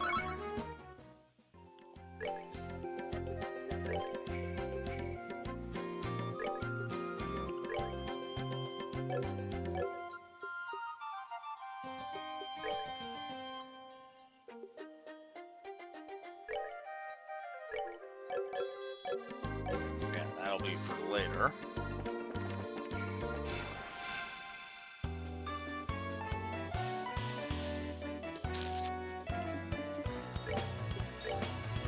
Let's do this. Let's try this again.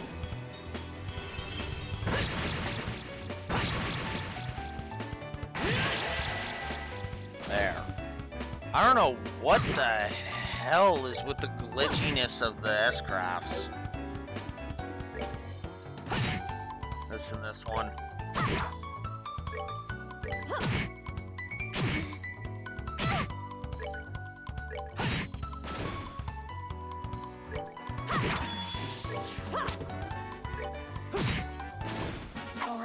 go.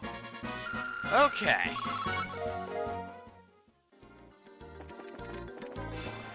Oh, come on. This is the other problem that Nebel Valley has. There are a fuck ton of monsters all over the place, and they love freezing you.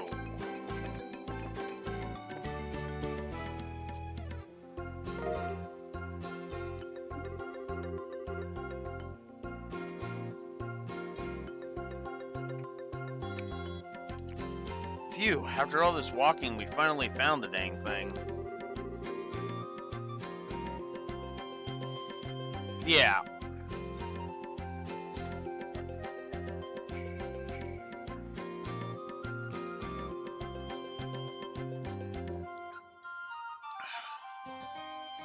Doesn't make it any less annoying, honestly.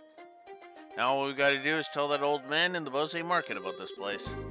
Estelle, because it's you, I have to ask. Do you know the name of this place? Oh, come on, Shara. What do you think I am, an idiot? This is the Nebel Valley, right? The name's definitely got a nice sound to it. Estelle, it's the Nebel Valley. In Nebel Valley. I'm glad I asked. Give me a break. I'm a growing girl, if you hadn't noticed.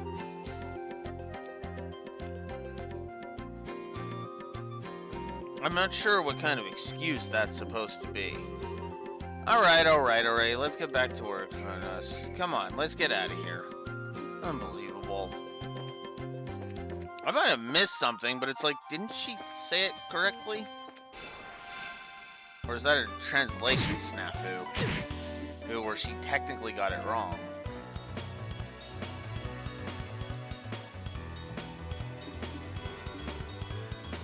Yeah, but the fact of the matter is that the problem with that Rexor is that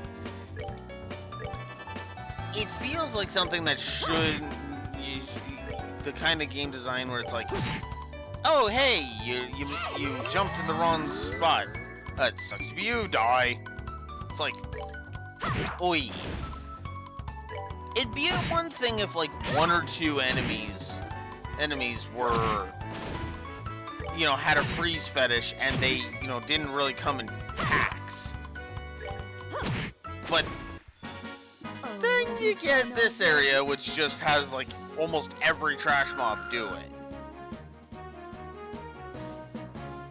Yeah. And that is, like I said, it mitigates it. I still don't like this place, mostly because of the maze design and everything, but yeah. I will say, it's not just the enemies that make this place irritating, but they do not help.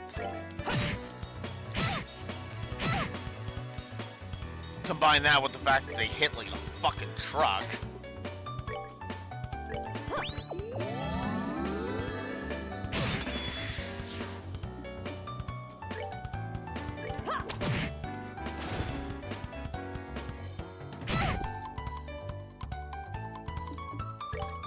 God damn you.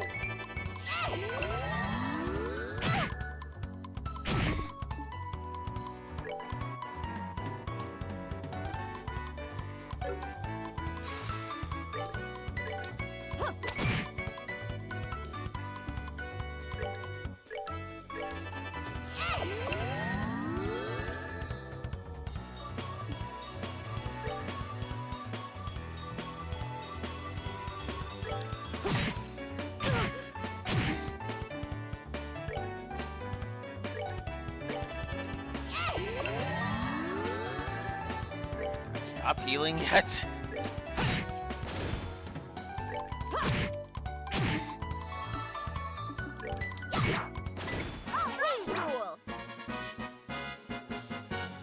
Yeah.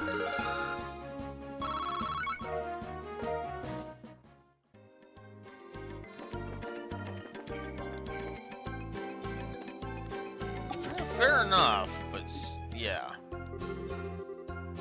You've taken everything from me. Everything! I don't know, these quotes are just... I don't know. Okay, so now we've gotten the Strega R, which is just a straight 2-point increase.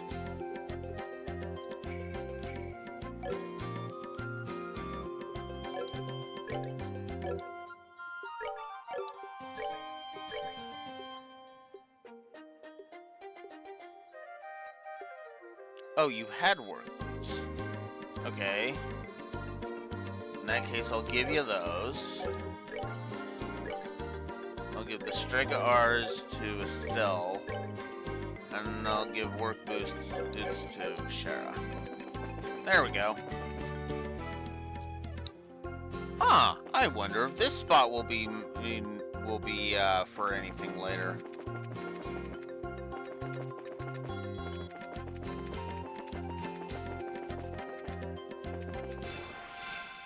God damn it.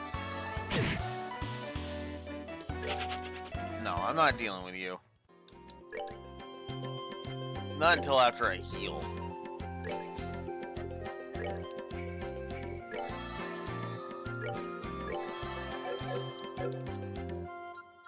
But I couldn't move. What the hell?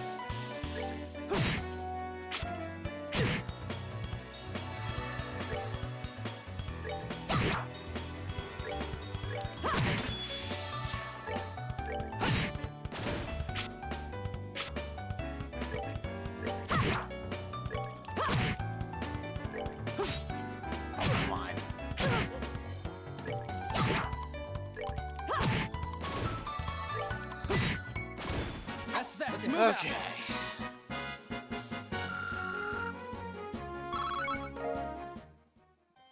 I will say there is one thing I do like about this place, and that it is the encounters actually do give you good X if you're at level, like, around level 12, 13.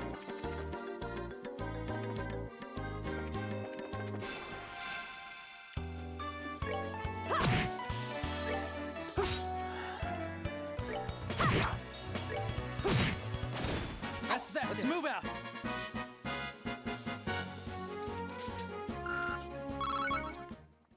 $13 for a single enemy? That's not bad.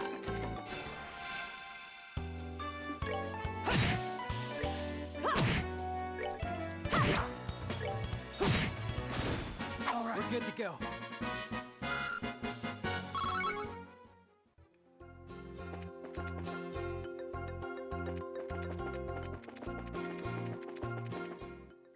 Okay. We're at... no. Get back over there, Estelle.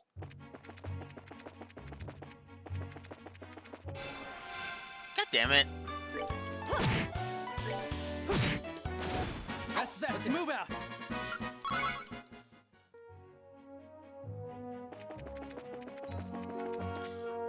I will say this. Pretty sure I only gave it 1 negative. If it's more than 1, then I'm gonna...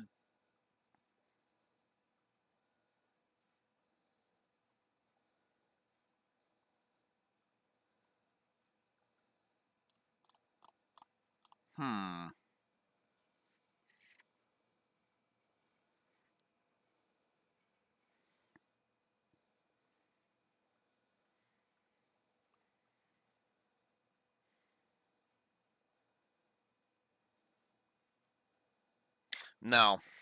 No. Disagreeing with past Alex again.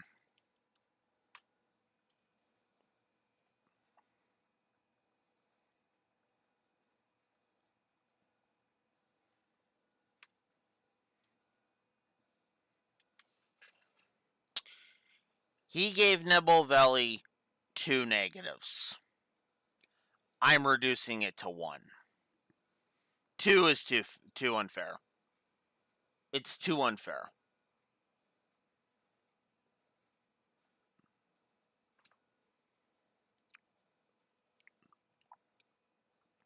I get his point about the fog. I get the point of there being way too many enemies, and I get it being a maze. I still don't think it's that bad. And the point that actually made me think of it is actually the next negative right on the document.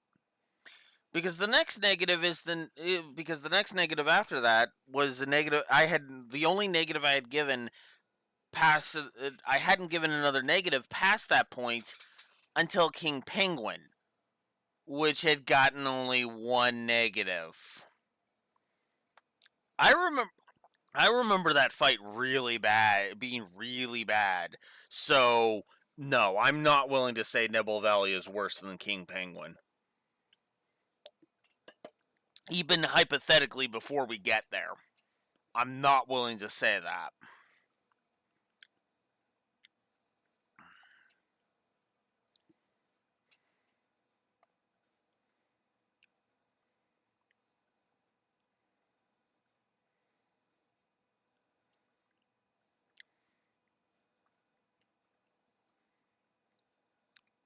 So there we go. The score went up again.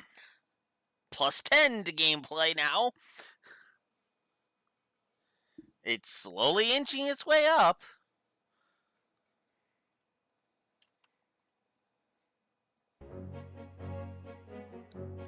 By the way, this is probably how Cold Steel 2's score is going to go up, by the way. Just from the sheer magnitude of how many negatives I removed from the board.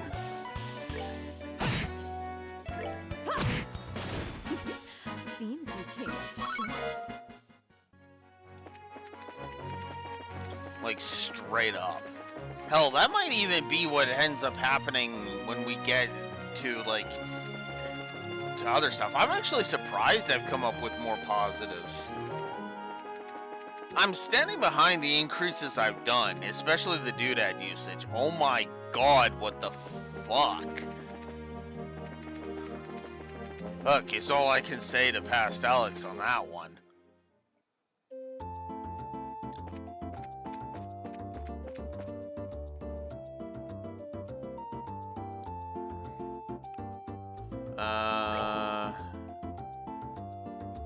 Oh, yeah. Oh, I never found the monster. Oops. Good afternoon, Mr. Spence. Oh, it's you bracers again, is it? Have you made any progress in your search? You bet we did. It looks like a habitat for bear claw flowers is in the Bose region as well. We found some growing in the Nibble Valley. There weren't many of them, but there should be enough to use for your medicine. This is wonderful news. I see, the bear claw has been said to grow well in humid places. Jesus, now that I think about it, the Nibble Valley is the perfect place for them to grow. I appreciate you helping me out like this. Now I can put my full effort into preparing this new medicine. Great! Good luck with your work and have a wonderful day. We'll be going then.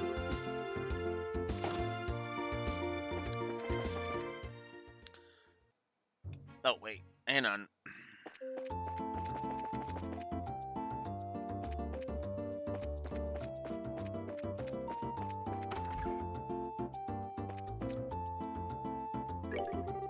Whoops. Didn't mean to talk.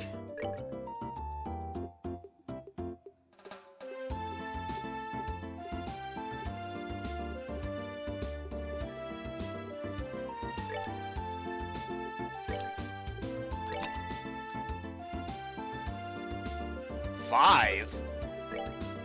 Where did I get the other two from?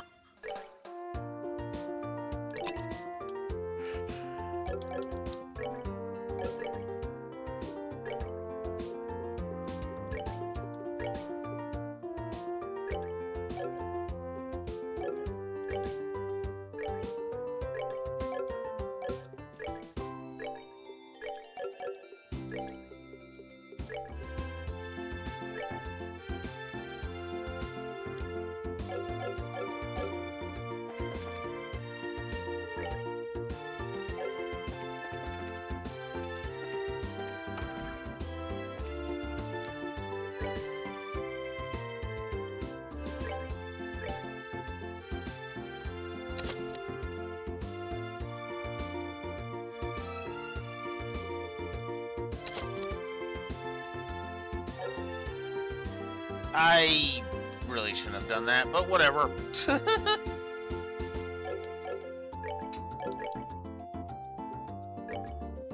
Holy shit! I really should have saved that. Holy crap!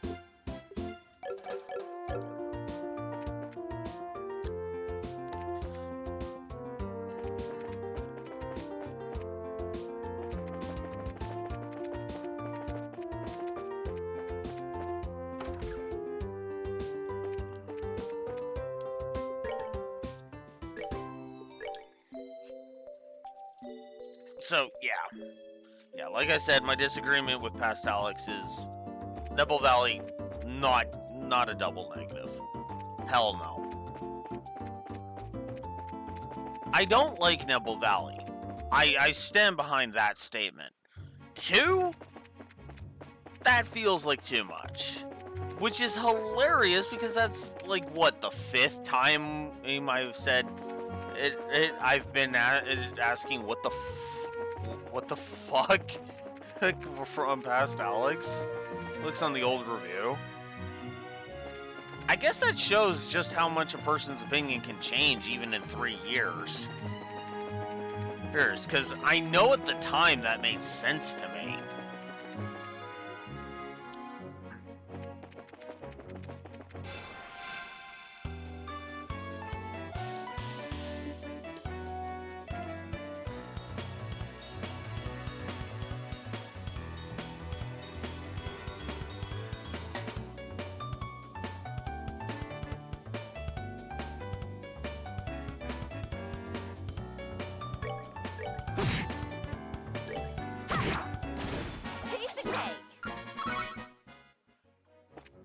Okay.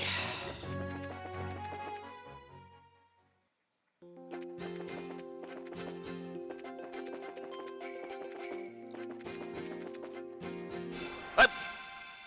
Whoa! I got back attacked by this big guy. Oh, whoops! That was a complete accident.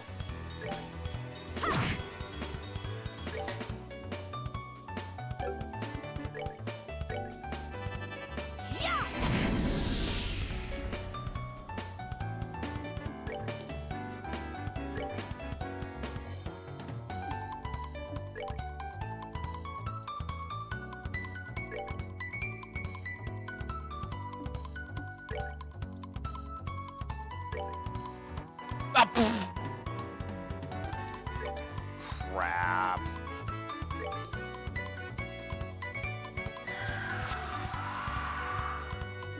Oh, is that all you were gonna do to me? Well, I hate to say this, buddy, but that was not gonna do anything. Oh, are we done already? I'd laugh if that had been the monster. But it wasn't.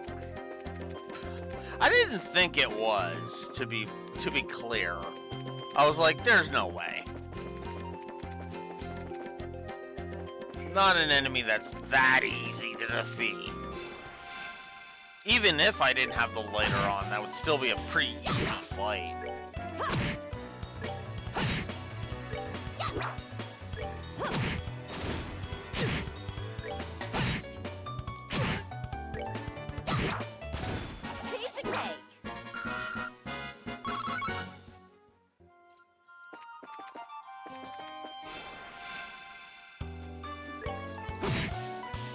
Well, look, it's the fight that gave me trouble before.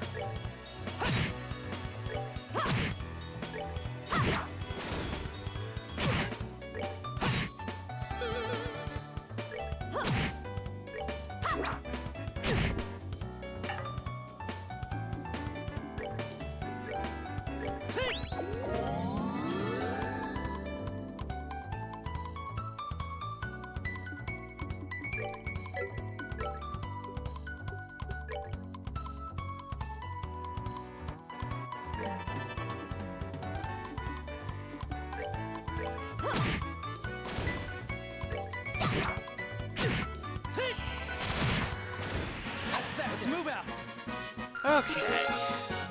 Nice. Estelle and Joshua got to level 14. And, oh, okay. That answers where the hell I got the 2 lighters from. Because I just got another one.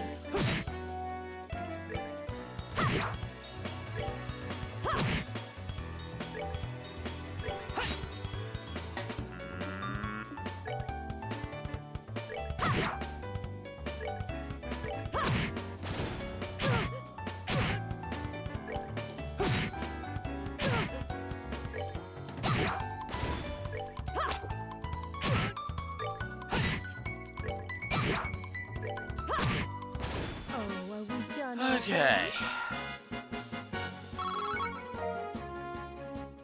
There's another lighter.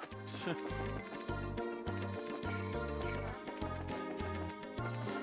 let's keep going.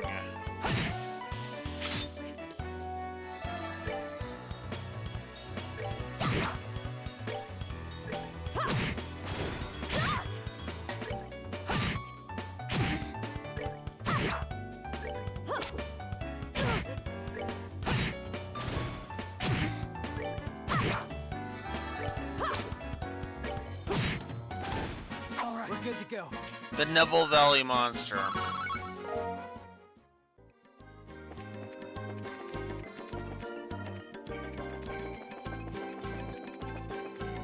Quest monster for the creature lurking there. God damn it.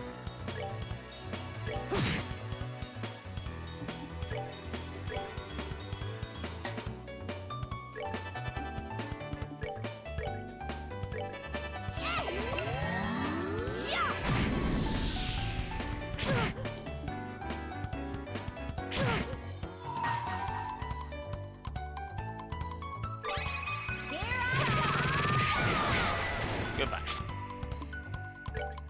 Oh, come on.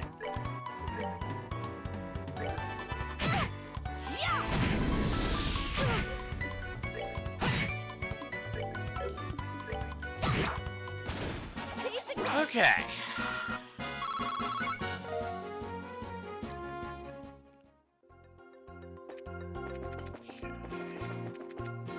Okay, so we made it.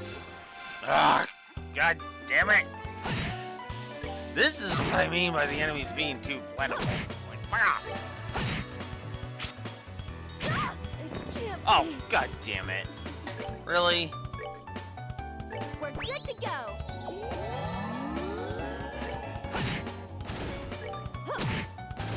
Oh wait. Seems you came up short.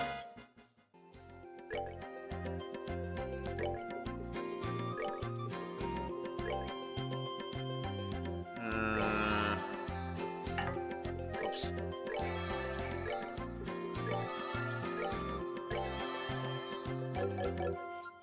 Okay. Maybe having to still have fuck tons of EP isn't actually a bad thing. I mean, she has frickin' she is basically our healer right now.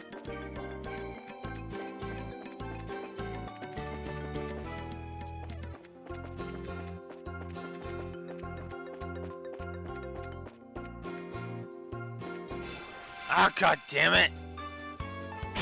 Fuck!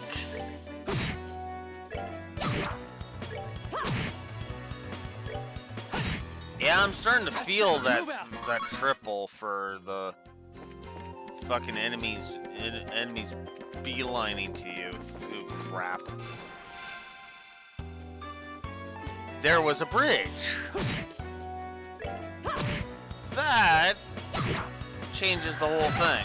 Whoops.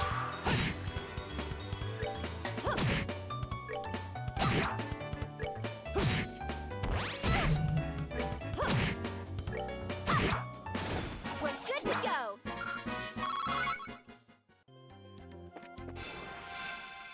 Oh my god.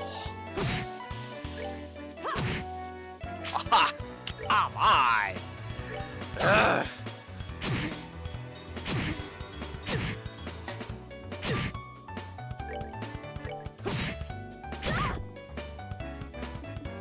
going? There.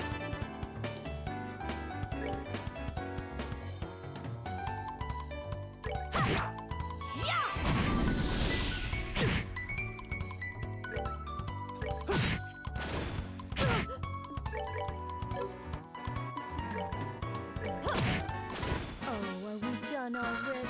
Fuck. Nice. Oh.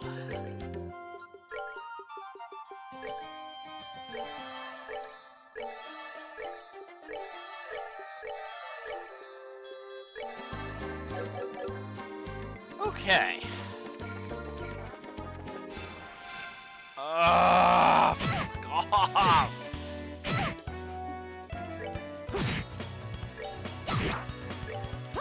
Hate this fucking shit.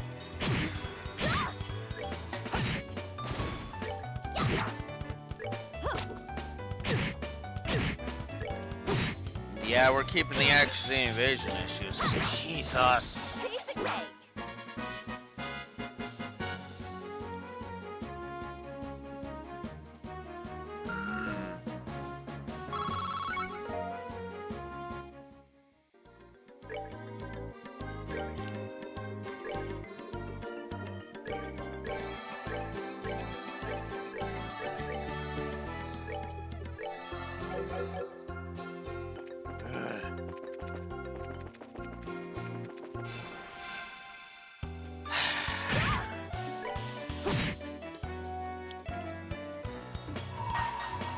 I bet you. What? Oh, fuck off.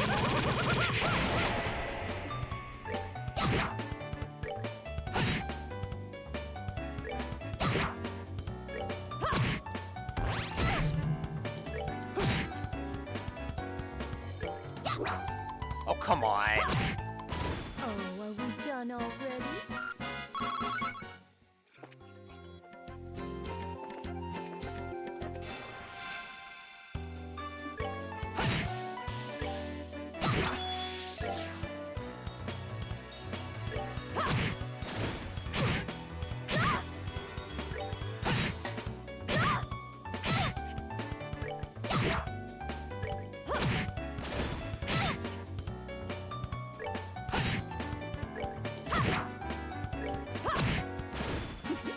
Seems you came up short.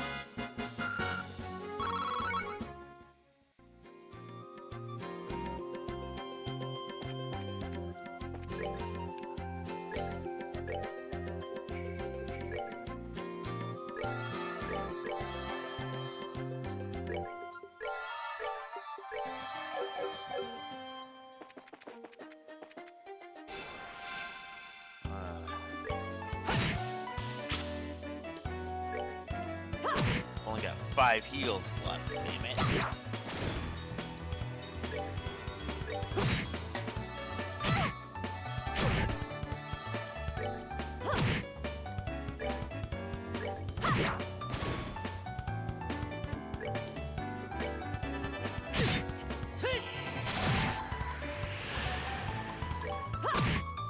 Oh, are we done already?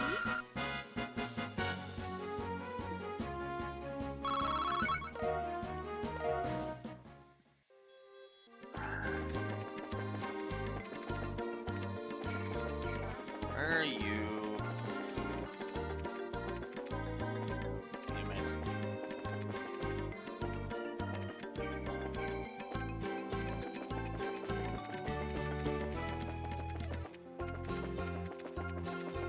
Pretty sure I got turned around again.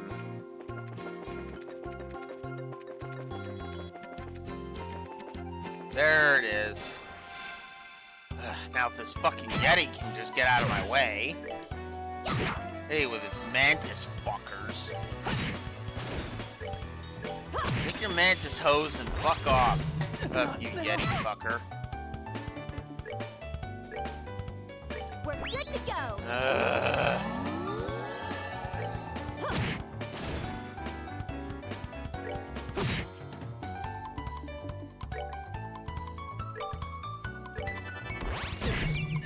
Of course! Of course! course you're gonna do that. Okay, fuck this.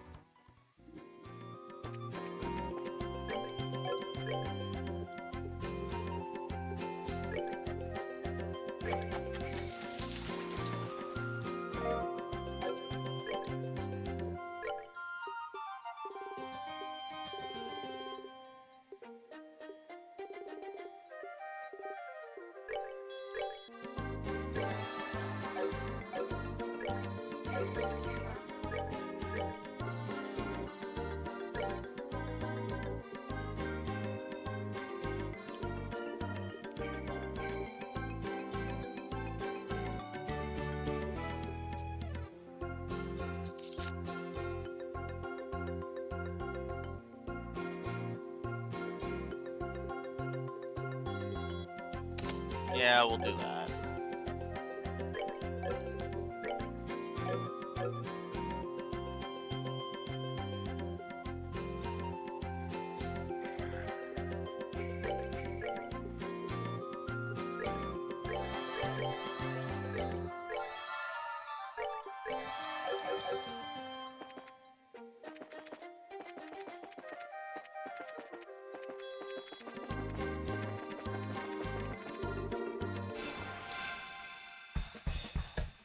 Okay.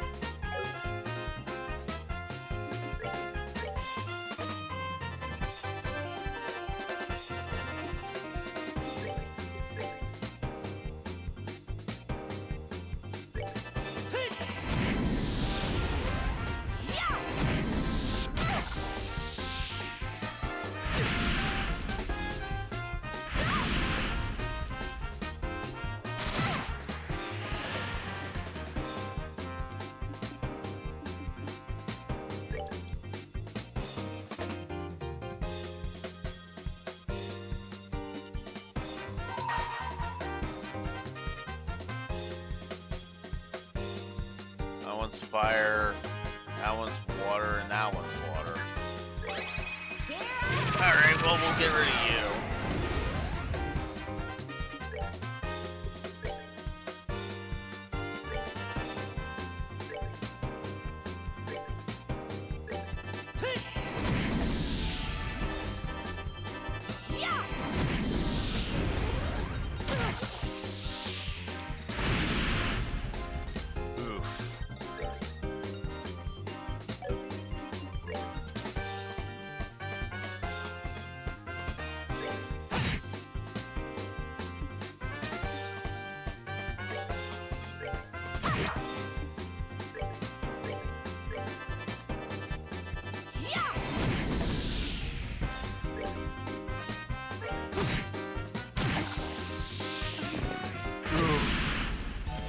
That's not good.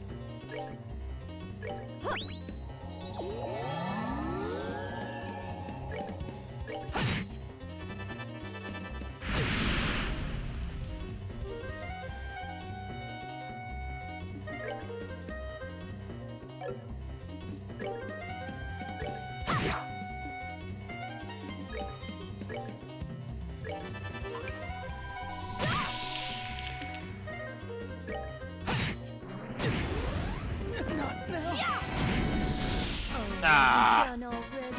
Damn it. Oh well. Good. Shara leveled up. That's actually kind of funny. Okay. Let's get the fuck out of here.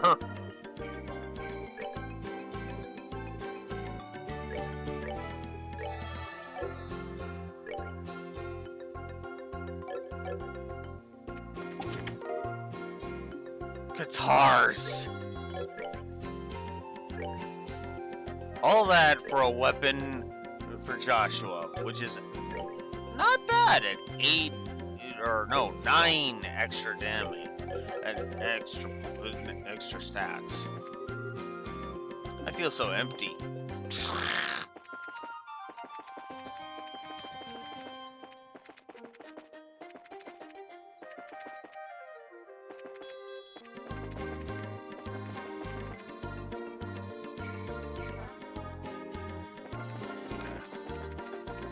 That's not what I was hearing.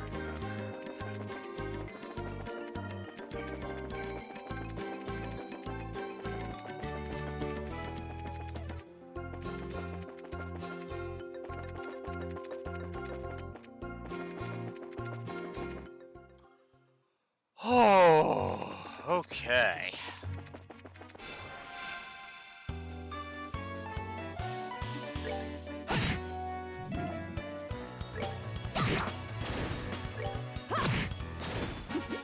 Seems you came up short.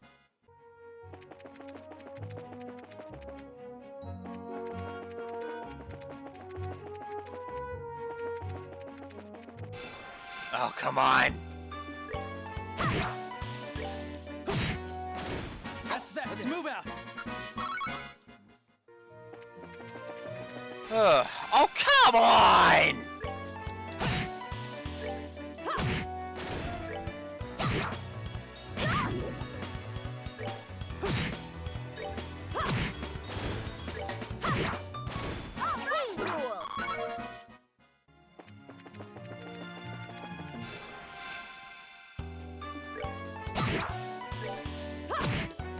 Oh, are we done already?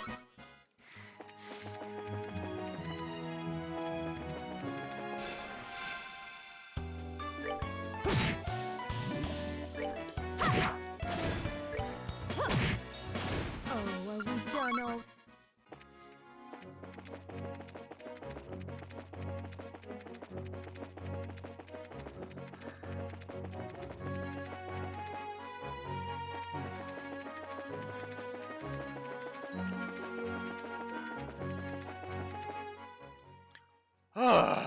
All right. Finally. There's the Bear Claw survey. There's the Nibble Valley monster. We're still only 7th class. There. Holy shit.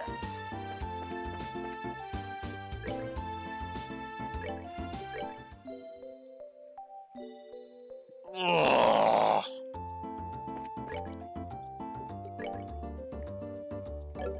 I can go and unlock another thing for Joshua, so I'm gonna go do that. And then I'm going to give him an HP. Whoops, wrong thing. Then I'm going to give him an HP 1 in order to give him tier, because I'm kind of sick and tired of Estelle being the only one who can heal.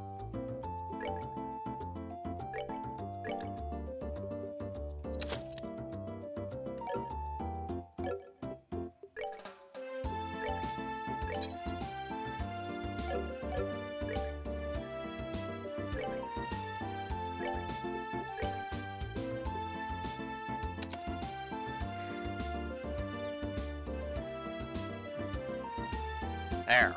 Now I have 2 people that can heal.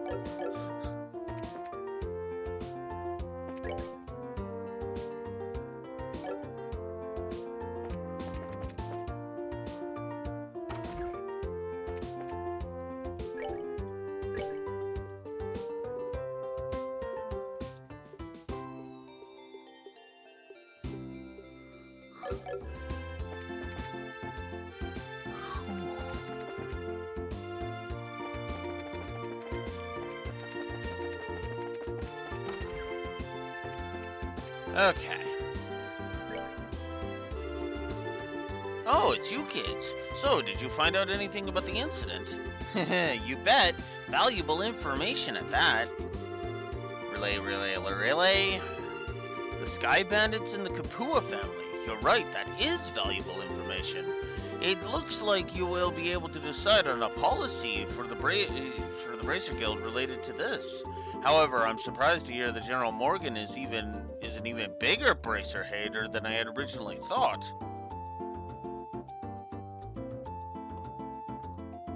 But, yeah, it's almost as if he's a moron or something. Yeah, I was really surprised myself. In Roland, the job of a bracer is pretty much respected by everyone, so to encounter someone that hates bracers that much, Don't worry about it. General Morgan is an exception. Under normal circumstances, the Royal Army and the Guild maintain a pretty good cooperative relationship. Yep. I've heard there's even this one member of the Royal Guard,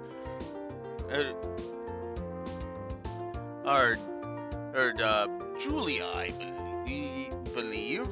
She supposedly has a very strong relationship with the Guild. However, it looks like this time you're going to have to deal with a lot more than you bargained for. Well then, I guess we'll have to try and make steady efforts while maintaining a low profile. But it looks like that these recent burglaries are also the work of the Sky Bandits, right? Yes, taking into account the incident in Roland, it's pretty clear who's behind these. To call them burglaries is one thing, though, because most of the stuff that's been stolen hasn't been all that valuable. I would never thought they would go so far as to commit a heinous crime like hijacking the Lind. Now that you mention it, that is rather odd. The burglary that happened in Roland was also rather mild in comparison. Yeah, and to hijack an airliner and then turn around and demand a ransom from the royal family. The risks there are greater than any potential reward. In light of that, we should probably do a little more on the investigative side ourselves.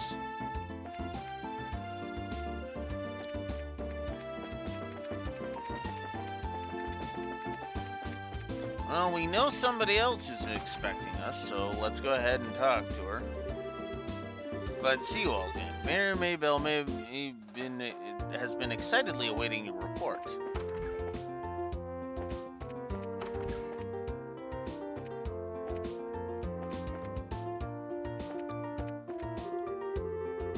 General Morgan has come here to visit on several occasions. He's a little difficult to describe, but what I can say is that he is a respectable man. There's no doubt in my mind about that. But in both a good and a bad sense, he has the temperament of a military man. You might as well just say it, Layla. He's a moron. There's no other way to say it other than he's a frickin' moron.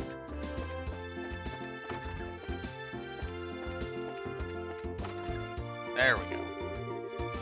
Dealing with complaints from the citizens, late deliveries of goods to the Bose market because of the airspace being a no-fly zone, service in the sewer facilities, selecting a congratulatory gift for Her Majesty the Queen, harm incurred by monsters on the new Ansel path.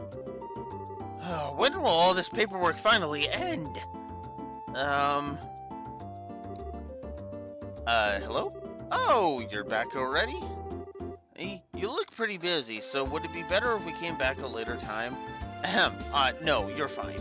So you found out something from General Morgan, right? I'd like to hear about it. Good work. I feel like I have a much clearer picture of the situation now. First, there was a hijacking by the Sky Bandits, and now a ransom demand? The situation is much more serious than I had originally anticipated. If the General hadn't found out we were bracers, I think we could have learned more, but... No, it's alright. I'm just glad to know that it wasn't a crash. Hesh, with this information, I should be able to take effective countermeasures with the city. Now I need to think of a way to inform the citizens of Bose and deal with the families of the passengers. I imagine that'll be quite a difficult task, considering what you're already as busy.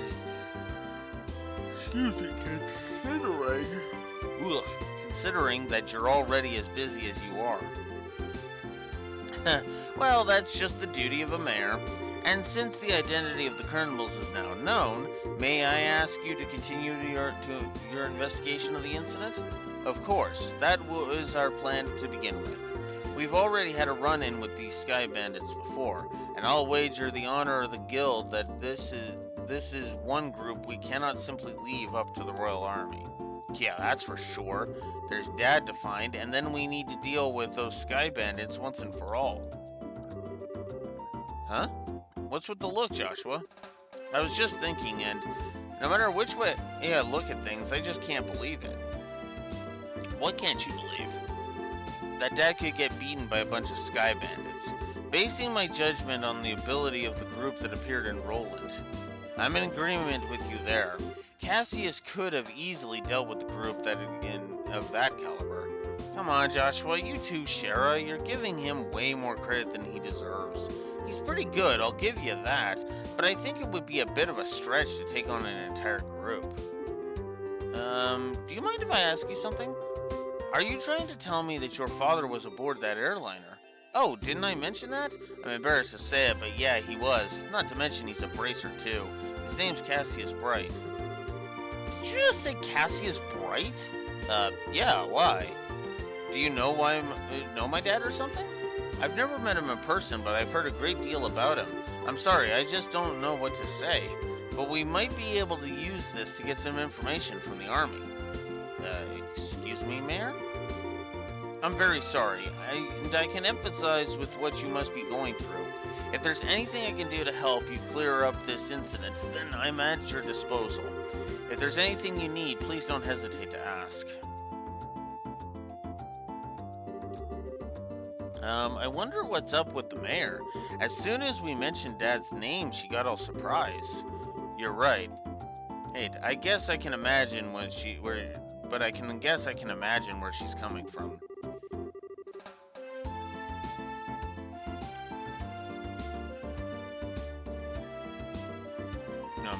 The mayor and the general have known one another for a long time, after all. Well, let's not worry about that right now. The real question is, where do we go from here?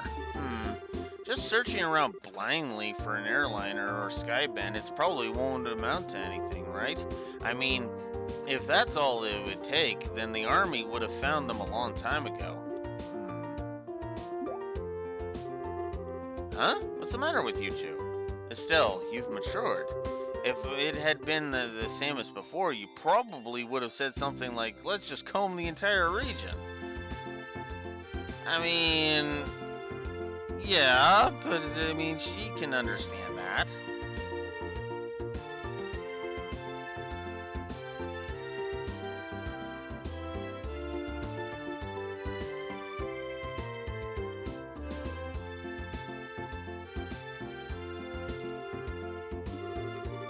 I never thought I'd see the day when those words would come out of your mouth either.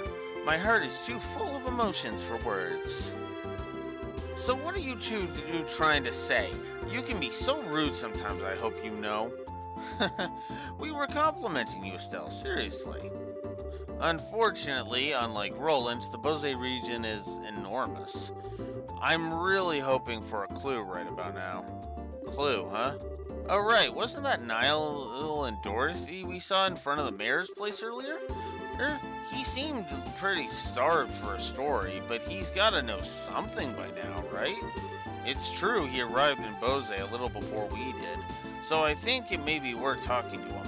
Wonder where they went.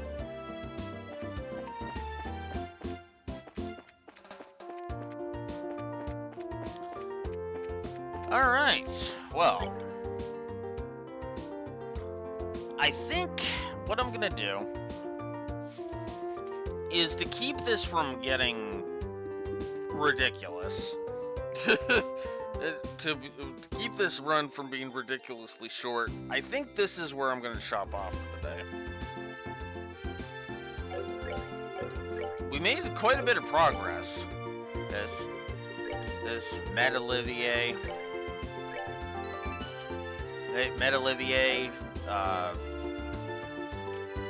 got the scene with General Morgan. Oh, I agree. That's actually why I want to pace myself.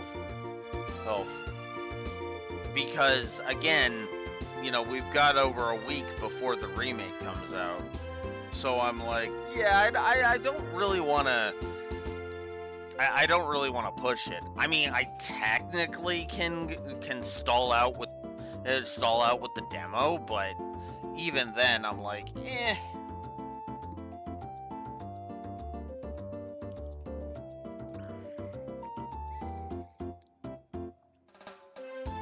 But yeah.